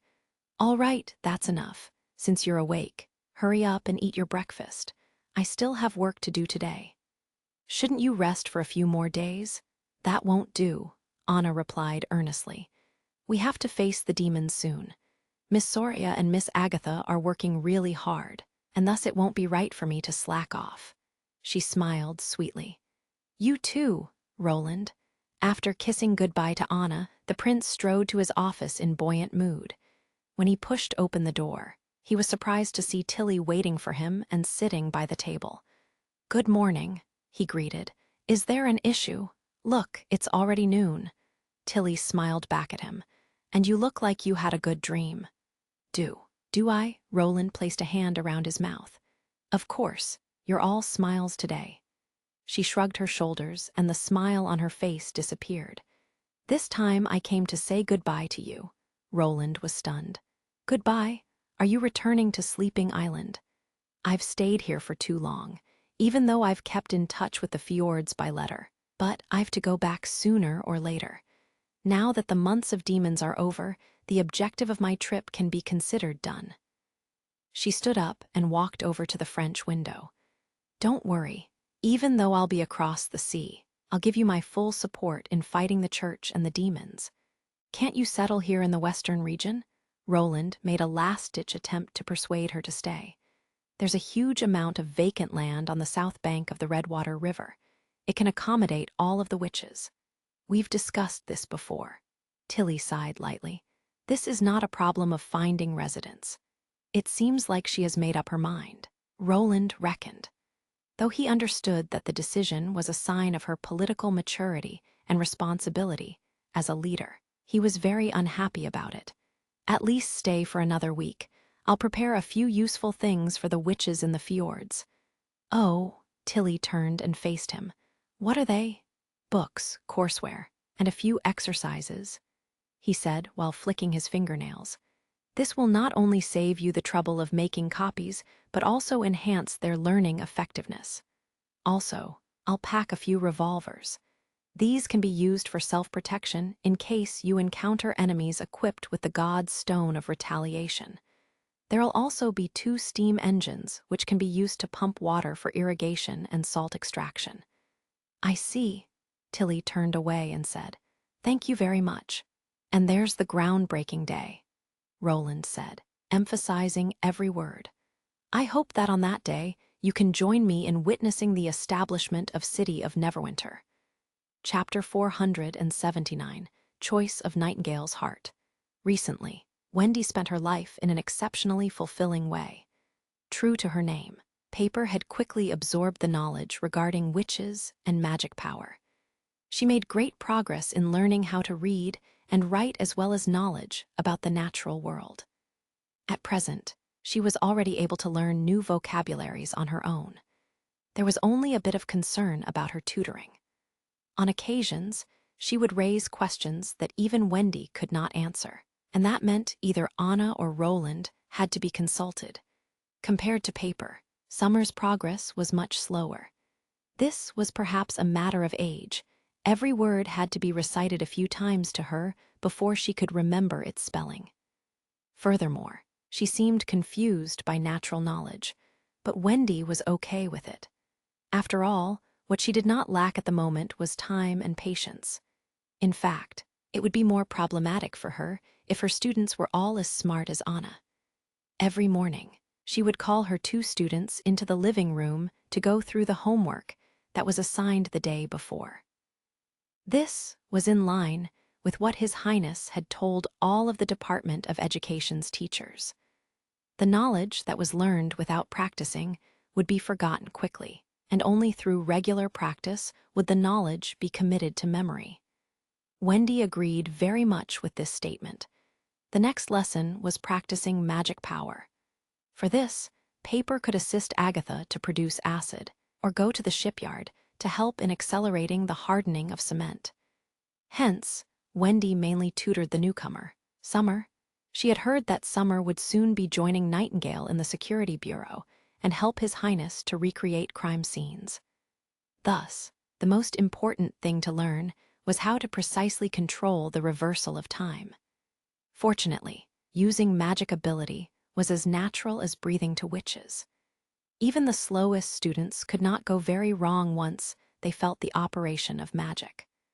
Wendy often raised the example of Maggie in order to encourage Summer not to be disheartened by her lack of natural proficiency in magic power.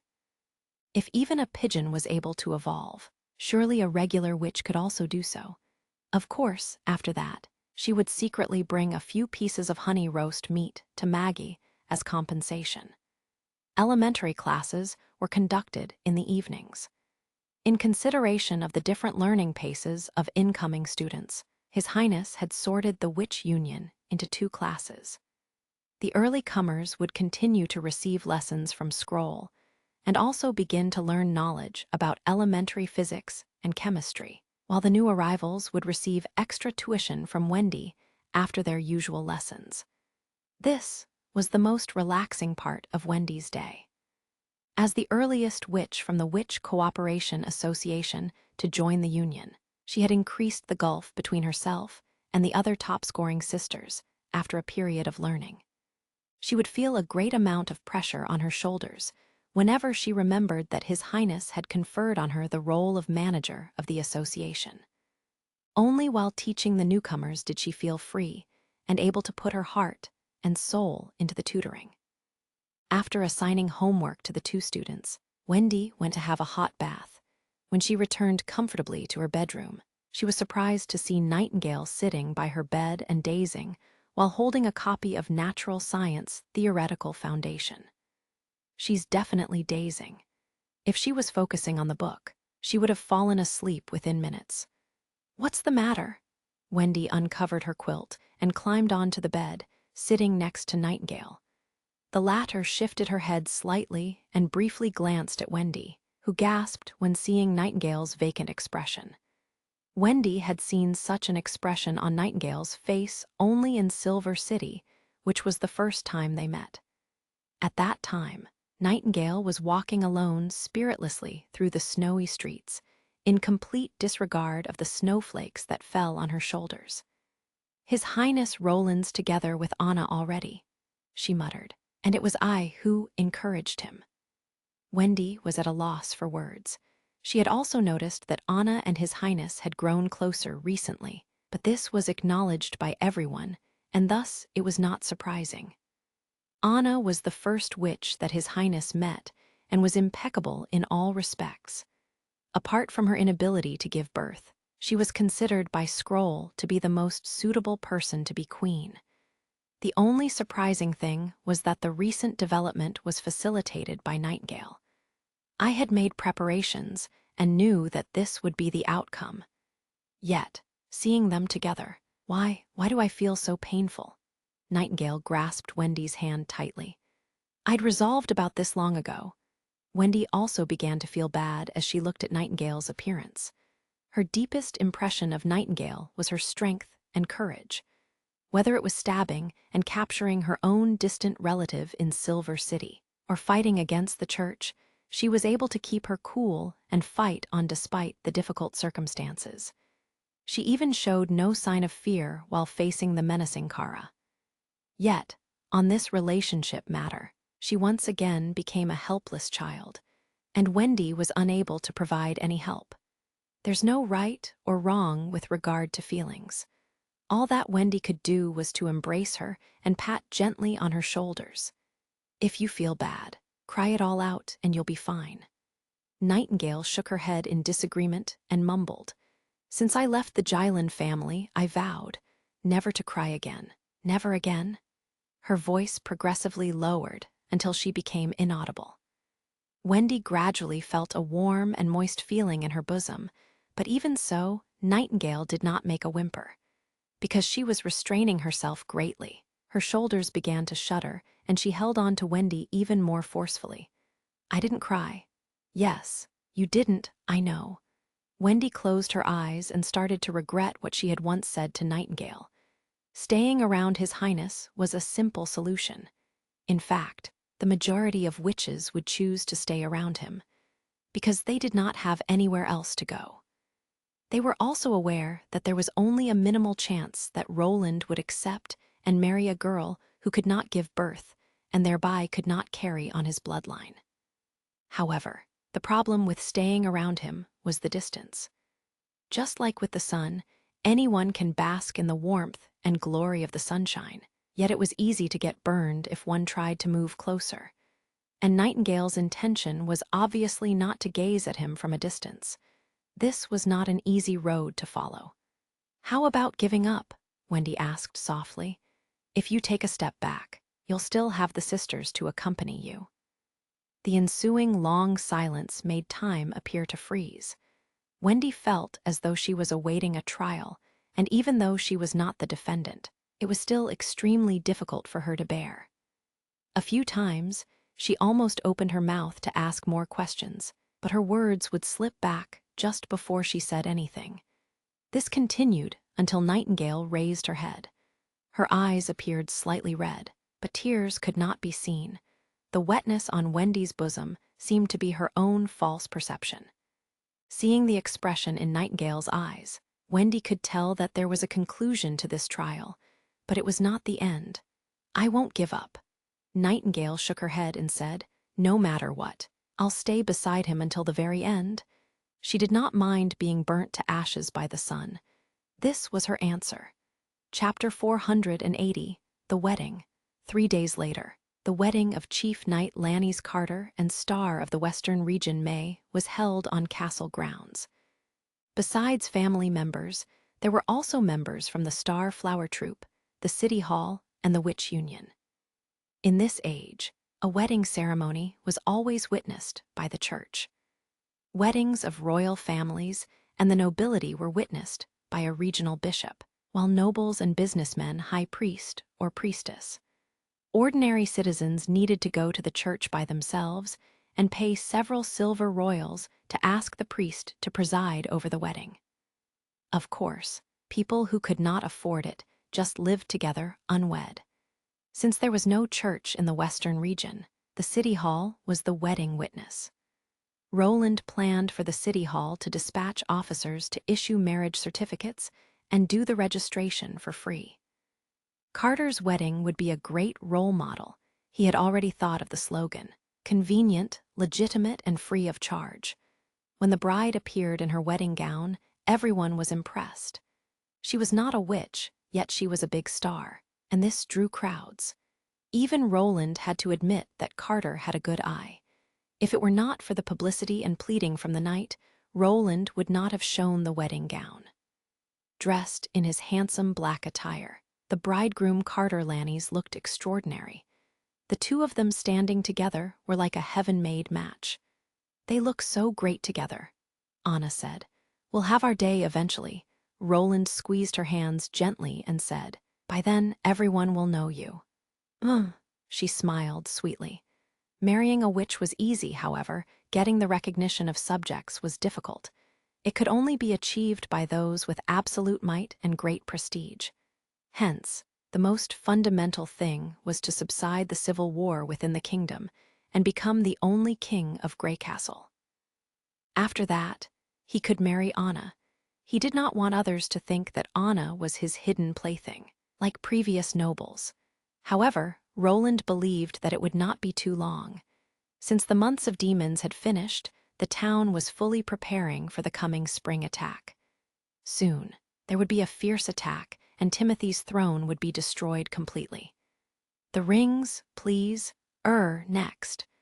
The officer from the city hall was unfamiliar with the new wedding process written by Roland. He lowered his head to look at his notebook. "You may kiss each other now." "Wow!" Assembled guests broke into a round of applause, especially Irene, a member of the Star Flower Troupe. She excitedly grabbed Morning Light and swayed from side to side, and then grabbed others to clap and cheer for May. "Just kissing," Lightning twitched her mouth. "Each time my father returned from an expedition, he was kissed several times." "Coo!" Squatting on Lightning's head, Maggie turned her head away. She put her wings in front of her face, however, the eyes of a pigeon are on both sides of the head. "Is this wedding procedure really suitable, Your Highness?" Scroll put her hands on her forehead. "It's a particular case. Not every couple needs to do this," Roland smiled. "After all, it's used for publicity, the more attractive, the better." Speaking of this, he turned to Soria. "You need to paint this moment in detail. Rest assured, leave it to me." The latter watched the two newlyweds without blinking. The magic pen in her hands was shining. Carter was obviously nervous. After his initial shock had subsided, May stood on tiptoe and kissed him.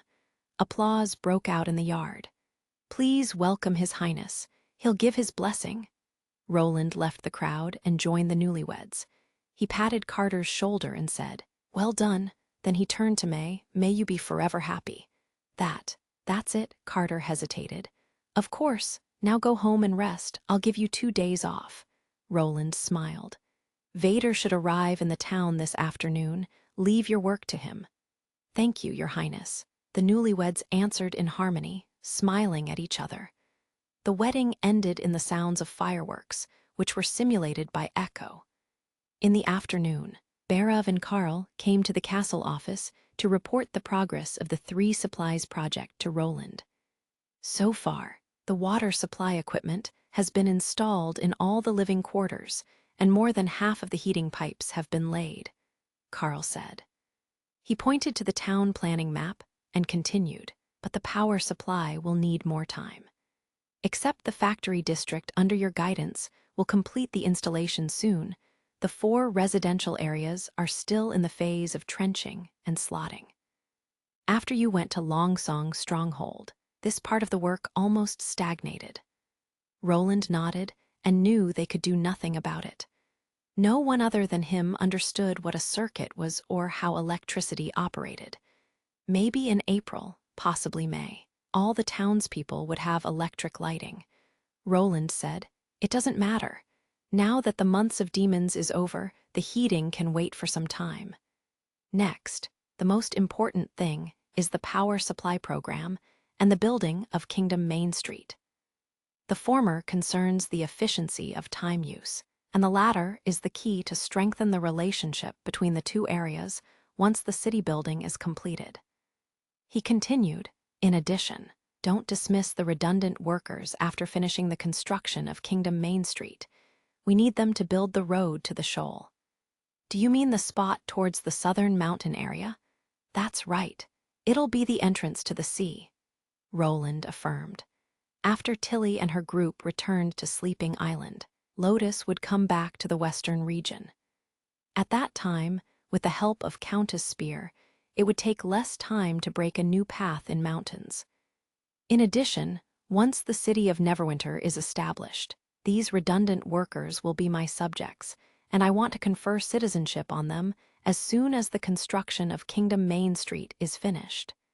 He turned to Barov. "I'll leave it to you." "Yes, my lord, don't stop the construction of communities. You can expand them to the space between the town and Stronghold or the south bank of the Redwater River. The population expansion remains to be a major priority, and I want to triple the urban population by the end of the year." Barov sucked in a breath. "My lord, that will be close to 100,000 people. I believe we can afford them in the western region," Roland said with a deep voice. "You can take it as your goal." Indeed, the Kingdom of Greycastle had population potential. A big city of 20,000 inhabitants could afford a suburban population of at least 100,000. The more prosperous a city was, the bigger scale the latter was. This phenomenon could also be seen in modern agriculture. There was no limit in the western region, plus since the steam engine had come into use, there was no need to have so many people working on the material supply. Lastly, since electric lighting is now available in the factory district, you'll need to switch to working 8 hours a day in 3 shifts once the city construction is completed, especially the ammunition processing department. The prince said to the supervisor of the city hall, the salary of each shift should be calculated according to the past daily wage. The more they do, the more they get. You can promote it from now on, and I hope the factory can operate constantly until we unify Greycastle." "Yes, Your Highness," Barov answered and made a bow. Chapter 481, The City of Neverwinter. On the designated groundbreaking day, Roland got up very early. He shaved the stubble on his face, tied up his long gray hair with a simple band, and used a small pair of scissors to trim his brows. After a year of living in this world, he was very experienced in grooming himself and did not need a maid's help. Looking at his blurry reflection in the silver mirror, he felt that he somehow had the divine manner of a reclusive Taoist priest if he put on a wide robe. Roland nodded in satisfaction and left for his office. There was Barov waiting for him in the room. "Your Highness," he said with a bow, "a flying messenger has already been sent to Longsong's stronghold and will probably arrive at the stronghold castle in half an hour." Is the venue set up? It was all completed by yesterday afternoon, and right now it seems enough to hold the entire population of the town, replied the city hall director. "Great job," praised Roland, and he slowly walked to the window. The impassable mountain range and the misty forest in the distance were still blanketed in white, and the rising sun scattered rays of golden light onto the snow. He saw moving figures on nearby town streets heading for the rubble city wall area in the west of the town. As a defense line against demonic beasts last year, this rubble city wall that was hastily constructed with concrete played a principal role in the fight. However, it had now become a border between the inner and outer areas of the town. Roland didn't like this kind of clear separation between the rich and the poor, so he decided to tear it down sooner or later, except the symbolic gap area and gate tower. However, before that, he could still utilize it. He chose the middle section of the rubble city wall as the site for the groundbreaking event, since it could hold far more people than the square. According to his plan, in order to strengthen the impact of the groundbreaking event on citizens of both cities, Longsong Stronghold would hold a groundbreaking announcement at the same time, which would be synchronized by flying messengers. When the first messenger reached Petrov, Roland would step onto the stage to give a speech. Right now, the gray falcon carrying the news must be soaring among the mountains and over the Redwater River, with a paper slip fastened to its claw as usual. Thought Roland, but it doesn't know the significance of the news it's carrying. From the moment it lands, Border Town and Longsong Stronghold will become history. Let's go. He collected his thoughts and turned around. Yes, Your Highness, Barov said with a smile. Petrov Hull walked slowly onto the constructed wooden stage and looked around. There were not that many people on the square, at least not as many as during the oatmeal distribution last week. This was not surprising, since people were mainly only concerned with food and clothes. Compared to the free oatmeal, a groundbreaking ceremony would not matter that much. It even seemed rather unnecessary to even Petrov himself.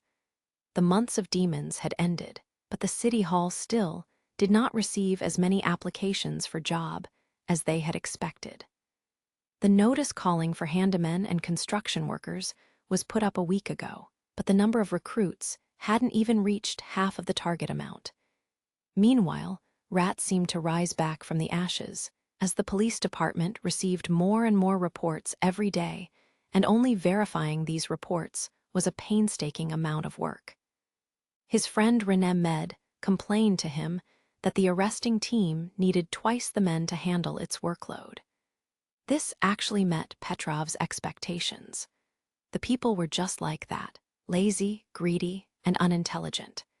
His Highness spent so much time and efforts on them, but what could he get in return?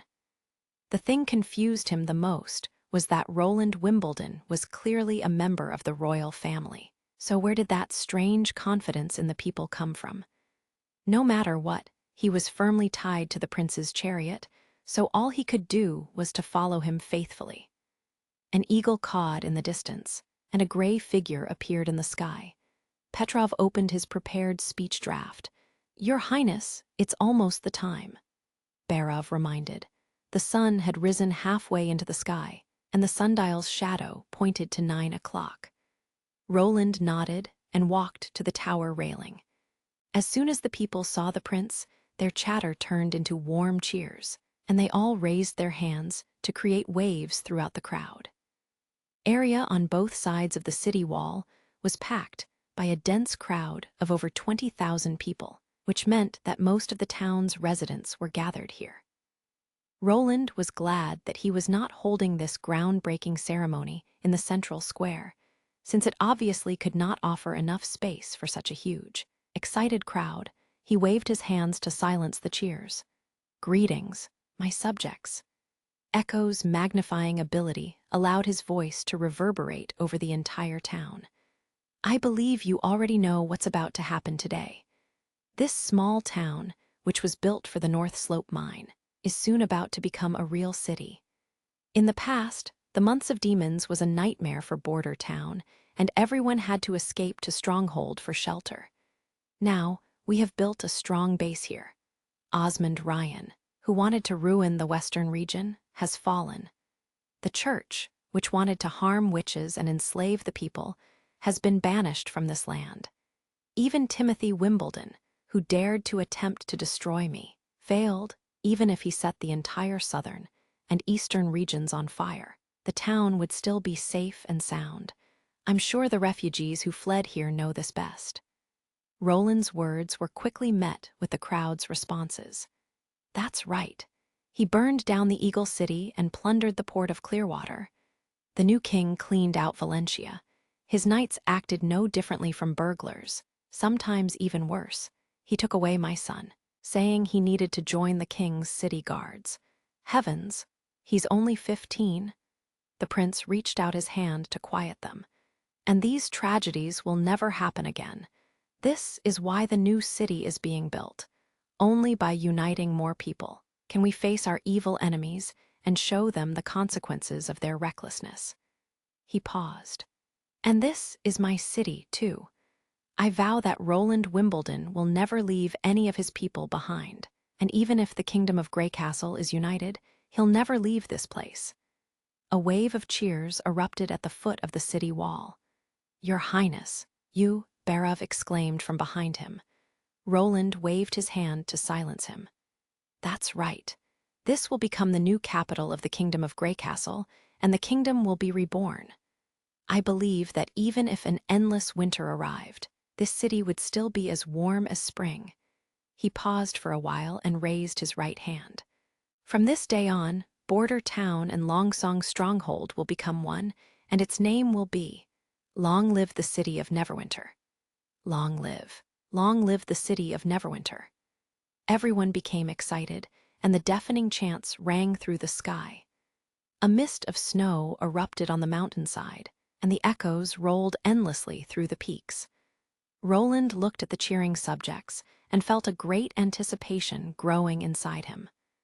The sparks of revolution had been ignited, and one day he would see these sparks turn into a giant flame that would engulf the entire land. Chapter 482, Zero's Will. The upper level of the pivotal secret temple was brightly lit up with dozens of magic stones that made the circular library as bright as day. When one was in this room, it was difficult to believe that it was underground. This area was equivalent to the Tower of Babel of the Hermes Cathedral above ground, and it was Zero's favorite place. She could easily see all of the pivotal secret area through the window. Watching over the figures bustling around the god stone of punishment pillar like ants, she felt a great joy in having control over all of these lives. It was as if she was the lord of the kingdom of God, and the people walking slowly in the dark were the believers that built the kingdom. When she had free time, she would take a book containing the history and secrets of the Union from a shelf and read it by the window. Of course, she also had to have a cup of black tea with coltsfoot in it next to her. After she became the Pope, Zero was actually more relaxed. She did not worry about the impending battle of divine will, but looked forward to it. After more than 200 years, her life had become quite dull, and the senior demons that were recorded to be unbeatable seemed like exciting opponents. I wonder if I take them into the soul battlefield, will they still be as fearless and terrifying as they appear? However, this battle was still years away, so she needed to set a new goal for herself to pass the time. There were few people Zero concerned, and Roland Wimbledon happened to be one of them. He was the only mortal to interest her so far. He was belittled by everyone, but he came out on top after the royal decree on the selection of Crown Prince, fighting extremely well with his tiny territory against two strong contenders for the throne. This was undoubtedly very rare. Also, she discovered some interesting clues in Garcia's memories. The Queen of Clearwater once placed a maid next to Prince Roland to feed him a deadly poison, but it completely failed, and then the furious queen executed the unlucky alchemist who made the poison. However, Zero had a member of the secret pivotal area replicate the poison according to the recipe in her memories, and the product turned out to be just as the alchemist had promised. It was odorless, colorless, soluble in water, deadly upon intake, and incurable. So, did the maid deceive Garcia? Or is the current Roland Wimbledon not the same Prince Roland as before? According to the information she had gathered, Zero was more inclined to the second guess. The question is, if he isn't Prince Roland, who is he? Why no one doubted his identity before? The more she pondered on this issue, the more intrigued she became. He was able to change his ways to earn the love of all his subjects, single-handedly redistribute the power in the western region, and make both the church's emissary delegation and crazed army disappear. If such a man was simply the lord of a small territory, it would really be a pity. Thus, Roland Wimbledon had to be included as a member of the church, or in other words, become part of her. Zero could not help but lick her lips. It was also why she changed the sequence of attack. If her guesses were correct, then conquering the kingdom of Greycastle would bring in more benefits than she could imagine. Of course, as a lord with great authority, he would stay behind the lines during battles, so it was important to figure out how to force him out.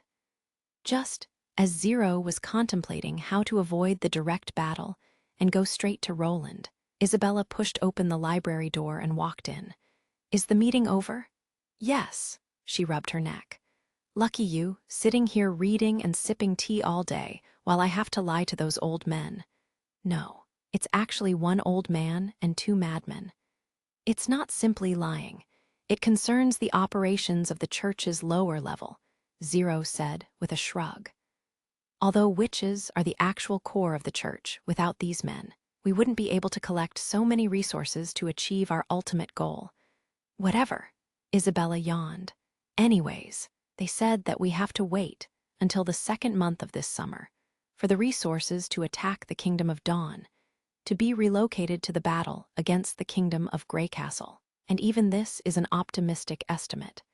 This amount of time isn't too long, but it isn't short either, thought Zero. So the wait will both be torturous and make the reward even more enjoyable. "How's the pill production going?" "I think there are about 300,000 to 400,000 pills in storage right now," replied Isabella. "But do you really plan to send all the civilians to battle against the demons? Millions of people would completely exhaust all of Hermes's resources. Also what? Also, we might not win." She shook her head. "There are so many people that they'll cause trouble no matter where we place them. Not to mention, their days are numbered after they eat the first pill. So what if the demons don't attack us in time? If we feed too few, then they're useless. If we feed too many, we might waste them. Even if the demons all attack at once and are defeated by the crazed army, these people won't be able to fight anymore." "You don't understand." Zero stood up, walked over to a large table, and lifted the cover off of it, revealing a map of the wild places. "I never planned to use the crazed army to protect Hermes, and the location for the final battle should be somewhere on the fertile plains. I think it'll probably take place at the ruins of the holy city of Taquilla, since it's closest to us." She pointed at a spot on the map. "Do you want to initiate an attack?" Isabella froze in shock. "We're desperately lacking time," said Zero calmly. "I've never dreamed of completely wiping out the demons. The Holy Book says that only when the bloody moon arrives and the gates of hell open can the demons build a black spire. Actually, the spire isn't built. It grows." "Are you saying that those stones are actually alive?" Isabella asked in disbelief. "This information can only be found in the personal notes of the Union's 3 chiefs. The demon's expansion depends on the black spire's ability to produce red mist, and currently spires are founded in areas with many gods' stone mineral veins, so their range of influence will continue to grow. In the beginning of the Second Battle of Divine Will, an extraordinary once led a division of soldiers to approach the red mist area underground, and they found a startling sight. An enormous monster was writhing under the spire, and its body was even larger than the Taquilla Tower itself," Zero said slowly. "That enormous monster was decomposing God's stone and turning it into black crystals, which gave off red mist. Considering the demons had chaos beasts that turned God's stones into magic stones, it wasn't difficult to comprehend that they also had this kind of ability." Isabella opened her mouth and finally spat. "That's disgusting. Unfortunately, once the spire is formed, small surprise attacks will be ineffective, so our best bet is to attack them directly. I don't know how long it takes for the decomposed God's stone to grow out of the ground, but it probably doesn't happen overnight. During this time, demons can only transport red mist from their backup resources, so they'll have very limited strength. We need to use a crazed army that is large enough to defeat the demons to create a path, so the gods' punishment army can kill the underground monster, said Zero with great conviction. If we're lucky enough, we'll buy ourselves another 400 years. Chapter 483, The Distance to God, Part I. Isabella stared at the map in silence for a while. But the crazed soldiers aren't God's punishment warriors. Although the pills can affect their resolve, it won't give them unbreakable resolve. In front of truly terrifying enemies, they'll still be afraid and may even run away. Millions of defecting soldiers are enough to run us all over into dust. Obviously, it won't be that simple. It would be best if the crazed army mostly consists of the church's lower-level believers, and if the judgment army was the core. Zero returned to the window. And if we want these many believers, we must unite the four kingdoms. What are our chances of winning? 30%, 50%, she replied nonchalantly. How can I know what our chances of winning are? After all, we've never fought against them, and can only get the information through ancient books from 400 years ago. Don't forget what I said before, if we're lucky enough. This was exactly why it was so exciting. She was putting the fate of all mankind at stake, and placing the few bargaining chips she had all in one basket by fighting the strong with the weak. In a battle where the odds were against them, an unexpected triumph would be all the more sweeter. The continuation of mankind will depend on their courage, wisdom, faith, and sacrifice in this battle. She thought, this is probably what God hopes to see. Cowards can't earn his smile. I hope you're right, Isabella frowned. I'm feeling more curious now. Curious about what? If Prince Roland of the Kingdom of Greycastle was standing here, what would he do? Zero furrowed her brows. Why? Do you think he can beat me? Bishop Tayfun said that he hasn't heard from the pure witch he sent to the Kingdom of Greycastle yet, as if she simply disappeared. She was the one you assigned on the mission to check out the western region. Besides her, we also lost a Fra from King's City, the bishop candidate Myra, and the church in Longsong's stronghold. Isabella paused for a bit. Don't you think, since the church began targeting the four kingdoms, we've never suffered so many losses before? It's as if after we got involved with the western region, we have been losing. It's like God is protecting him. Enough, Zero slammed her fist on the table. You know nothing about God. Isabella was slightly shocked. I was only kidding. Since when did you care so much about God? Zero tried to repress her anger. He's merely a mortal. Mortals can only rely on calculations and knowledge, and this will all become part of me. Even though he has ways to fight the demons, the Union will definitely do better. Zero turned around and stared at Isabella. When the church's troops march into the Kingdom of Greycastle, you'll know who really has God's blessing. As Isabella left the library, she sighed and said, You're becoming more and more like a pope. Zero sat silently next to the table, her emotions in tumult for a long time, which was uncommon throughout her 200 years of life. She knew what Isabella meant, but she could not explain herself to her. No matter who was pope, no matter what ideas they had before, as soon as they stepped into the prayer room, they would all undergo unpredictable changes. God really exists. Zero realized that her thoughts had been completely disturbed, so she closed her book and walked to the top floor of the library. It was the highest point of the pivotal secret temple where the prayer room was. Zero pushed open a secret door made out of bookshelves, walked up a narrow stone staircase, and entered a windowless room. The room was only a few square feet, not even enough for someone to lie down in. The roof was cone-shaped and encrusted with magic stones that gave off a faint blue light. Under the dim lighting, Zero could vaguely see the four walls and hard ground. Besides these, there was nothing in the room, and it was hard to believe that this stuffy and cramped place was the closest location to God. Zero closed her eyes to feel his summoning. Her dark world slowly began to change, as if something entered her mind and displayed a scene in her consciousness.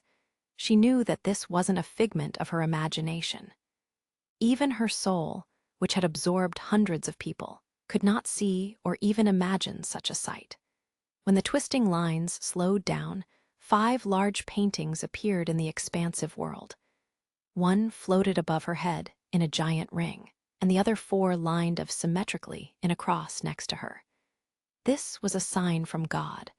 Watching something in her mind was an incredible feeling.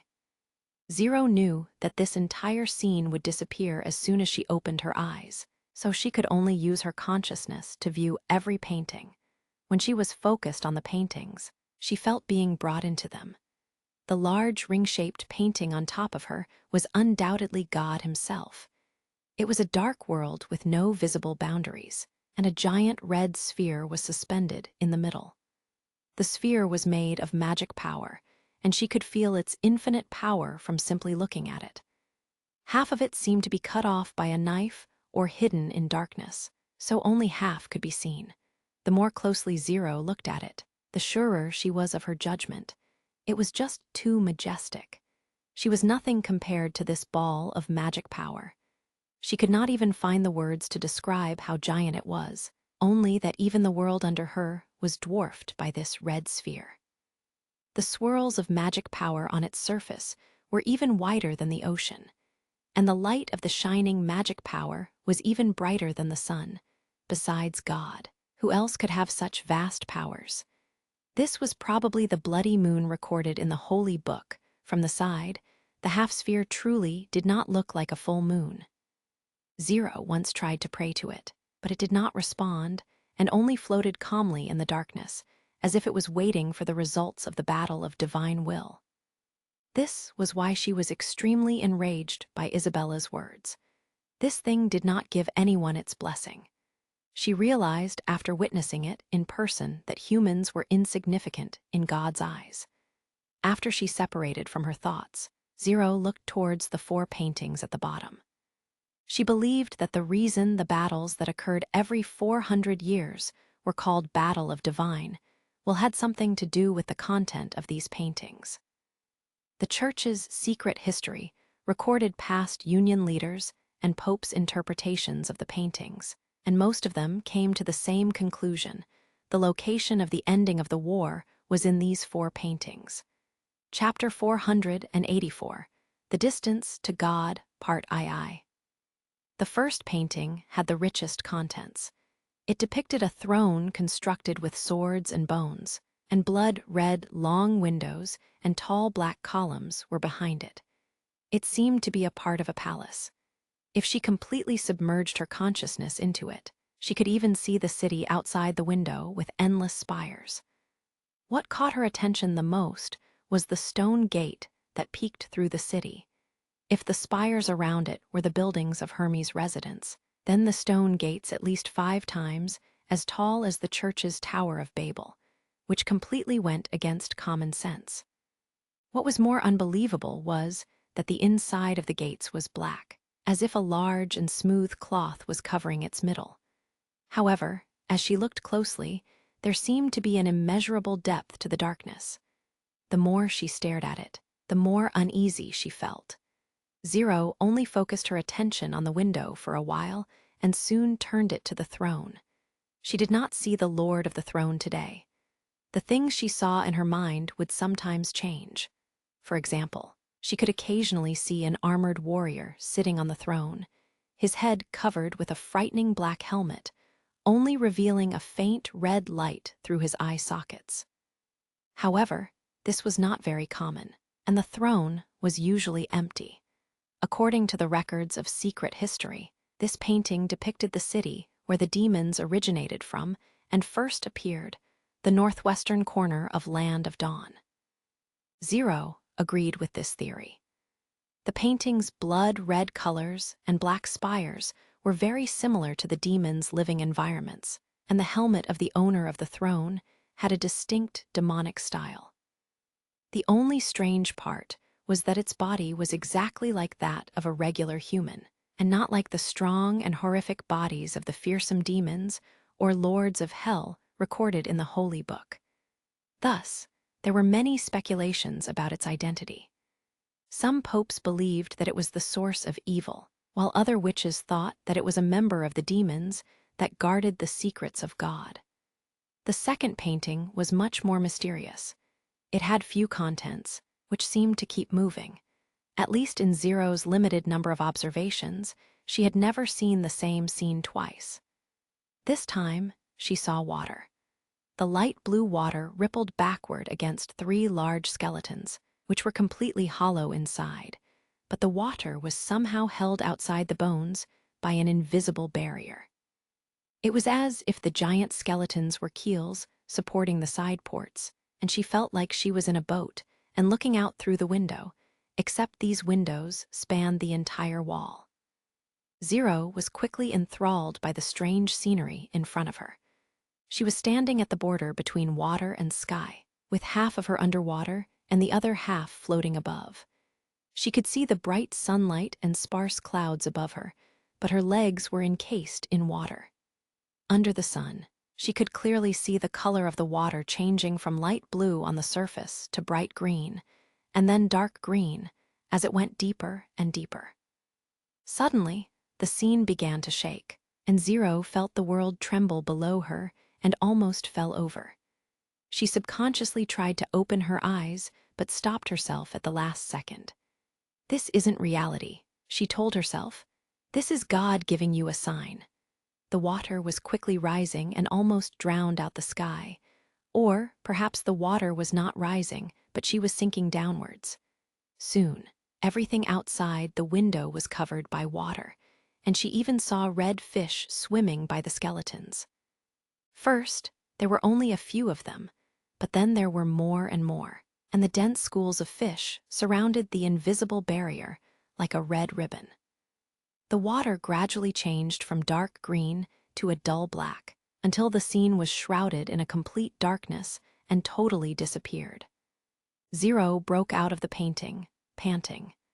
This was the first time she experienced such a clear vision, and when the darkness covered her eyesight, she felt like she was about to choke. However, she did not find any useful clues.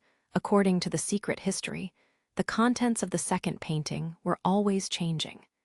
Some recorded seeing a giant eyeball, others saw a volcano spewing bubbles and yellow smoke, and others saw a bottomless abyss giving off a faint light. No observers had ever seen the same thing. She rested for a while and turned her attention to the third painting. However, there was still nothing in it. It was like the world outside the frame, dark and dead silent.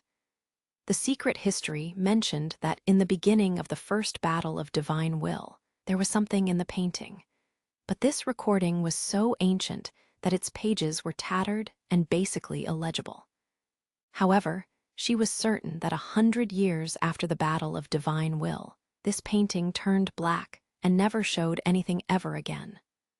The fourth painting was not at all mentioned in the secret history. It was difficult for Zero to understand, as if they were all in agreement to hide something.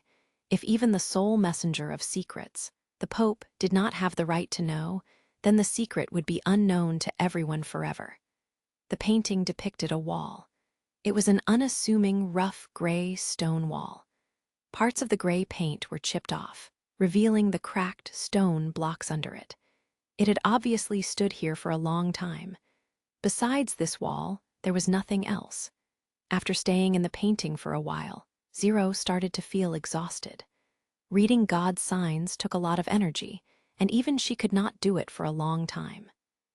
Zero opened her eyes to disconnect from the sphere of magic power, causing the dark world and giant paintings to disappear, and she was back in the dim, small room.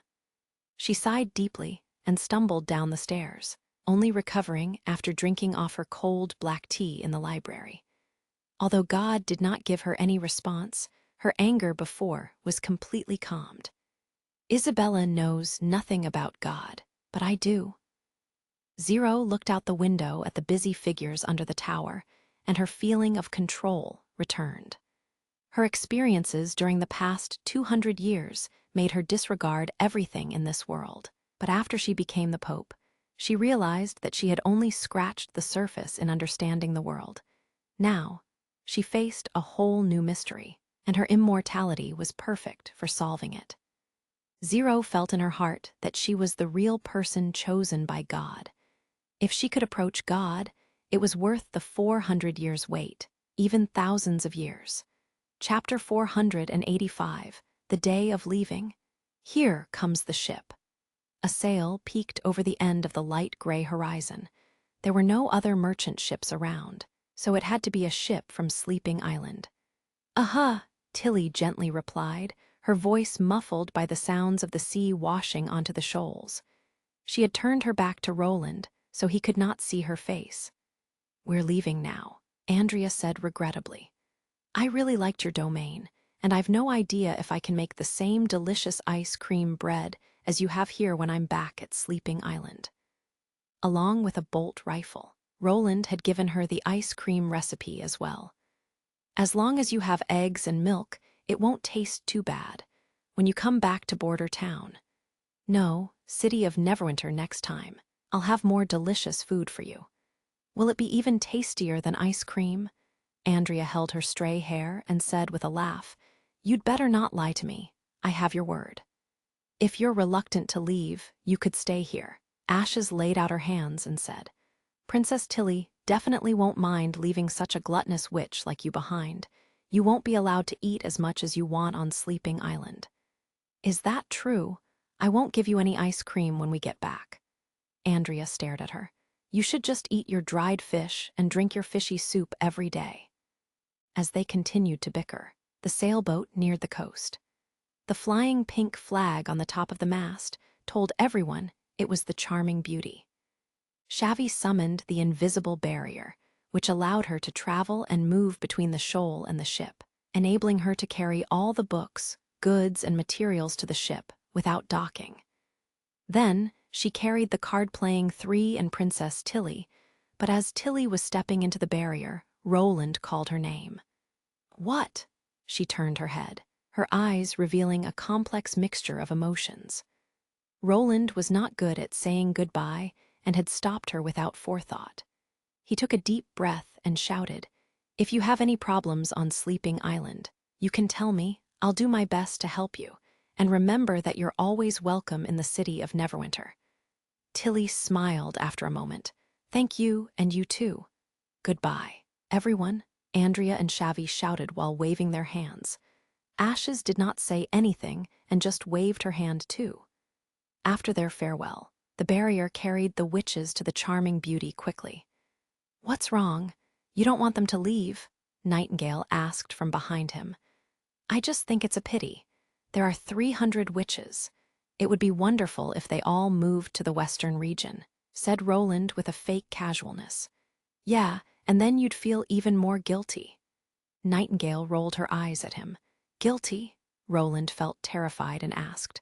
"Why? Living here is better than living on Sleeping Island, isn't it?" Anna was also confused. "You wouldn't understand, even if I told you." Nightingale turned around and walked towards the hot air balloon. And that's the most irritating part. Watching her walk away, Roland felt a sense of relief. Nightingale had disappeared for the last 2 days, and now she was finally back to normal, so he had nothing to worry about. "Let's go. There are a lot of things for us to do," Wendy said while smiling. "Okay." Roland and Anna smiled and walked to Cloud Gazer while holding hands. Back in his office, Roland opened his notebook and thought about how he would develop his domain in the coming year. Undoubtedly, there were 2 things of the utmost importance that needed addressing. The first thing to do was to dethrone Timothy and stop him from diminishing the countrymen with the berserk pills. This could also greatly expand Roland's reputation and prepare everyone for the unification of the Kingdom of Greycastle. The second was to absorb Longsong's stronghold as soon as possible to put the City of Neverwinter on the track for construction. Iron Axe, Carter, Theo in King's City, and he had already discussed the former many times, and they decided to launch the spring offensive at the end of April, which would be at the end of this month. It was the plowing time in many cities, which would not affect the professional First Army, but would affect the traditional noble, because people would be constrained by their crops and unwilling to start a war at the risk of starvation. If the army suddenly appeared at the outskirts of King's City, Timothy would be totally unprepared. The steam engine plant, ammunition factory, and concrete boat plant were all busy producing resources for battle. Meanwhile, logistics operations were at full speed. Plus, the city hall boasted enough manpower, and the First Army was experienced in battles. Roland had a good grasp on the necessary resources and their deployment, so he was not worried at all about either. The most important thing at the moment was to utilize the resources of Stronghold. Thinking of this, Roland told Barov to come to his office. "Have you cataloged all of the industries in Longsong Stronghold and its surrounding territories?" Barov pulled out a notebook. "It's all in here, Your Highness." The primary income was from the mining industry and salt industry, especially the former. There was a high-quality gem mine to the west of Longsong Stronghold near the impassable mountain range, whose output accounted for more than half of the stronghold's income. Gem mine? Roland was not interested in luxuries. Isn't there also a gem mine in the North Slope mine? Why did that town appear so poorly last time I visited? It's not the same, Your Highness. Barov rubbed his hands and said, "The gems of the North Slope mine are the byproducts of other mineral veins, so the quantity is very small, and they might not even be good enough to be made into jewelry when they're cut. But the gem mine in Stronghold is full of colorful stones on the prism, and each of them can easily be made into a high-quality multicolored stone. The gems are worth dozens of gold royals once sold in King's City, and the output and quality are far better than that of the gems from the North Slope mine." "A multicolored stone?" Roland asked curiously. "What does it look like?" "It's generally transparent and has no fixed color. It reflects many different colors under the sunlight, from light green to orange red, and it shows multiple colors after being cut.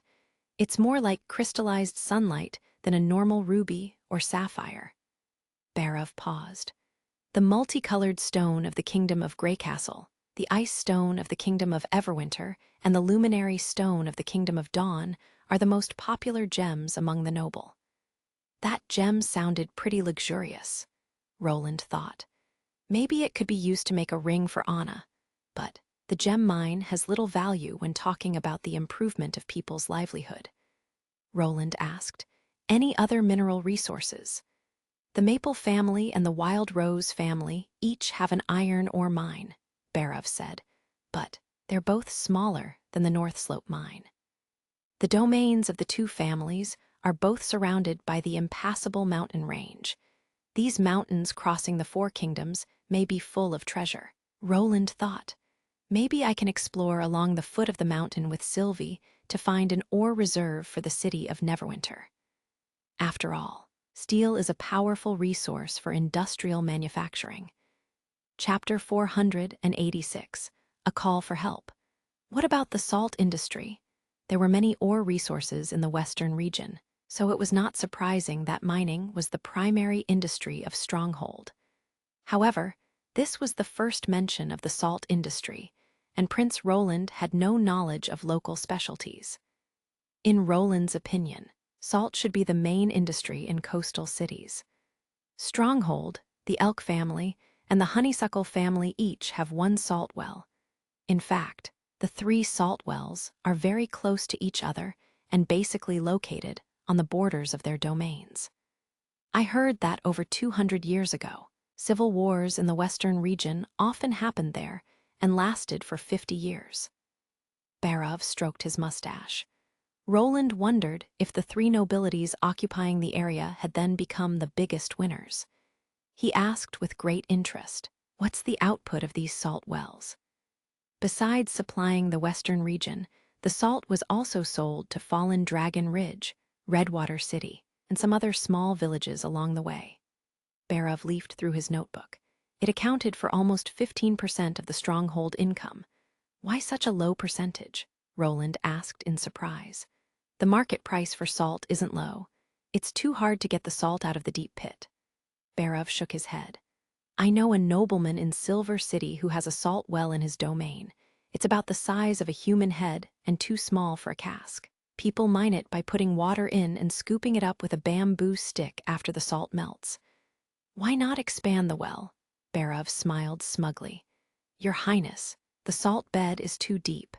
If we dig it like a water well, its walls will collapse.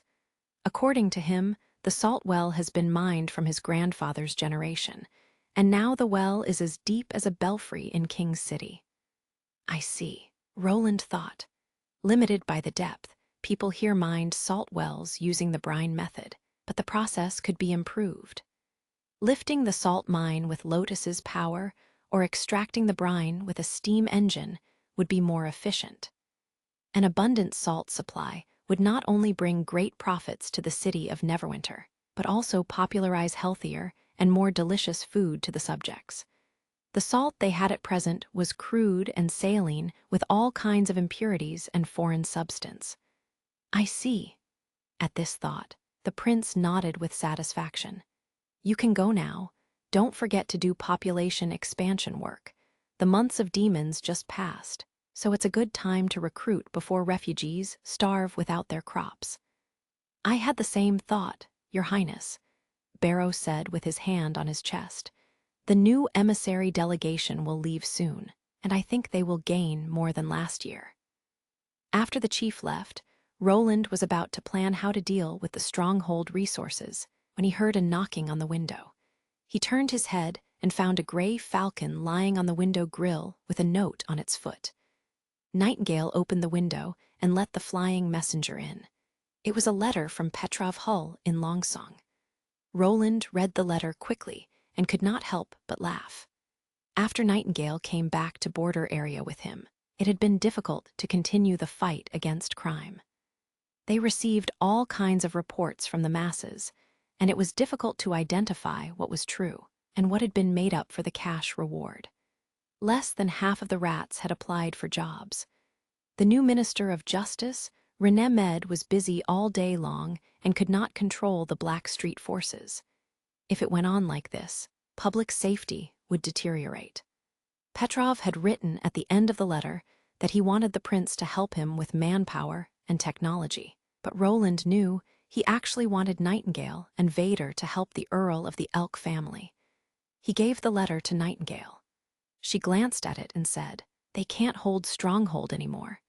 The former Ragingfire was just a response to the war among the masses. He has no experience in battling or capturing the rats. Roland smiled and said, "As I expected, they have a long way to go in fighting the rats, and there'll be many relapses. But they'll eventually be destroyed with powerful measures and given a better way of life. Once there, on the right track, it'll be hard to stray into evil again. This is the case for both people and cities." "Do you want me to go?" Nightingale sighed. "Don't forget that Longsong and Border Town are one city now. Don't separate them from each other." He shrugged. "I said at the expansion meeting that there'll be a day when we could have breakfast in Border area and work in Longsong area half an hour later. And you are in charge of the security bureau. You are expected to travel between the two places and inspect the work." "If I go, what will protect you?" She shook her head. "Don't tell me there'll be no danger. You are the thorn in Timothy and the church's side, and only I can stop assassin witches." Roland wanted to say that he had the god's stone of retaliation and would not be hurt by a normal witch, but he realized that was not what she was worried about. "Listen to me." She cut in, "You can't make me promise anything, and Wendy and Scroll will agree with me. You're the most important person in the witch union. I'll go with you." "Ahem. Really?" Nightingale choked in shock and turned her head to avoid his gaze. "I guess I'm the only one who can help them." The prince could not help but laugh. "Take Summer with you. It's time for her to practice. And Sylvie and Soria should go too, to establish the identification systems while checking out the mines, and maybe even build up the city hall," he thought. "I wonder how the training of the nobility in Longsong's stronghold is going." 3 days later, Roland boarded with the witches and the nobility in Stronghold to go to Longsong area. Looking at the cement paddle steamer and the coal cinder in the deck, seams in the Redwater River. He sighed. It seemed impossible to reach Longsong's stronghold in one day. This speed was still too slow for him. After all, time was money. Roland planned to build an exclusive luxury high-speed ship. Chapter 487, The Guarding Shield. By dusk, the ship reached the port of the inland river near Longsong's stronghold. Petrov had heard about their trip and greeted them at the port with his followers. When they returned the castle, a grand welcoming banquet awaited them in the hall of the first floor. After taking over Longsong's stronghold, something changed in Roland's heart. When watching the nobles giving toasts to each other, he felt the money spent on the banquet came out of his own pocket. After briefly greeted the eldest son of the honeysuckle family, he cut to the chase. "Have the rats come out again?" "Judging from the reports we received, it seems so." Petrov made a gesture to guide the prince to a corner of the hall. Compared with the former organized Black Street groups, the criminals we recently arrested mostly acted individually, such as thieves, burglars, and murderers, all of whom were pulled to the square to be hung. Since you asked us to judge with adequate proof, the criminals we executed were only a small portion of all the reported criminals. Verifying the information in hand took quite some time. Besides, the eldest son of the honeysuckle family paused. "We're in a great trouble recently." "What is it?" "Someone openly resisted your policies, Your Highness," Petrov said in a worried tone. "Earl Med knows more about it. I'll ask him to tell you in detail." "Your Highness, the Elk family greets you." After being summoned, René came and bowed to the prince, and then he began to tell the whole story. Recently, something serious happened in North Street of the outer town. Sheriff Vader would call it a serial killing case. It's actually what I would call it. This triggered Roland's interests. "Carry on." "Yes," René Med said in a serious voice. "Since 3 days ago, a resident has been found dead at home every night. The victims were all male, lived alone, had no families, and most importantly, they applied for jobs in the city hall." The prince frowned. "Were they regular employees?" "If handymen can be counted as full-time job, then yes." The Earl of the Elk family nodded.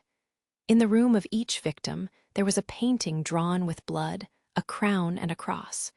Because of the identical mark, I sought confirmation from the city hall, and then found all the victims were among the list of people who were about to be sent to the Redriver district to build houses. "You think their intention is to sabotage your enrollment plan?" "Your Highness," René replied. "Rumors have been spreading in North Street saying that whoever applies for a job in the city hall will be a target for killers." "I believe that's what's happening," Petrov chimed. "We've employed less than we'd expected, and there are barely any applicants from North Street. Moreover, there are applicants who regret applying and say that they're physically unfit for going out of town and hope that the officials can take their names off the city hall's enrollment list. Now, the rumor is only spread in North Street, but if it goes as far as other blocks, it could sabotage your construction plan." Roland contemplated for a moment. "Have you got any clues about the suspect?" René opened his mouth and said after a while, "There were no witnesses to the crimes, so we've no idea where to start the searching." "Really?" Roland felt surprised. "How did you solve such cases on previous occasions? Do you mean the patrol team?" The young Earl of the Elk family hesitated for a while. "As far as I know, they didn't have standard handling methods. If it was an influential case where the families of the victim appealed to the Lord, and the Lord decided to show his subjects justice, he would pressure the Black Street gangsters and order the rats to hand over the criminal. The patrol team didn't care if the person they handed over was only a scapegoat or not.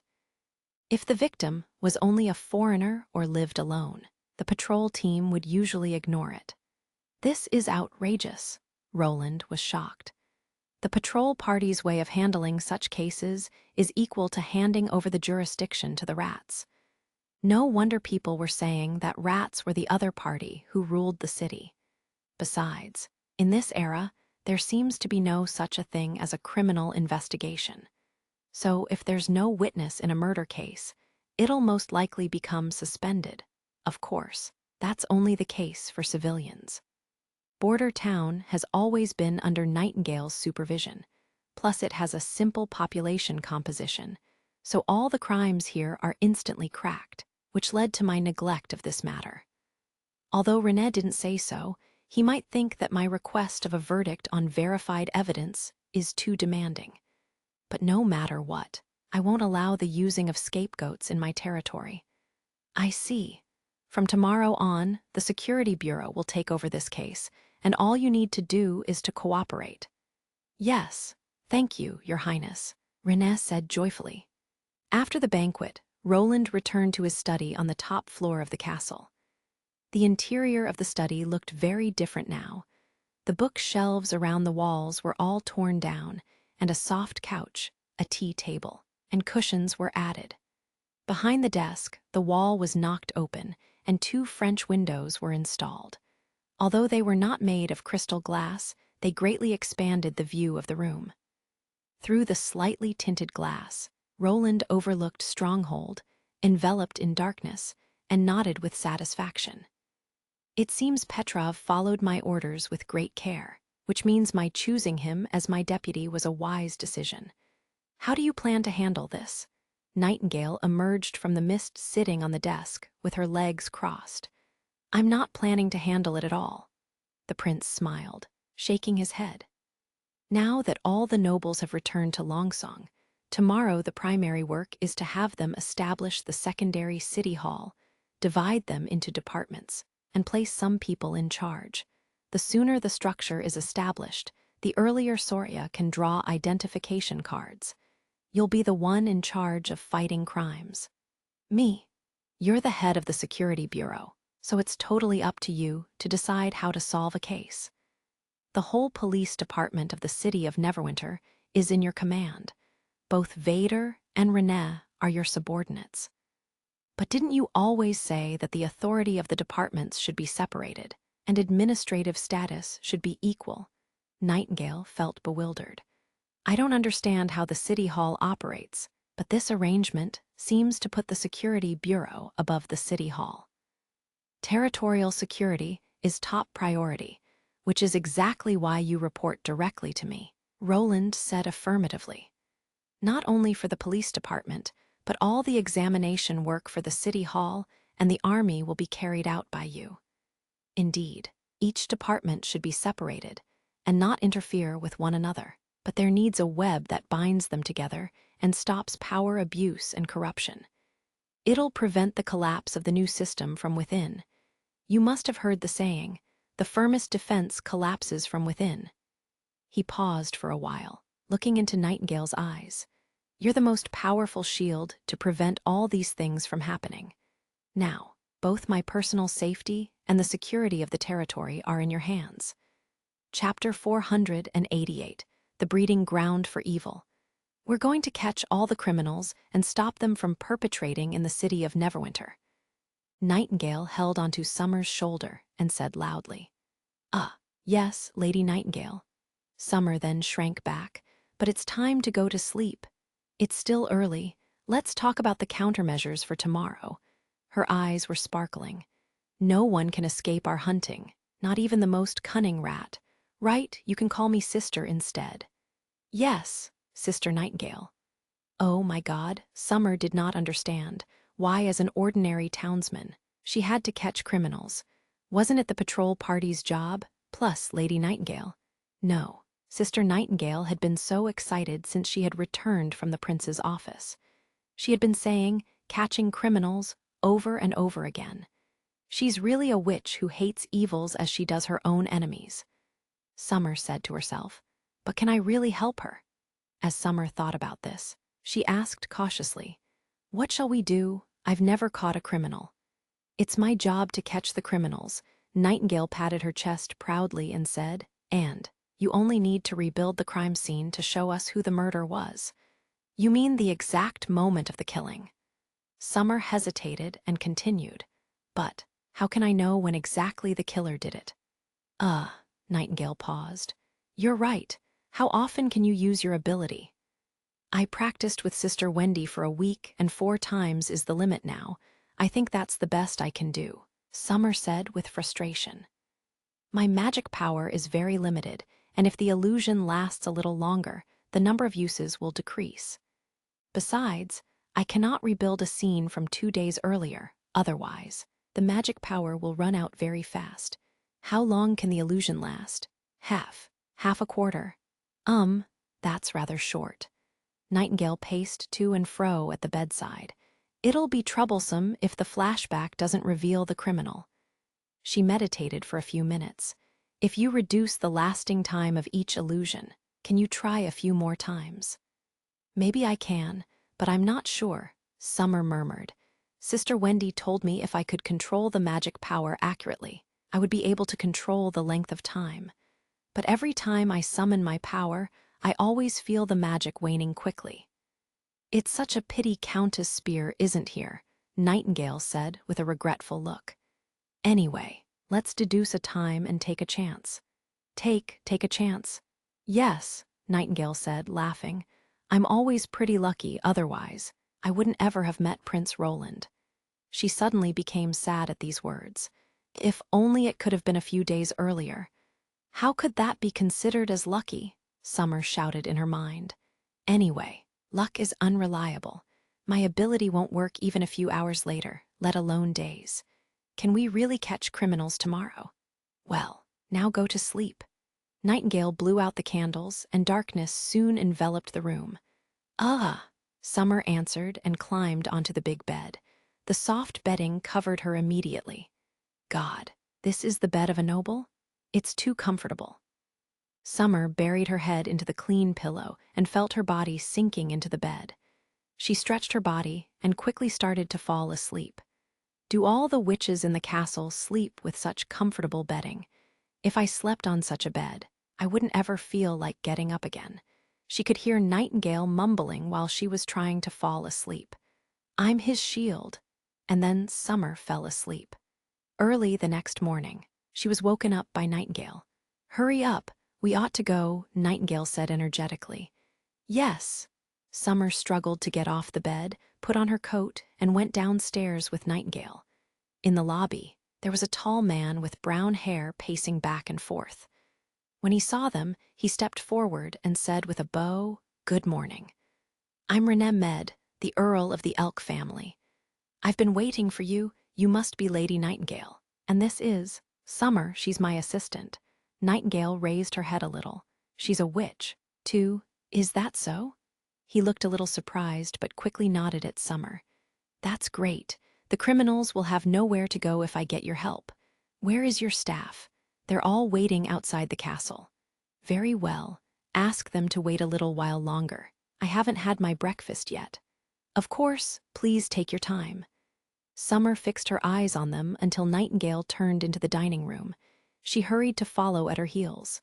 God, is this Sister Nightingale? She hadn't seen Sister Nightingale so dignified and serious. No, not exactly.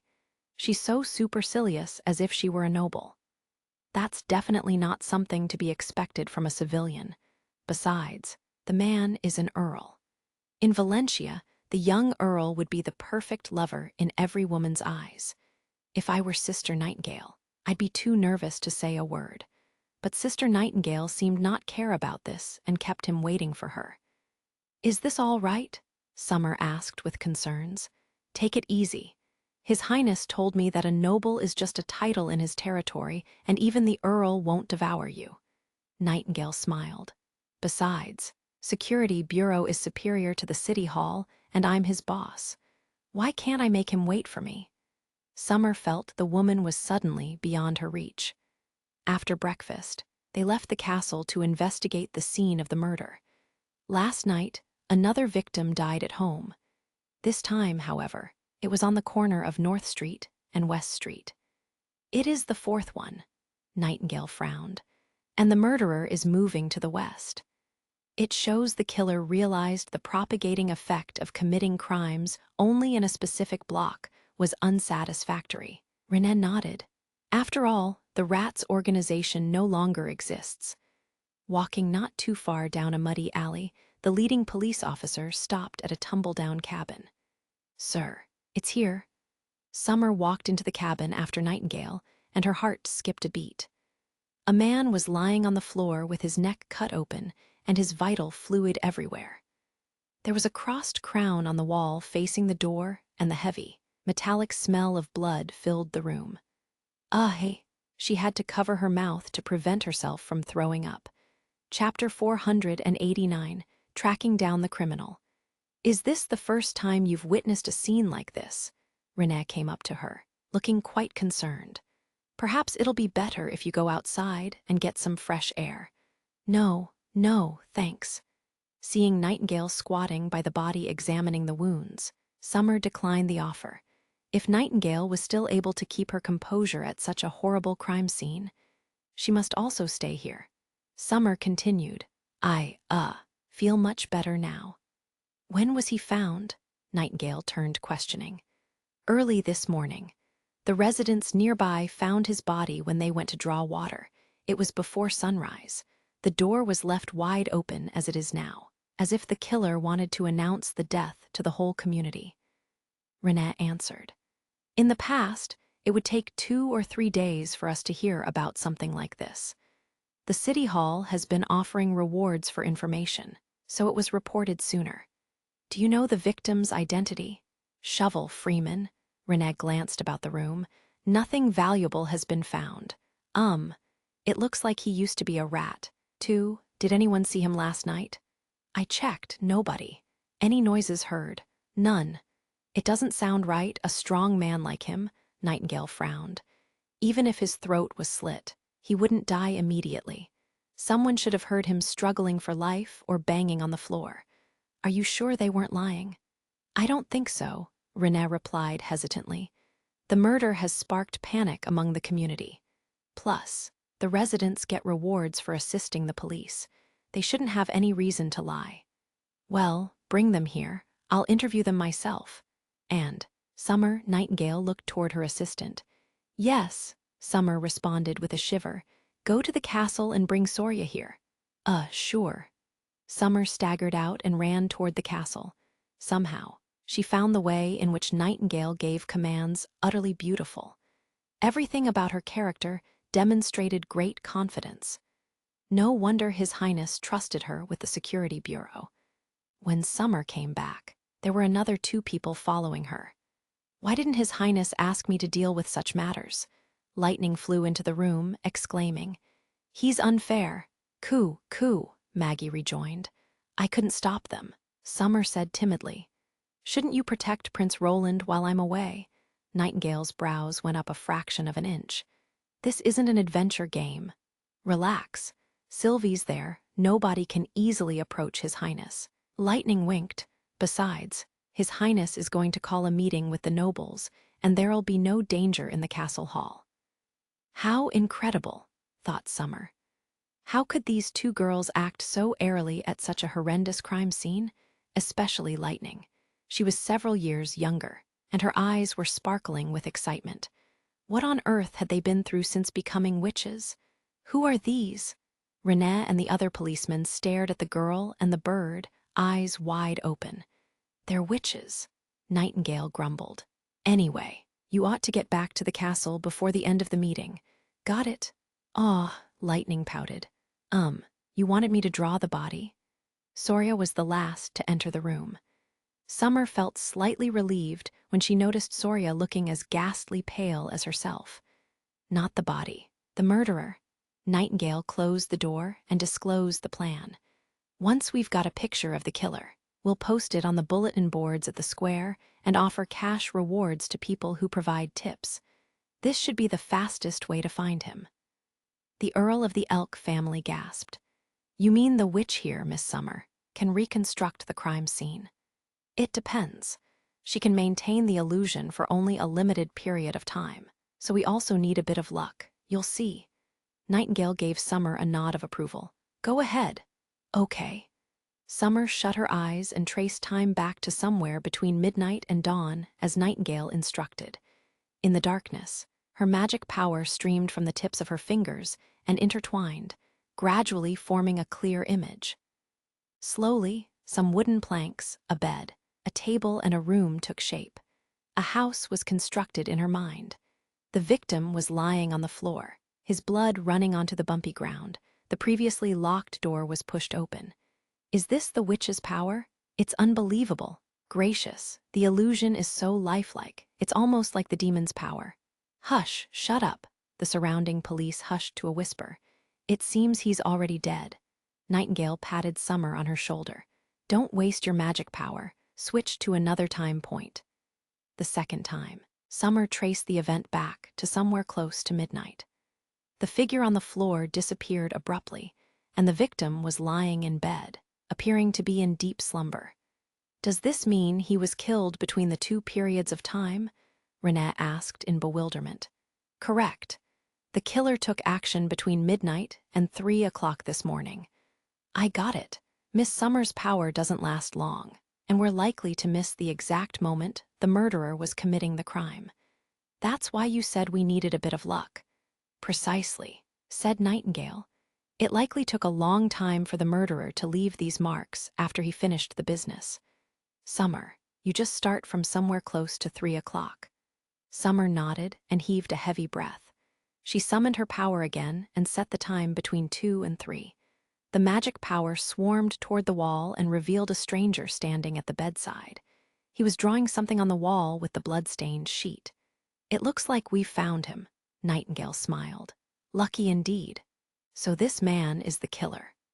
He looks like nothing special. I thought it would at least be someone stout and strong. Lightning remarked in disappointment. I can only draw a side face from this angle. Soria looked at the murderer from the wall. Is there any way to turn him around? Summer, I'll leave it to you, Nightingale instructed. All right.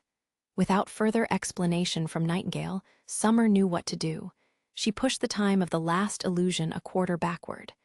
This time, everyone saw clearly what the murderer looked like. He first strangled Shovel to death with a rope, dragged him to the floor, and then slit his throat with a dagger. During the whole process, Shovel was sleeping like a log without any signs of struggling. It suddenly struck Renee when he turned and noticed a water tank in the corner of the room. Did he drink Dreamland water? It looks like it. Nightingale nodded. That's why there was no noise. The killer slit his throat just to obtain some blood. The victim had already been dead. My lord, I've seen this man before, said a police officer suddenly. What? Both Nightingale and Renee rested their eyes on him. The police officer paused a moment before continuing. His name is Mons, and he used to be a patroller. I've dealt with him before. Do you know where he lives? Renee pursued. I remember he lives in the inner city, West Street, near the Sheep Tavern. Very well, we don't even need to search him out. It appears God is on our side. Nightingale scoffed. He can't get away with it. Let's go. Yes, my lord, the police shouted in unison. Chapter 490, The Real Target. Upon arriving at the Sheep Tavern, the group promptly obtained Mon's address through inquiry. I'll go in first to take a look. You guys enter from the front door afterwards. Summer, keep an eye on Lightning and Maggie. Don't let them in. Nightingale entered her mist and vanished after delivering the order. In her world of black and white, the lines that constructed everything started to twist and distort. She soon located a crack invisible to the naked eye and glided through the wall effortlessly. The man's abode was as humble as Shovel's. It appeared that Mons had been destitute since losing his job as a patroller. She could see clearly, so she knew that there was no god's stone of retaliation in the vicinity. Nightingale soon spotted her target in the bedroom. The man was sound asleep beneath the blanket. His coat hung at the bedside with blood smears still on its sleeves. Nightingale returned to the drawing room to open the door. The police swarmed in. They pushed Mons, who had just woken up with a start, back on the bed and tied him up.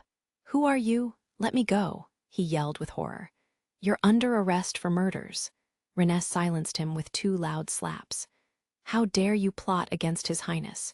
It'd be merciful even to have you hanged at the city gate. No, I didn't. You didn't. The slaps turned into punches. After a few muffled sounds, Mons gasped in pain, his mouth full of blood and his front tooth falling out. We saw you murder Shovel last night. Do you think we'll believe your cunning excuses? You used Dreamland water to knock him out. Then, you strangled him to death before cutting his throat to avoid getting blood on you. That was pretty smart, eh? Mons did not say a word, but his eyes were filled with shock and terror. Who gave you the order to kill rats applying for jobs? Who instructed you to draw a crossed crown with blood at the crime scene?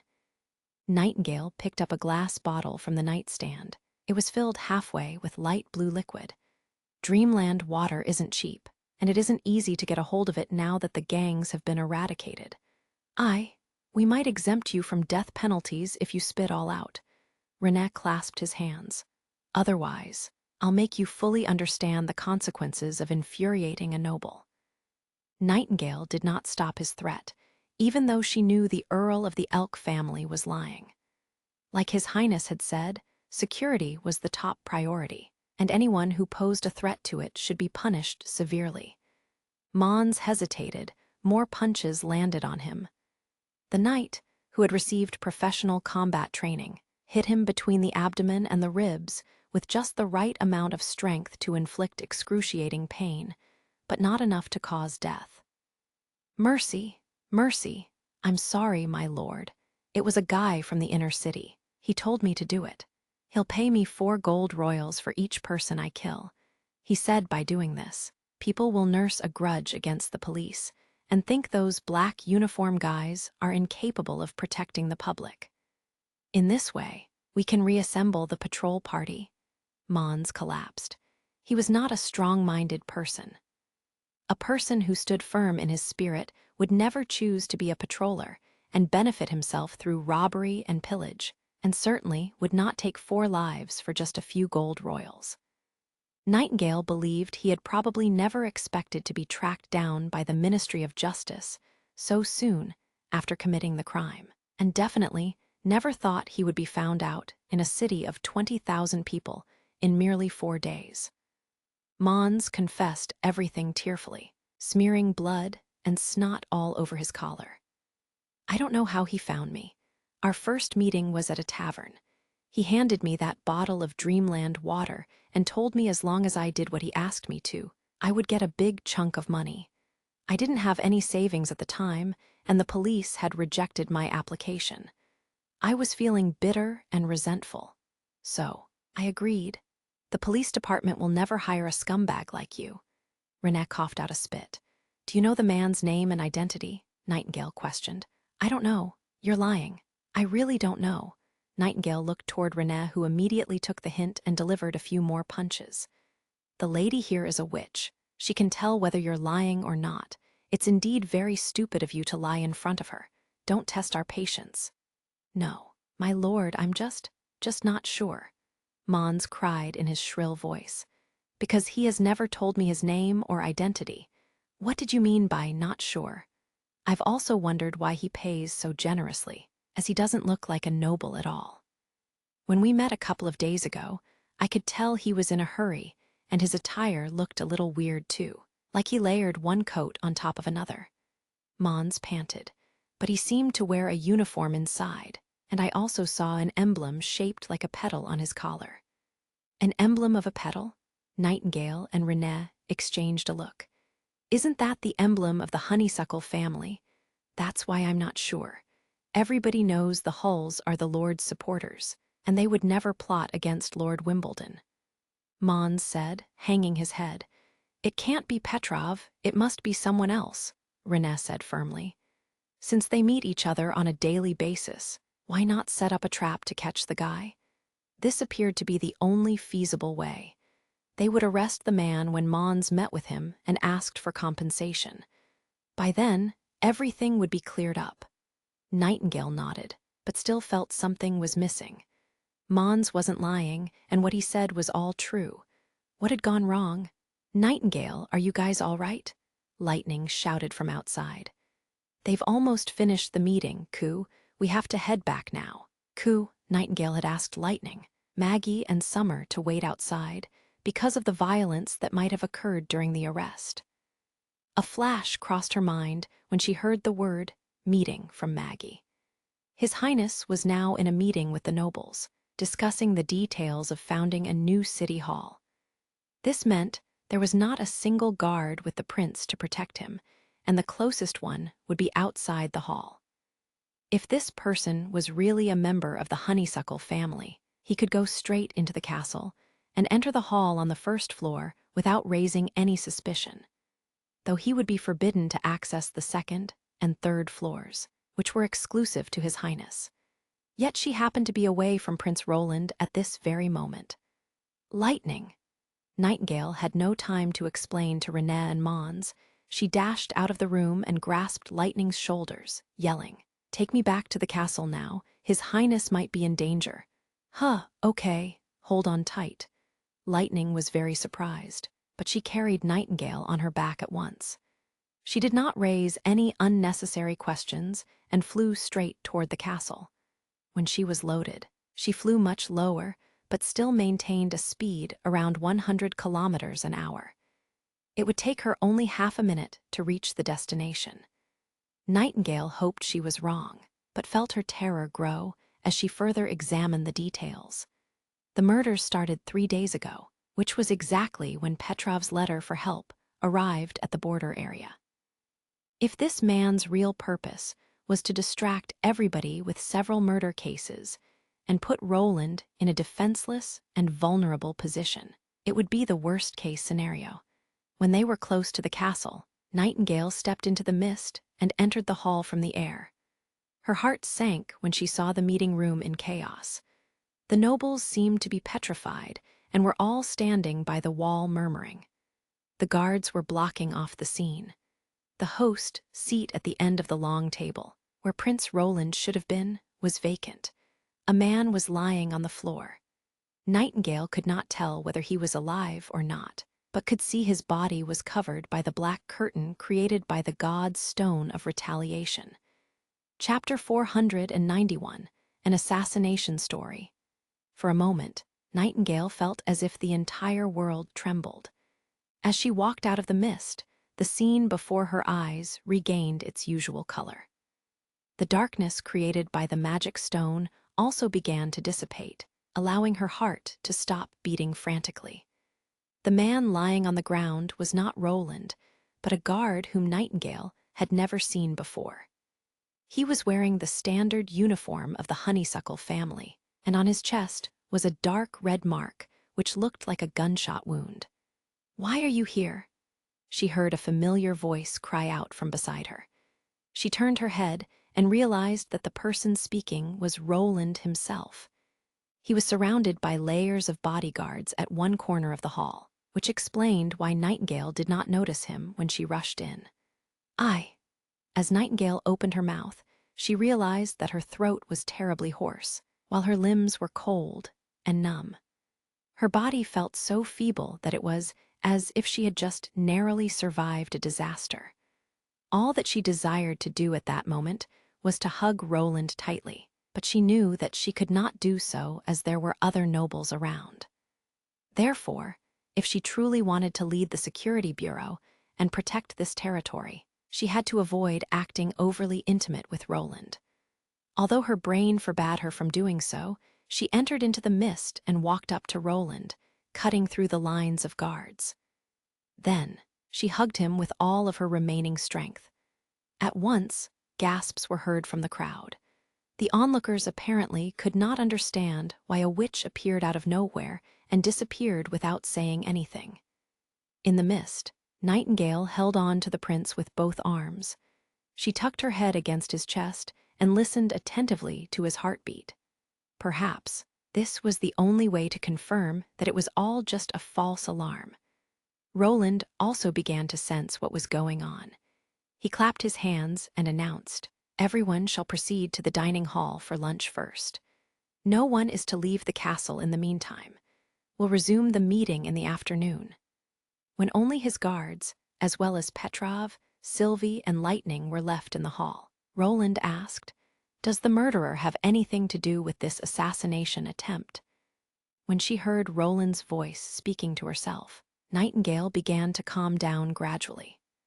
She took a few steps back reluctantly and revealed herself once again, pretending that she did not move towards the prince at all, and replied, "Indeed, when I found out that the person directing the criminal was a guard of the honeysuckle family, I immediately rushed here." She then explained her findings and Mon's confession. "I couldn't tell that the real purpose was to divert our attention in order to create an opportunity to lay hands on you. Thankfully, you're safe."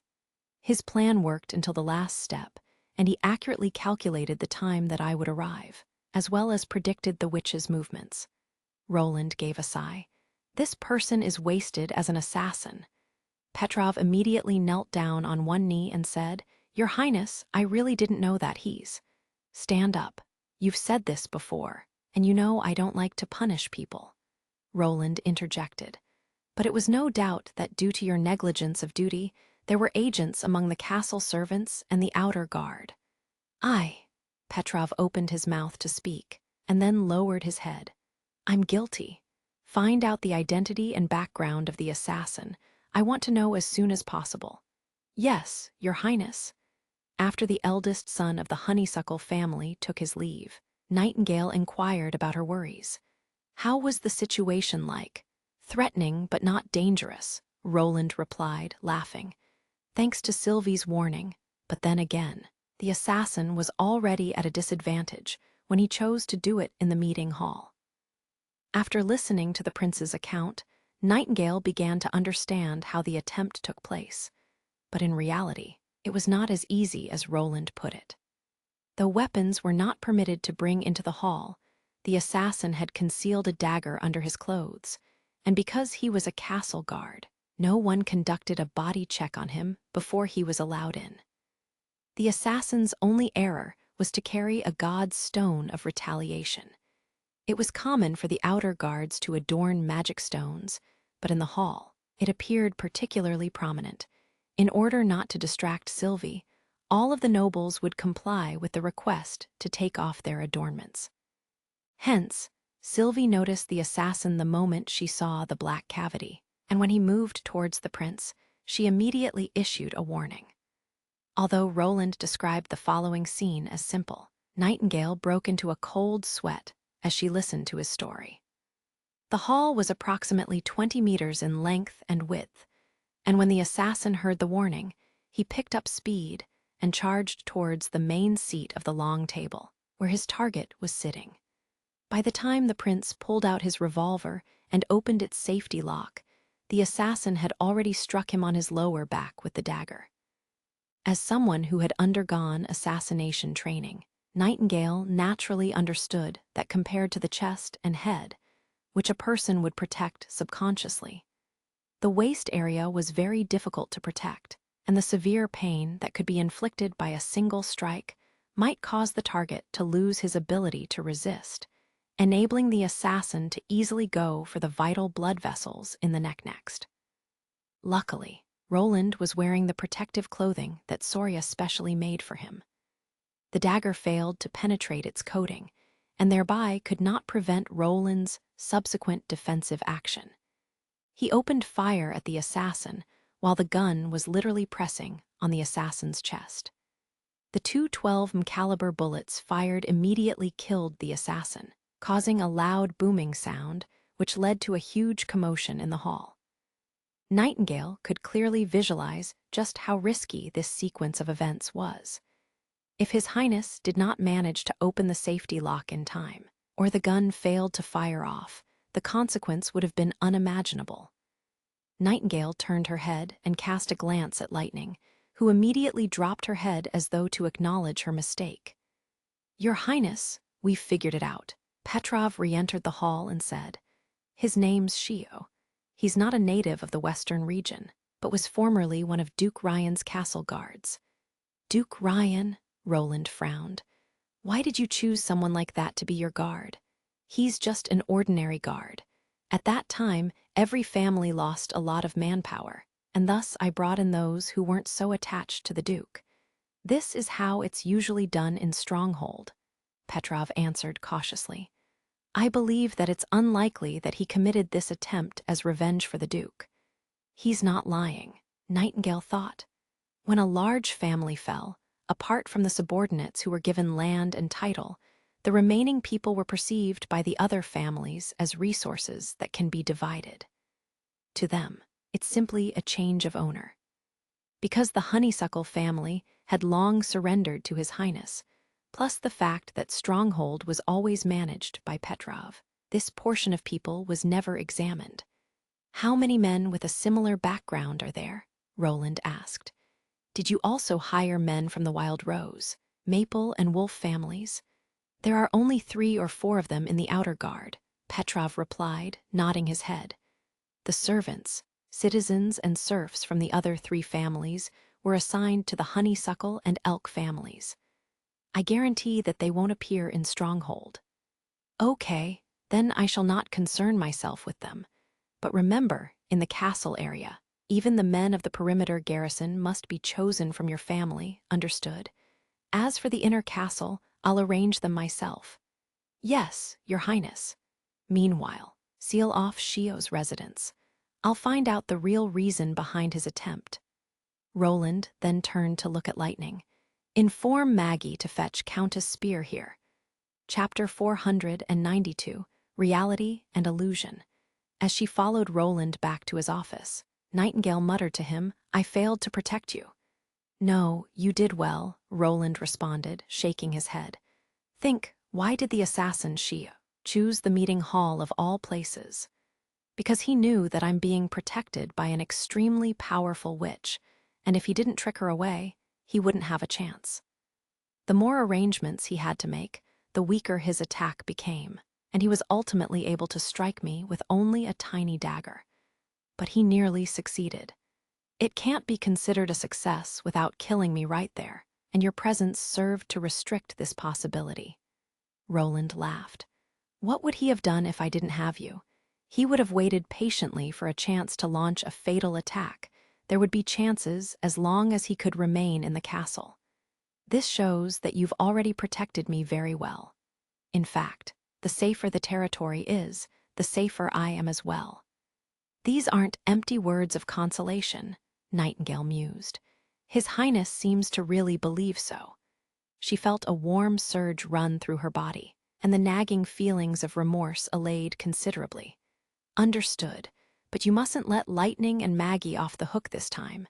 What did they do? When I wasn't around, they should have been by your side to guard against lurking enemies, Nightingale pointed out. Like in today's situation, the assassin wouldn't have been able to hurt you at all if Lightning was there to fly you up. She's just a little more active. That won't do. Wendy and Scroll will definitely agree with me if they're around. If we don't let Lightning and Maggie understand their mistake, things may go wrong the next time when something like this happens. Oh, the prince deliberated briefly while stroking his chin. I got it.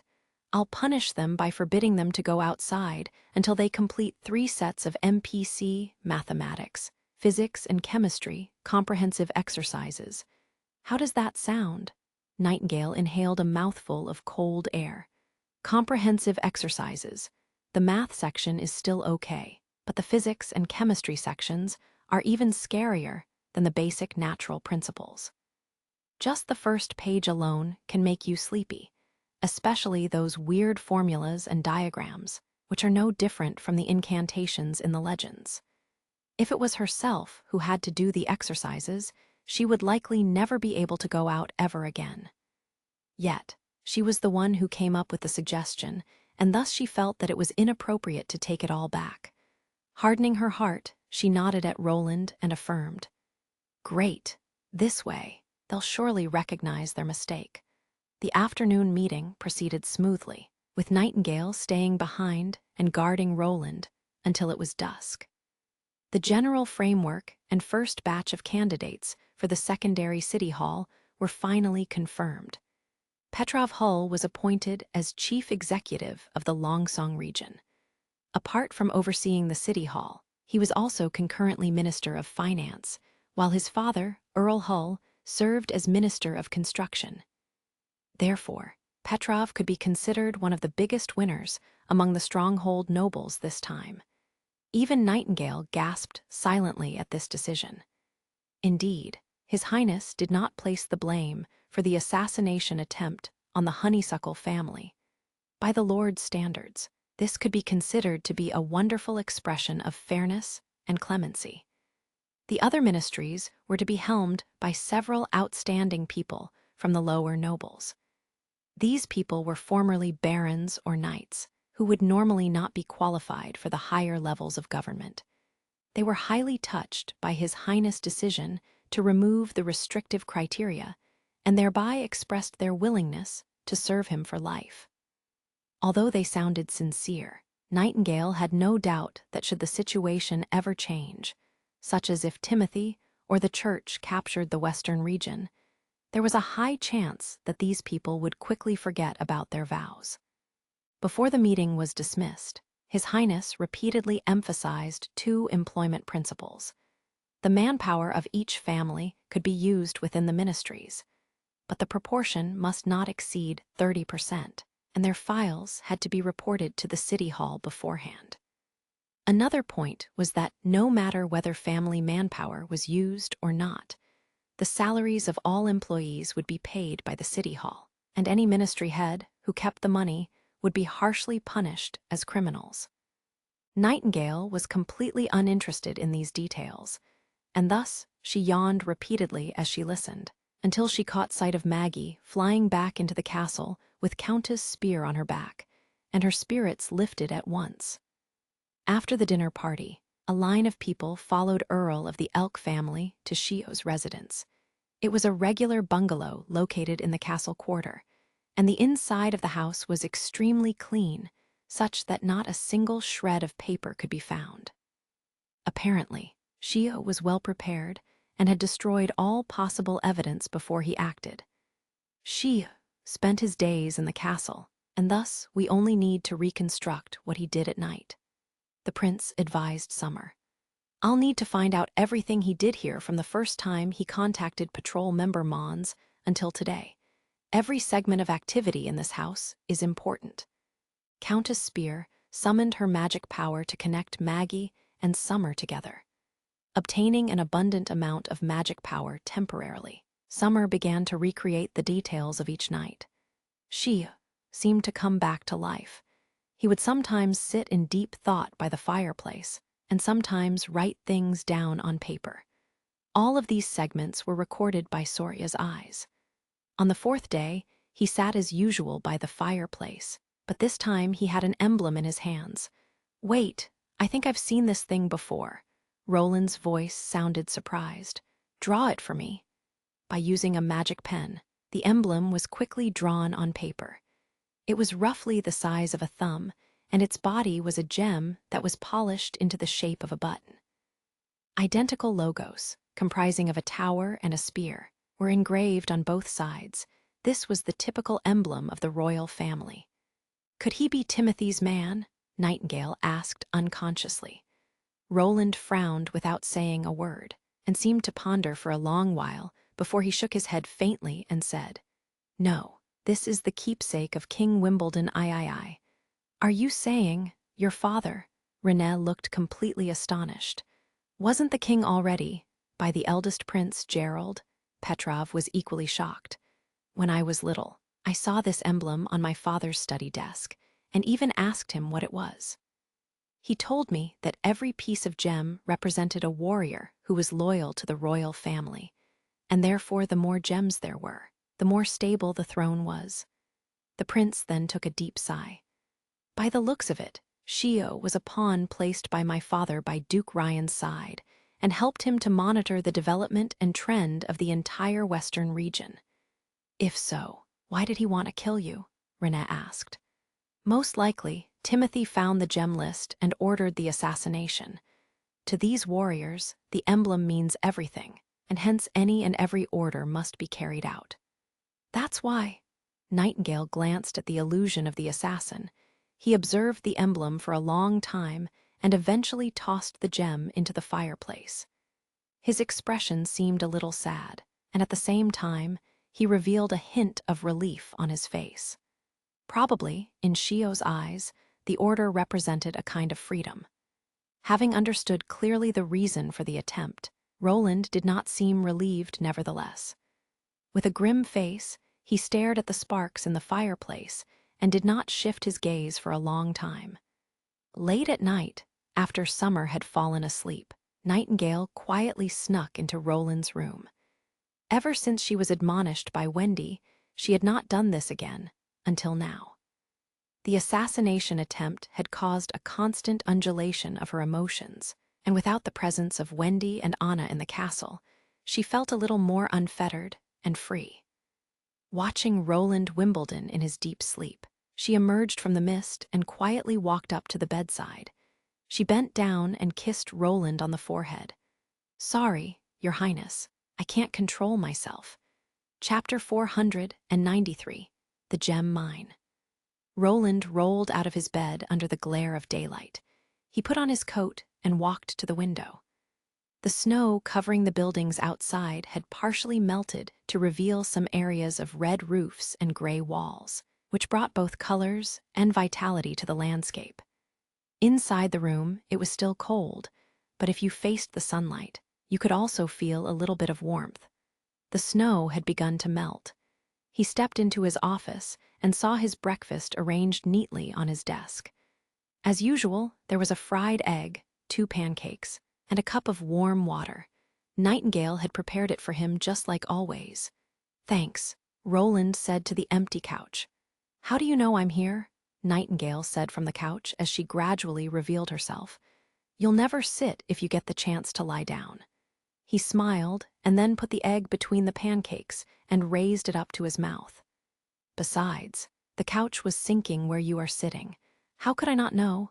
"No, I like sitting too."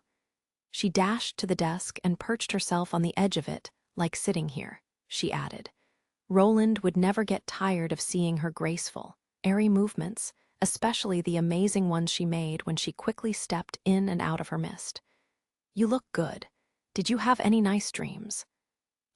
Indeed, I had a very nice dream," she answered while raising her eyebrow a little. "Good." Roland hurriedly ate his egg and pancake hamburger and continued, "Today you ought to follow me." "Because of the assassin?" "Yes," he replied. "If Timothy gave orders to those on the gem list, perhaps there are still other assassins in the western region. However, it's impossible for us to check every single person." He felt it was a shame that people so brave and smart and so loyal to the royal family were employed as assassins. People as capable as they should be placed on more promising positions. With this in mind, Roland became even more resolute to eliminate Timothy's influence as soon as possible. "As you wish, Your Highness." Nightingale said with a smile. "Where are we going?" "The mine and the salt well. That's one of the reasons I came to Stronghold." Having summoned Petrov and other relevant personnel in the castle, the exploration group proceeded to the suburb of the city. Roland actually cared more about the iron mines of the Maple Leaf and Wild Rose families, but he still made the gem mine his first stop on the investigative tour, given that gem trade was the primary industry of Longsong Stronghold, and the gem mine was the closest one. The road leading to the mine became spongy and muddy because of the melting snow, making it impossible to access with a carriage. Therefore, the group rode horses and moved very carefully and slowly. It took them almost the whole morning to get to the edge of the impassable mountain range. This experience strengthened Roland's belief in the saying that a good road is an access to wealth. Without a hard-surfaced road to the mine, raising its output would be meaningless, since any inclement weather could easily hamper transportation of the ore. They went through a narrow passage and walked into the spacious mine cave, where the mineral vein lay. While 100 torches lined the cave, they could barely light the space inside it. Roland looked around and asked, "Is this a natural cave?" "Yes, Your Highness." Petrov nodded and continued, "It was found by accident. It used to be a smooth rock wall, but about 300 years ago, it collapsed during an earthquake and revealed this cave. At first, It was only used by local hunters taking shelter from the rain in the entrance. But eventually, they ventured deeper into the cave, and they found these colorful stones. "You know its history very well," Roland said with a smile. "These stories are known to every household in the western region." Petrov waved his hands to beckon to a man and introduced him to Roland. "This is Denver Crane, the manager of the mine. He will know much more than I about the details of the cave." "You're Duke Ryan's man?" "No, Your Highness. The Cranes doesn't belong to any lord," replied the man called Denver. He looked as if he was in his early 30s, but he spoke like a composed older man. "We've lived near this mine for generations, and my ancestor was one of the hunters who found this gem mine.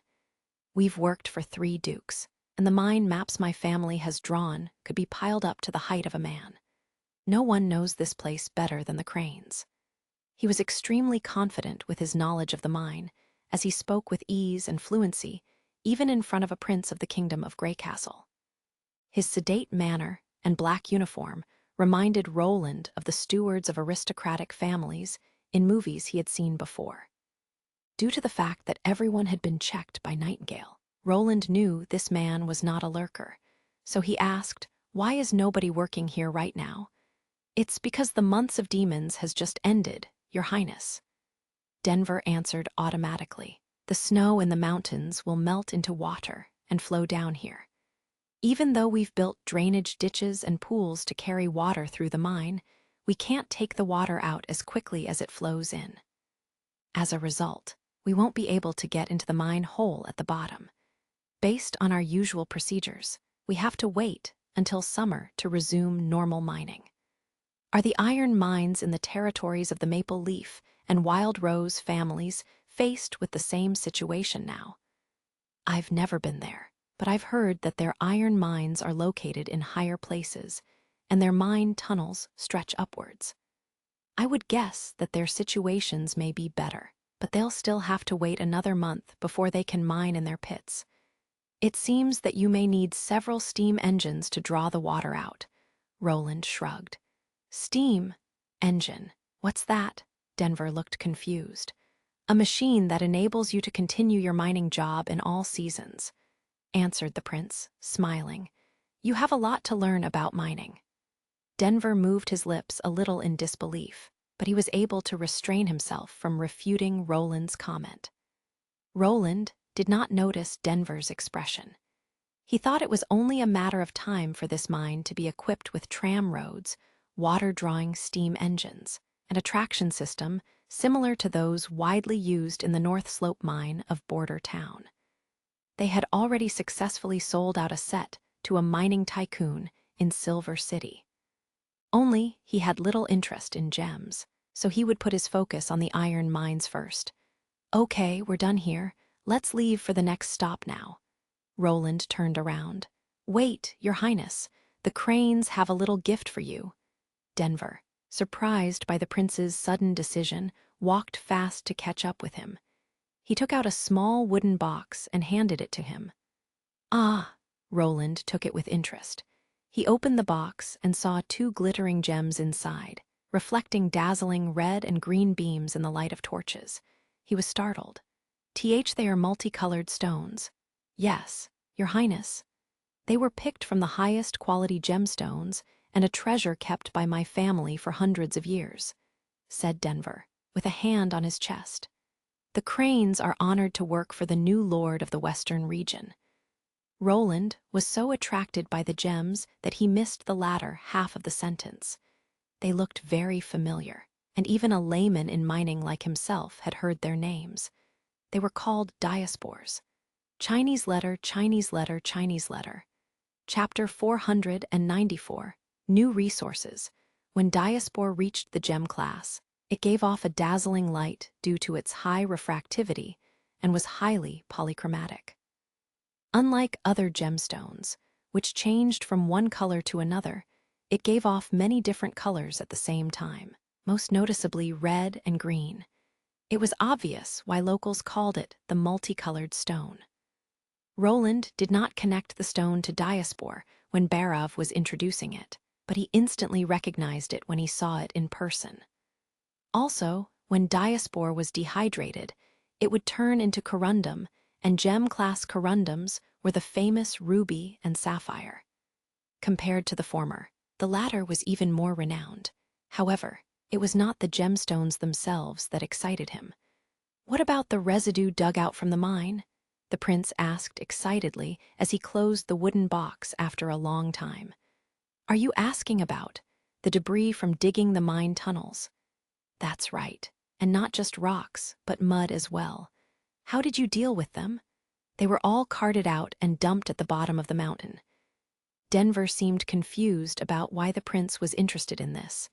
"Don't worry, Your Highness. All good quality ores were carefully picked out, and the remains were either broken in the mining process or of poor quality and can't be polished into gemstones.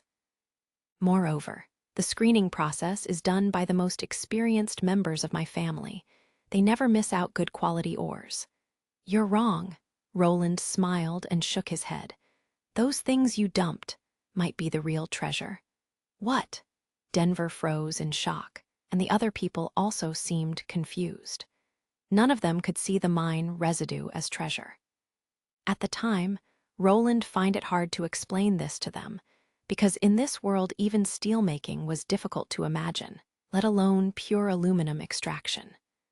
Diaspore consisted mainly of aluminum oxide and was a byproduct of bauxite, and its discovery suggested that there was probably a large amount of aluminum in this area. That meant the mud and rocks dumped by them could be used as raw materials for aluminum extraction. As the most abundant metal element in the earth, aluminum was more common than iron and could practically be found everywhere. Lucia could extract small amounts of aluminum from any rock on the ground, but it was clearly not efficient enough for industrial needs. Only places that were rich in aluminum were worth excavating. This cave in front of him was one of those places. Roland called Petrov aside and asked quietly, "How has the Crane family managed this gem mine in the past 200 years? I mean, how did the past lords pay them?" "I checked Osmond Ryan's checkbooks, and the payment methods were simple. Every year, the Crane family could choose a box of second-tier gemstones as their fee in a similar manner as weighing grain," explained Petrov. "This box is as long and wide as one hand and deep as half a hand, and as long as the cover could be closed, they could take as many gemstones as possible. Of course, the rarest gemstones had to be given to the Lord. That means the 2 gemstones from their family treasure that he just gave me aren't of the best quality. They really are the best in terms of quality, since he wouldn't dare to deceive you, but you know that gemstones are always more expensive when they're bigger." "You've also accepted his gifts, correct?" Roland stared at the eldest son of the honeysuckle family with great interest. Petrov replied awkwardly. "Yes, Your Highness, I'll give them to you as soon as I get back." "Keep them, I don't care," said the prince nonchalantly. "I'm just curious about how we can assure that this payment is accurate. What if the family secretly takes more gemstones during the excavation? Unless we turned their entire house upside down, we wouldn't be able to detect it. There are people monitoring the transport and filtering each cart of ore, and even if the Crane family steals some, they wouldn't make it too obvious. This is a relationship of checks and balances, since the family is afraid of being punished by the Lord, while the Lord can't find other people who know the mine so well." Petrov paused. "Anyways, if we replace them with our own people, we still can't ensure that no one will steal." "I see," Roland nodded. "Then let's continue with this practice. But besides the multicolored stones, I also want the rocks and mud that they dig up. When we get back, I'll draft an initial gathering plan for you to follow." "Your Highness, is the mud really more valuable than gemstones?" "It depends on whose hands it falls into," replied the prince. "What's so important about aluminum? It has numerous uses. Having low density and lasting quality, it plays a vital role in the industrial production and is a crucial material used in aviation technology. To be honest, aluminum extraction is extremely difficult now, since the amount of electric power required by the electrolysis equipment is way beyond the capability of City of Neverwinter. But Lucia can offer another solution to this problem and may be able to extract some aluminum first with her ability. Then, weapons that are once impossible in this time period will become a possibility, such as large airships. Roland originally planned to focus excavation on the 2 iron mines, but now it seemed that he had to adjust his plan. When he returned to the castle after inspecting the 2 mines and a salt well, the sky was already pitch black. After dinner, Roland excitedly took out a pen and paper and began drafting a utilization plan for the new resources. First was the steam engine. It would drastically increase the efficiency of the draining system in the mines, transportation, and brine extraction in salt wells.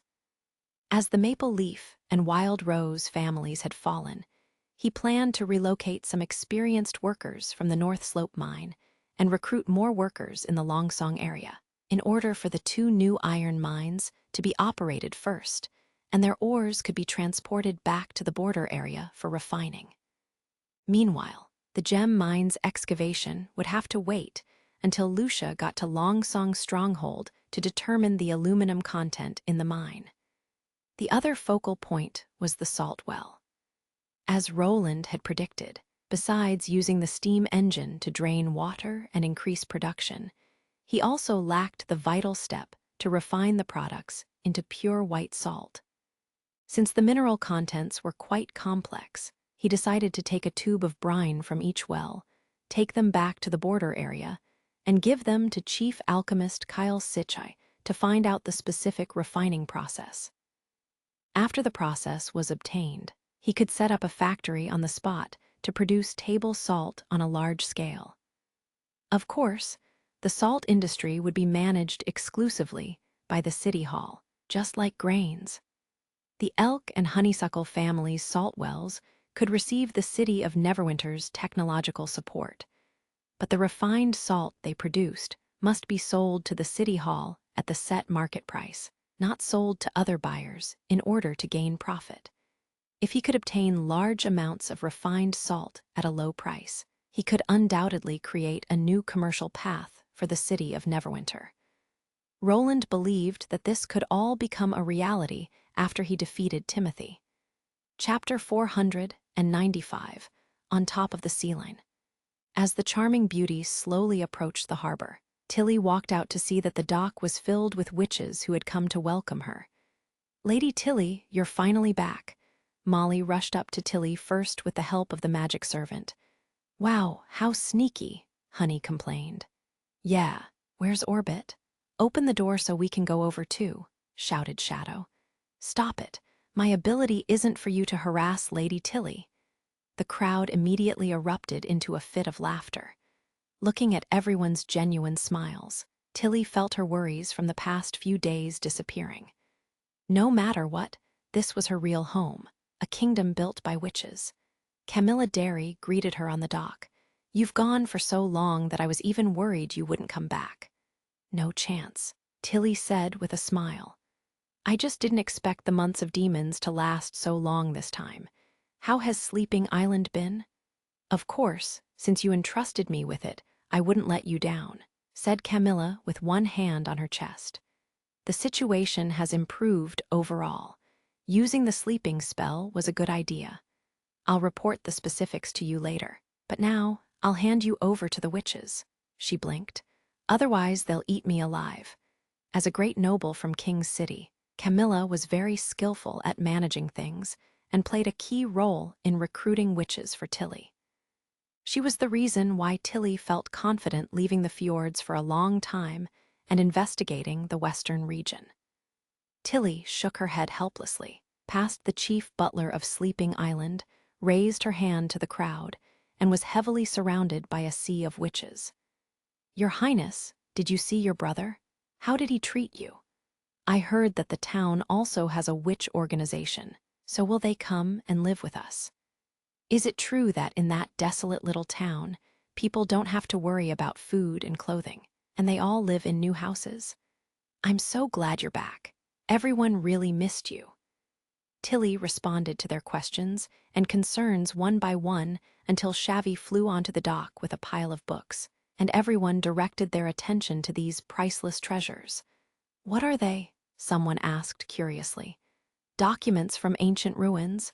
They don't look like ancient documents. The pages are new, so they're probably legends.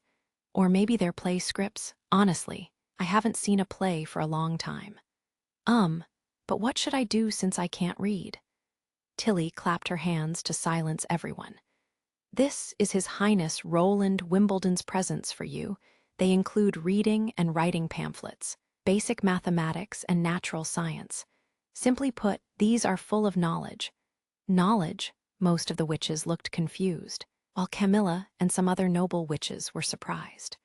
Do you actually want to spread knowledge to everyone? Tilly nodded.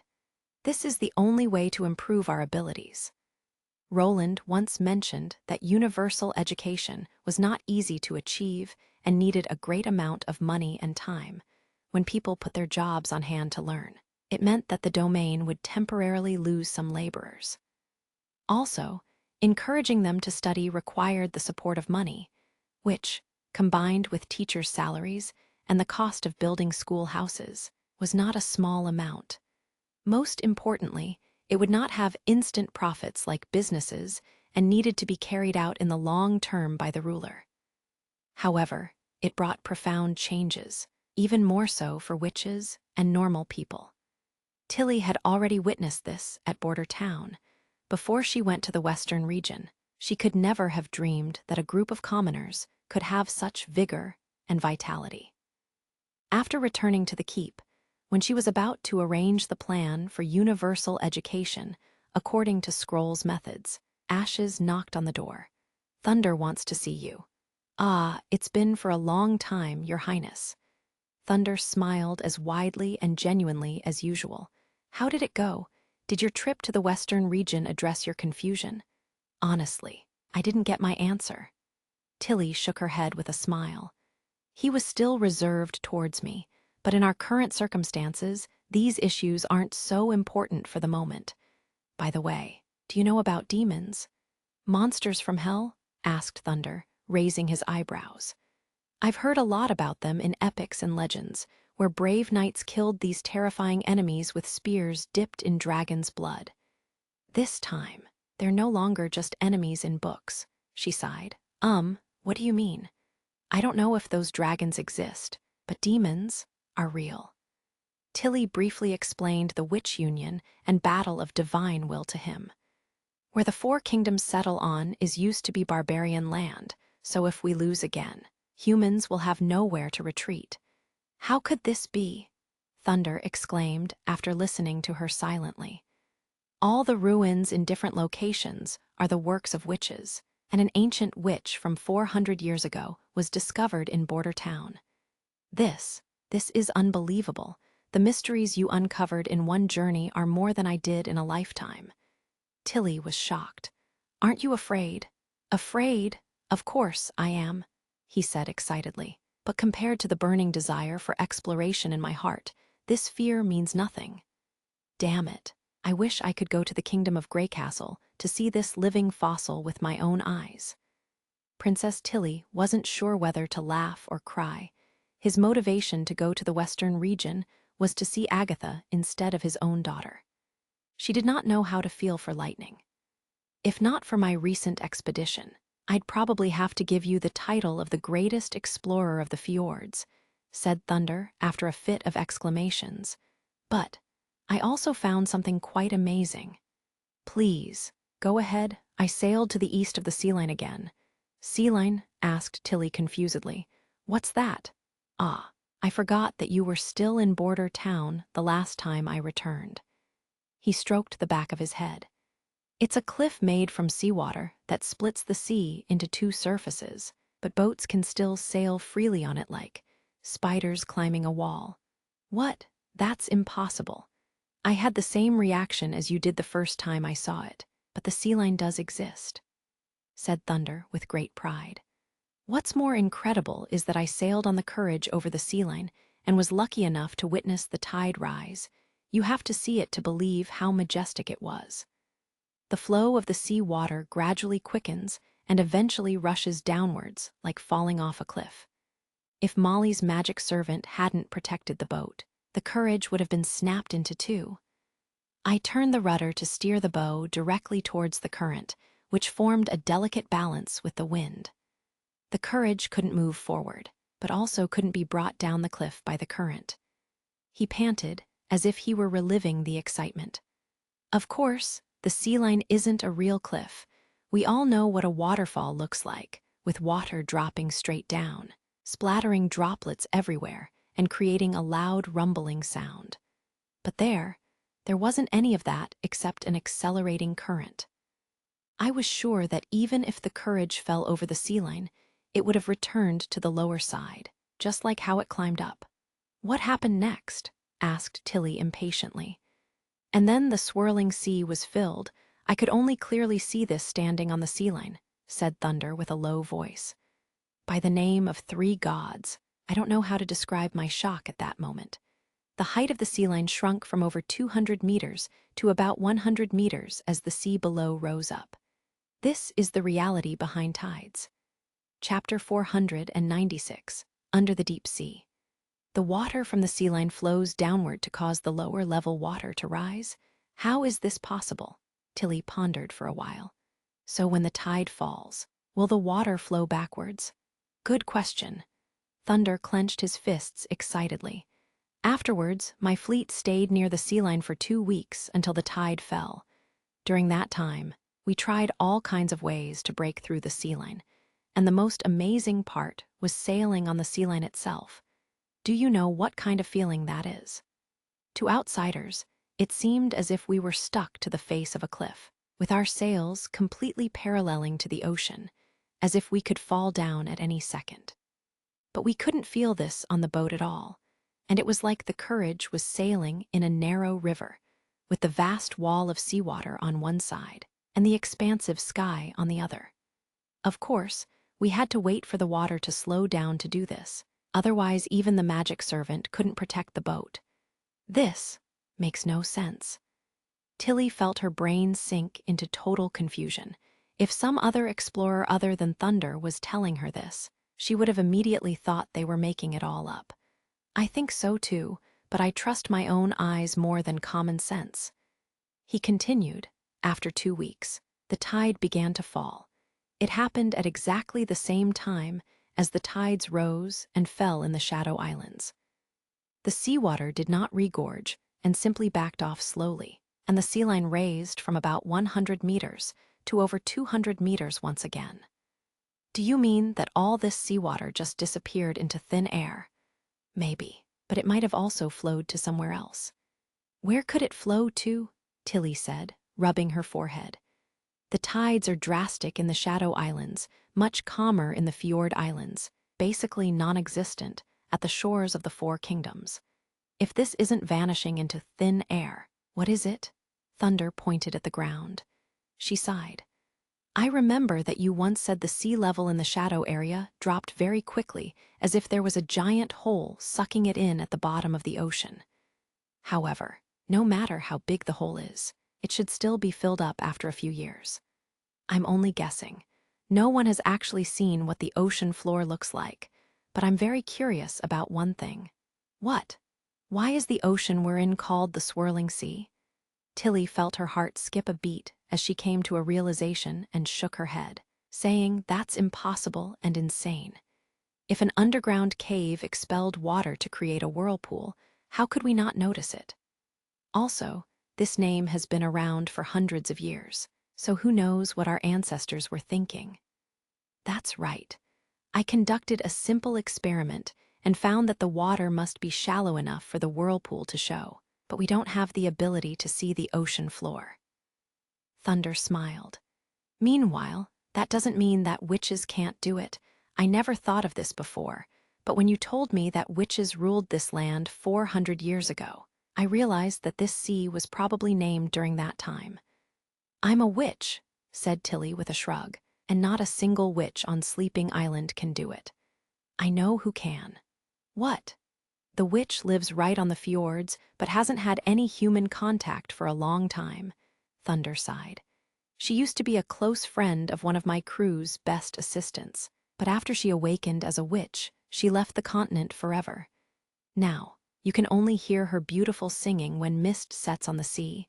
You've probably heard stories about her before. The mermaid that guides the ships. Are you talking about the subject of this legend? That's right. Thunder nodded. Although I don't know if she'll help me, it's still worth a try. I might need the help of my old friend Margaret. I see. Then you must hurry, said Tilly with a frown. The merchants in the fjords seem to want to hunt mermaids. A month ago, Sleeping Spell received several offers to capture mermaids. Honey sent me a carrier pigeon telling me the request, but I refused. Her songs are the symbol of peace and safety to the sailors and explorers in the fjords. Those merchants are insane. Thunder asked quietly, "Can you tell me who they are?" Sleeping Spell shouldn't reveal the identities of its customers, but Tilly wrote a few names in the air with her hand. You didn't hear it from me. Since she was also a witch, Tilly could not sit by and do nothing as the leader of Sleeping Island. That's right, he smiled. They'll get what they deserve. The two smiled at each other, and Thunder said, I came to tell you about my new adventures. Besides, I want to ask you a favor. Go ahead. I heard that Crescent Moon Bay has a new kind of boat that isn't powered by wind and can sail much faster than sailboats. My sources told me that this kind of boat was produced in Border Town, said Thunder. If I want to keep exploring the sea line, I'll need a much bigger and faster boat that can withstand the currents under strong winds. He handed her an envelope. Money isn't an issue, as long as the boats are fast. Can you give him this order? Tilly understood his intentions. You don't want Lightning to know? Thunder said helplessly. If she finds out, she'll insist on going with me. There are too many unknowns in the sea line, so it's too risky for me to take her. But she's already a great explorer. She was the one who found the stone tower ruins in the misty forest. Tilly thought, however, she still nodded. I understand. I'll act as a temporary messenger between you and Roland Wimbledon. Thank you, Your Highness. After Thunder left, Tilly pondered for a long time and took out the ancient books from the ruins in the Shadow Islands, hoping to find clues about the sea line or tides. Following the method Agatha taught her, she twisted her magic power according to the shapes of the letters, and their meaning appeared in her mind. It was as if she wasn't reading, but the books were telling her their contents. Some of the books recorded the writer's experiences in the barbarian land, some were sailors' diaries, and others mentioned important plans of the Union. The more she read, the more confused she became. These books had nothing to do with each other, obviously not written by the same person. To her surprise, none of them mentioned anything about the sea line, the spire under the sea, the telescope, or the giant stone gates, totally different from what she expected. She thought that as long as she could read the Union's words, she could uncover some of the ruins' secrets, or even find the reason why the shadow area's sea level rose so quickly. But now, she felt like she was piecing together random scribbles. Wait, piece together? An idea popped into Tilly's head. She spread open 3 of the sailing diaries, placed them together, and checked them carefully. Their dates were far apart, some even decades apart, and their routes varied from the seas near the mainland to the fjords. It was like someone had gathered all these things from different sources and placed them into the ruins. At this thought, she felt a chill creep up her spine. Who would do such a thing? Chapter 497, A Chaotic Departure. The Longsong Area Harbor, City of Neverwinter. 2 concrete boats were docked as workers carried linen bags onto the shore, and the newly appointed officials in the Ministry of Agriculture counted them. The entire harbor was bustling with energy, which was a rare sight for Stronghold, a place still experiencing the aftermath of the months of demons.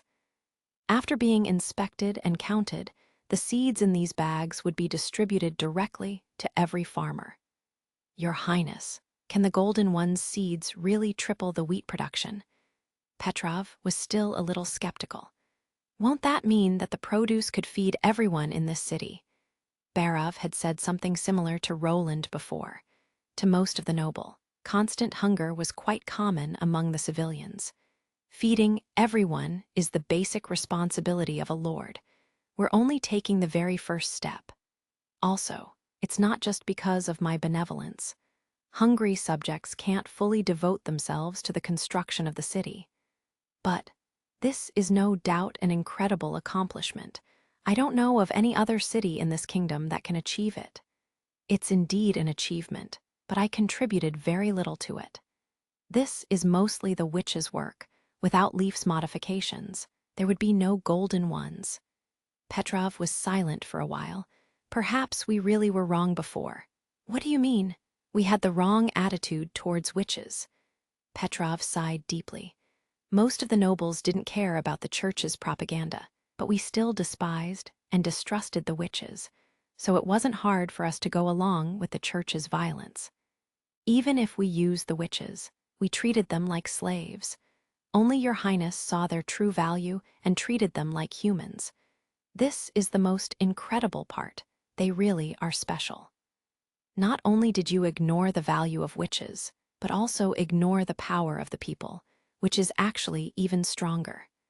Witches are like a catalyst, and when they work together with the common people, there can be great improvements in civilization. However, Roland did not say his thoughts out loud. We can still make up for the lost time. After all, we're all the same.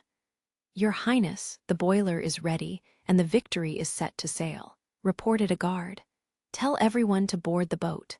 I'll be there shortly. The prince turned to Petrov. The instruction team of the Ministry of Agriculture should arrive by this afternoon. They will show you how to plant the Golden Ones. As for the mine construction, population growth, universal education, and building factories, we've already discussed enough in the meeting. Just follow the plan and try to address any problems you run into by yourselves before asking me. He patted the eldest honeysuckle son on the shoulder. I'm leaving this place in your hands. If you serve me well, you won't be just the executive officer of the Longsong area forever. I won't let you down, Your Highness. Petrov bowed. Roland boarded the concrete boat and ordered to set sail. Following the long sound of a horn, the Victory slowly left the shore and sailed towards the border area. How many bald boats are there already? Joe clicked his tongue. They're all coming from border town. It's called the border area. Didn't our Lord say that we're all part of the same city as the town now? Snackatooth twitched his mouth.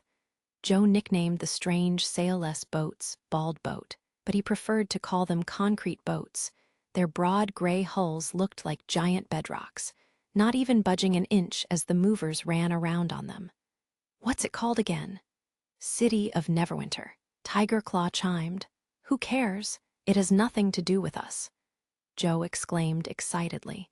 You're going to be taking this kind of boat to border town, right? Be sure to figure out why it can move without oars, and what the white mist and black fog it spouts are. This really has nothing to do with us, thought Snackatooth. At least the city construction will give everyone a job. Are you really planning on leaving? Sunflower seemed upset. If you have to work as a handyman no matter where you go, why would you go to a foreign place? Because we can earn 1 extra silver royal, said Tiger Claw, chuckling. We can earn 6 silver royals if we stay here, but 7 if we go there. If we can work on either place, we're obviously choosing the one with more money. I wasn't asking you. Sunflower rolled her eyes at him and turned her attention to Snackatooth. For some reason, Snackatooth suddenly felt a little guilty. After the construction of the city of Neverwinter, the Lord kept his promise, and countless recruitment notices suddenly appeared in the square. However, the rats had very few job options, which were mostly handymen and mason apprentices, and they were offered a lower salary than others. Of course, this was still better than their former lives, when they lived lack of food, if the salaries could really be distributed on time. He told his friends that he was going to border town for the higher salary, but what he really wanted was to be closer to paper. Faced with Sunflower's intense stare, he decided not to tell the truth and said, "My reasons are the same as Tiger Claw's. Are you ever coming back?" Beep, beep. Suddenly, a siren began to wail at the harbor, and a red flag began to wave. "It's our turn to leave. Hurry!" Tiger Claw grabbed Snackatooth's hand and dragged him towards the harbor. The crowd behind them also began to move as the siren rang. When they entered the security inspection area, Snackatooth felt as if he was being carried by the masses. He held his suitcase to his chest and kept staring back, but he couldn't see Sunflower or Joe over the dense waves of people. A few officers in black uniforms were checking tickets at the end of the line. "What's your name? Assigned group? Take out your documentation." Snackatooth came immediately after Tiger Claw. He took out a crumpled piece of paper from his pocket and handed it carefully to the officer. "Snackatooth, 5th Construction Team of Red Flag Group." The officer ignored his introduction, scanned his ticket, and slapped it onto his chest. "Boat on the left. Next." Tiger Claw was already waiting for him at the entrance. They didn't ask for bribes. That's amazing. Indeed, they didn't. Snackatooth half-heartedly folded his documentation, put it in his pocket, and scanned the harbor for his friends. When the concrete boat sounded its horn and slowly sailed away from the harbor, he finally saw them on a flight of stone steps. Sunflower was waving Joe's jacket, while Joe hugged his elbows and crouched behind her. Snackatooth also took off his jacket and waved it furiously, ignoring other passengers' stares of confusion. Their eyes finally met once again. "Take care," he shouted. His friends also seemed to say something, but the sound of the boat's engine drowned out their voices. Sunflower followed the boat along the shore for a while, but the concrete boat was soon too far away and disappeared from her sight. Even then, Snackatooth failed to give her his answer. Chapter 498, The Roland Gunboat. It took Roland a whole day to return to the border area, and his back ached with weariness. After washing his face and brushing his teeth, he went to bed early, and he didn't feel refreshed until noon of the next day. He thought, "I must have a soundproof cabin, a soft desk chair, and a large bed on my private boat. Otherwise, I'll have to sit on a trembling hard deck stool and listen to the roar of the steam engine, which will torture both my body and soul." The first thing Roland did when he walked into his office was to call his director, Barav Mons, and Minister of Agriculture, Sirius Dolly, to his office. Although there was only 1 week left before the planned date of the spring offensive, he could rest assured since Iron Axe was governing the military. The most important thing at the moment was to manage the agricultural production well, namely spring sowing. After all, he would be much less worried when he had a supply of grain. "I saw seeds being transported at the Longsong Pier, so with enough golden ones, the crops there won't be too bad this year. But we should focus on the border area, since we're everyone's model, proof, and example," Roland said with one hand knocking on his desk. "How is the spring sowing going? Someone tells me." "Your Highness, here's the situation." Barav spoke first. Among the first batch of promoted serfs, only 30% of them are willing to continue farming, plus the newly employed ones. The agricultural population is about 10,000. According to last year's average wheat yield, the grain that these 10,000 serfs produce should be able to feed 40,000 to 50,000 people. He paused and then added, "And this number is calculated according to the official citizens' quota for purchasing grains, which is far more than the daily consumption of other city citizens. If we calculate according to the minimum amount of grain people need to stay alive, this number can increase by 20,000. "That's about it, Your Highness," Sirius added. "But those conclusions are made by the Ministry of Agriculture according to the statistics from 2 years ago. This year, half of the serfs, mainly newly employed, will use the golden twos modified by Lady Leaf. Honestly, If I hadn't seen it with my own eyes, I wouldn't have believed that one wheat straw could produce so many ears. Also, more than 2,000 serfs will change to planting potatoes and corn this year, which makes it hard to predict the actual yield for this year. As for the sowing process, farmlands are currently being plowed. According to the crop farming brochure, farmland needs to be plowed 3 times, and raised compost must be mixed in the soil. Usually, this process takes 3 to 4 weeks, depending on the number of laborers and the farm tools they're using. But the serfs employed last year all rented iron tools, which should greatly shorten the plowing time.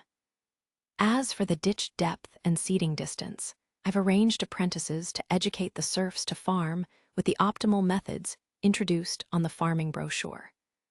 It was easy to see that the former Knight of the Wolf family had done a lot of research on farming. He obviously had considered all aspects and made points that Roland could not help but agree with. The excessive dependence on the land itself led to the agricultural underdevelopment in this era. Namely, people believed that owning land was all there was to farming. Sometimes, in order to protect the farmlands, they would let farmlands rest for a few years, which was very inefficient. Now that the city of Neverwinter had controllable water irrigation, natural fertilizer, and scientific planting methods, plus Leaf's modified seeds, the land yields greatly surprised all the residents. However, a third of the 30,000 total population was engaged in agricultural production, which was too high of a percentage for Roland. He wanted to efficiently reduce the agricultural population by improving farming tools, such as manufacturing agricultural equipment which used animal or mechanic power. Well, keep the momentum going, Roland said with satisfaction, and people who have been assigned to the Longsong area should keep everything well documented, in case we want to extend this model to other cities. After dealing with agricultural affairs, Roland left the castle. Accompanied by Nightingale and the guards, he went to the dock of the Redwater River. The ship, which was constructed by Anna, entered the weapons installation phase 2 days ago. Now, with its hull painted with a gray and red anti-corrosion coating, the ship quietly stood on the crossties. It was the size of about 3 concrete boats and seemed extremely mighty. Unlike the cement paddle steamer, which had no cabin, this ship's side port was almost 3 meters wide and could fit the boiler and steam engine. There were also no paddle wheels on both sides. Another characteristic was a bridge at the center of the hull. Although the bridge was only about 6 meters tall, it looked very prominent. Of course, as a shallow water gunboat, its most important equipment was its 150-tome giant cannon. In order to save the manufacturing time, Roland did not let Anna produce the naval artillery, but tore down the one on the city wall and planned to install it on the ship. Now, it was standing in the dock, waiting for hoisting the final step. "Your Highness." Anna waved at Roland when she saw him. "Over here." The prince walked over with a smile on his face. "How is it? Is the construction going well?" During his absence in Border Town, Anna took care of all the manufacturing work. Although she had all the blueprints of its key parts, it was entirely an unprecedented huge project, so it was natural to run into all sorts of problems. Not so well. Anna shook her head. There were some tricky problems: side hull deformation, propeller leaking, hull tilting after being welded with a bridge, and the gun platform couldn't hold a cannon, but I solved all of them. "All solved?" Roland asked surprisedly. "Yes," with a big smile, Anna explained while counting her fingers. There was a hull deformation because the steel plate of the board was too thin, so I added fixed carriages. The propeller leak was caused by the gap between the casing and the gear lever, so I wrapped the gap with a sink so that the water inside won't run everywhere and can be pumped out by a steam engine. The bridge tilting was caused by uneven weights, which were fixed with a little modification. The gun platform problem was the most difficult one. but I drew inspiration from the revolver design.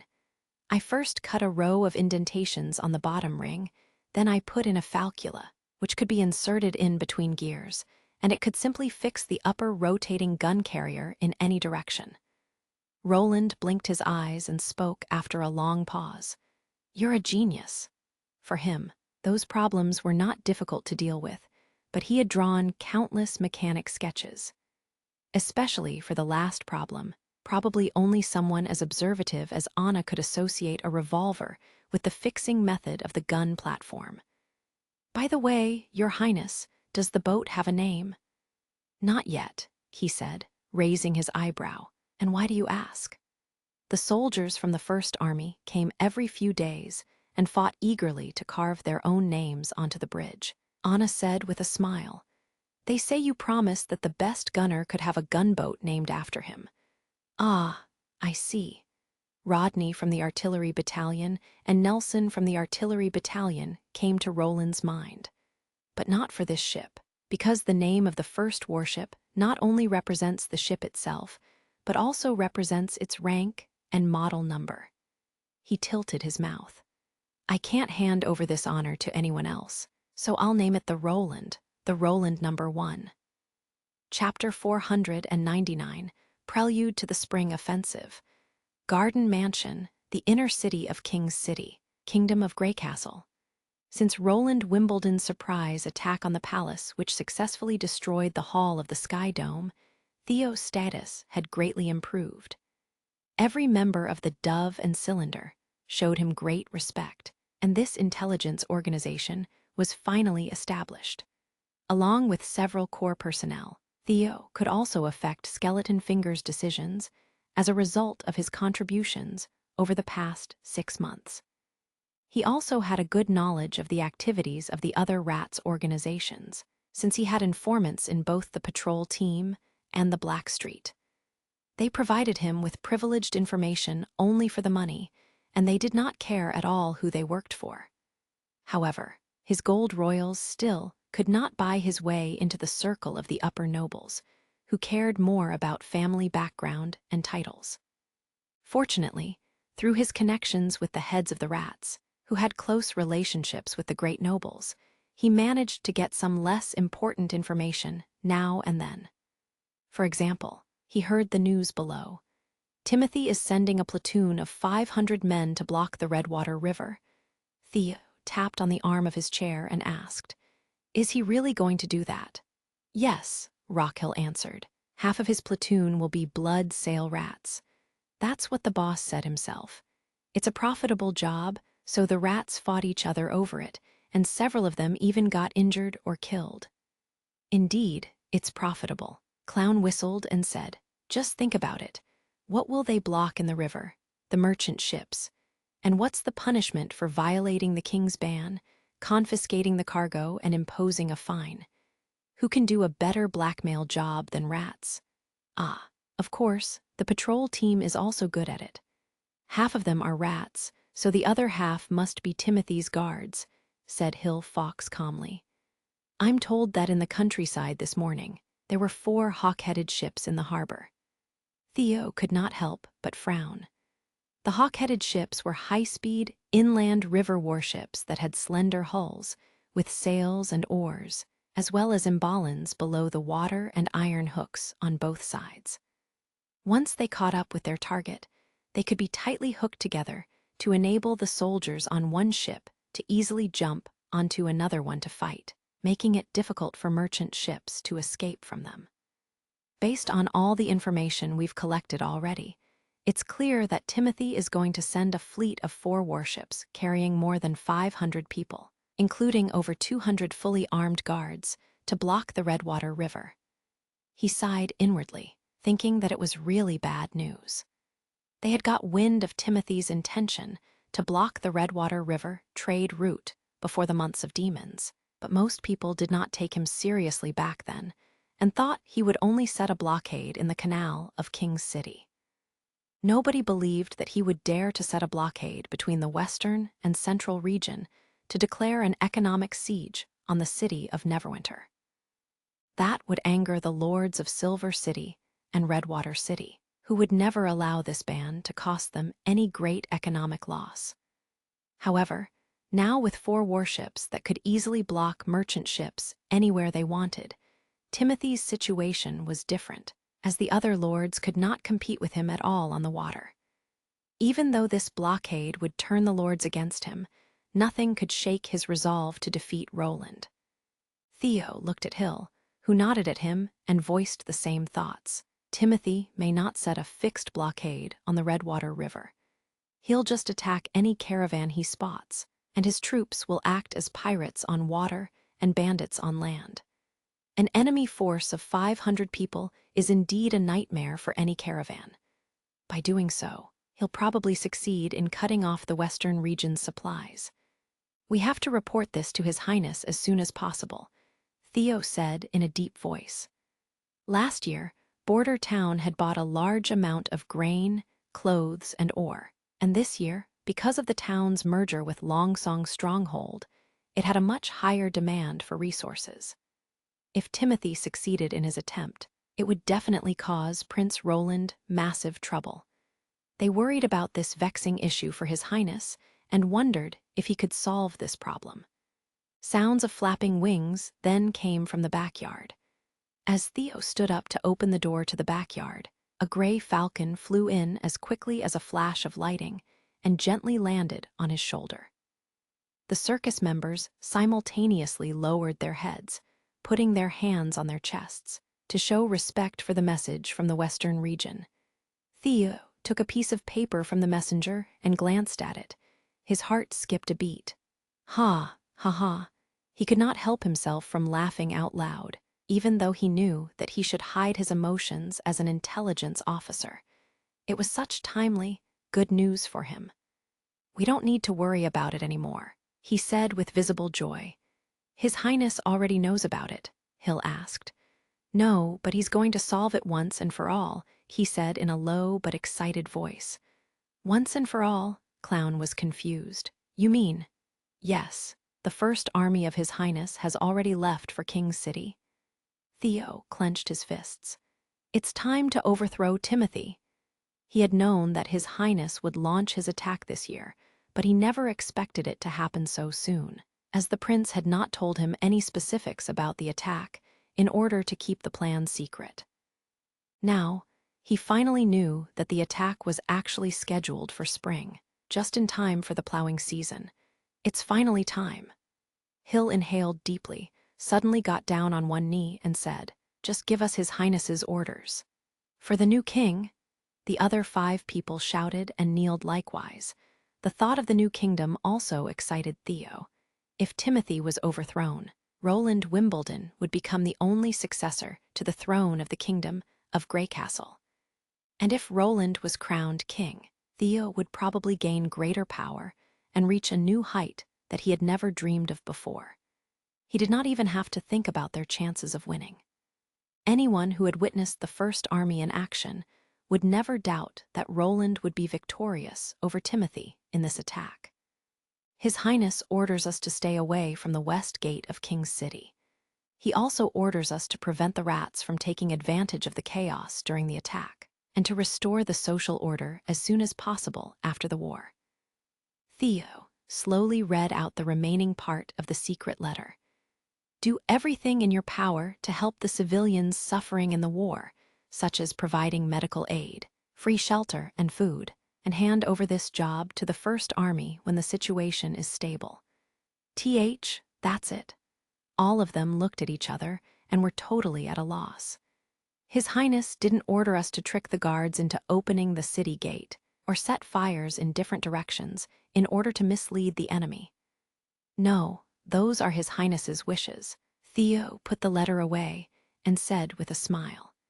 He thought it was just like Roland's style to care more about the people and social order, not to compel any intelligence personnel to step onto the battlefield.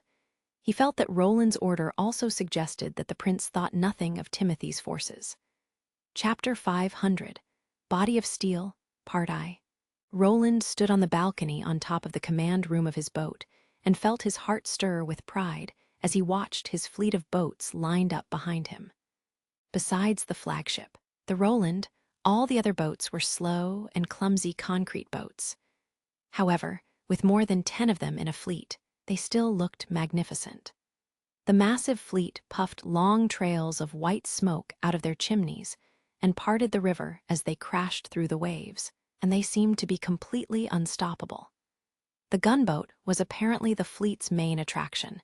Its towering bridge and sleek appearance separated it from ordinary sailing ships and concrete boats.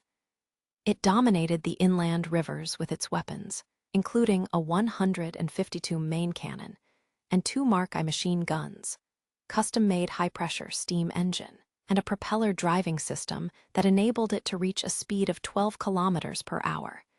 "You seem to be in a good mood," Nightingale observed as she tidied her windswept hair. "Is it because you'll be returning home soon?" "You mean the palace? No way, I'm never going back there," he said, shaking his head. "The Western region is my real home. I'm happy because this conflict will be over soon." Half of that is a lie. Roland remembered with a shock that she could tell when people were lying. All right. I'm actually proud of myself for managing to produce many boats during the months of demons." "You're telling the truth this time," Nightingale blinked, "but you sound a little full of yourself." "That's why I lied." "That's understandable." She chuckled and walked over to Roland. "I don't blame you.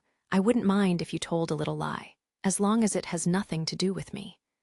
"If you don't mind, then don't point out my lies," thought Roland querulously. "By the way, I never thanked you," whispered Nightingale as she gazed into the distance. "Thank me for what?" "For ending the conflict and bringing peace to the kingdom of Greycastle. Both commoners and witches will live happily under your rule," she said slowly. "I always knew that you'd achieve this, but I didn't think it'd happen so soon. It's not that fast. Even after I dethrone Timothy, the noble will resist with all their might. Uniting the entire Greycastle may take another few years." Roland sighed. "Progress is never easy, so we still have a long way to go in achieving our goal. This is already so much better than I imagined. Before this, I was worried I would never live to see this day." "Come on, don't say like that." Roland glared at her. "Do you think I'll put you in danger? It's expected for a combat witch like me to always be in battle, and breaking convention takes sacrifice." Nightingale turned her head. "I had prepared for this the moment I swore my loyalty to you." "I'm sorry I let you down," Roland said with a shrug. "There will definitely be sacrifices, but our enemies will be making them. Anyway, I should thank you." "Why?" Nightingale asked in surprise. "Because if I never met a witch, I wouldn't have the confidence to do what I'm doing now." If not for Anna, he would not have decided to save these witches. And if there was not magic power in this world, he would still be cautiously living his primitive life in a rundown border town. "You're telling the truth." Nightingale looked up at him. "Of course I am," said Roland with a smile. Suddenly, a golden figure descended from the sky and landed next to them. "Your Highness, 4 sloops with paddles on both sides are approaching us from 20 kilometers away, and they look like the hawk-headed ships described in the report," said Lightning, "but I didn't see any hawk statues on the ships." "The hawk head probably refers to the Imbalin underwater." Roland patted her head. "Good job. Keep up the good work. So, can I do less practice questions as punishment?" The little girl stared at the prince with begging eyes. He could not help but laugh. "All right. If you promise to keep still in the future, you only have to do 1 set of questions." "Yes, sir." Lightning's eyes lit up, and she immediately leapt up and flew towards the east in a flash. "You shouldn't have let her off so easy," Nightingale complained. "She'll learn her lesson if she's rewarded." Roland dismissed her criticism with a wave and turned to walk towards the stairs. "Let's go back to the command room. We have work to do." The small, square command room contained nothing but a wooden table and 4 benches. The commander of the 1st Army Iron Axe, the leader of the gun battalion, Brian, the leader of the artillery battalion, Vanner, and the captain of the Victory, Kakusim, stood by the table to draft the battle plan for their first battle in the river. According to Theo's report, Timothy's 4 battleships are inland galleys. They're about as fast as our concrete boats, but they're agiler, Roland said, pointing to the chart on the table. Usually, these ships will approach enemy ships, so their crews can jump onto them and fight. They can also be filled with flammables such as gunpowder or sulfur and crash into their target, destroying both ships. However, since our enemy's goal is to block the river and plunder our boats, they probably won't use the second method. This is our first time to fight on a river, so please feel free to share any ideas you have. Your Highness, it'll be hard to hit a moving target with a moving cannon, so I suggest we fire when we're closer to their ships, suggested Vanner. As long as we're about 50 meters away, I promise every cannonball will sink an enemy ship. But I hear that firing shells not only wastes a lot of gunpowder, but also requires Miss Anna to make the shells, said Brian, shaking his head. I think it's better to wait for the enemy to board our ships and then riddle them with the bullets from our heavy machine guns. Roland turned to Kakusim and said, "What do you think?" He summoned this old man into the command room because he was the only person in the city of Neverwinter who had fought on boats before. According to him, he ran into pirates many times when he was a merchant, and even being plundered still counted as a kind of experience. Your Highness," Kakusim hesitated for a while. "In my opinion, we should just charge towards them." "What?" the other 2 men all asked, staring in shock. "Your ship is large, fast, and made of steel, so their wooden ships will probably collapse upon contact. Even if you don't destroy them, any leaks will prevent them from moving further." He glanced at everyone. "Of course, this is just my personal opinion." This tactic reminded Roland of a poem that said, "With the sun shining and waves high, a D flag hangs from the mast." "All right, let's follow this plan," he finally decided. "Even though we don't have a flag with a tower and 4 stars will have the same effect." "I order the Roland to raise the flag of City of Neverwinter, sound its horn, and proceed at full speed ahead,"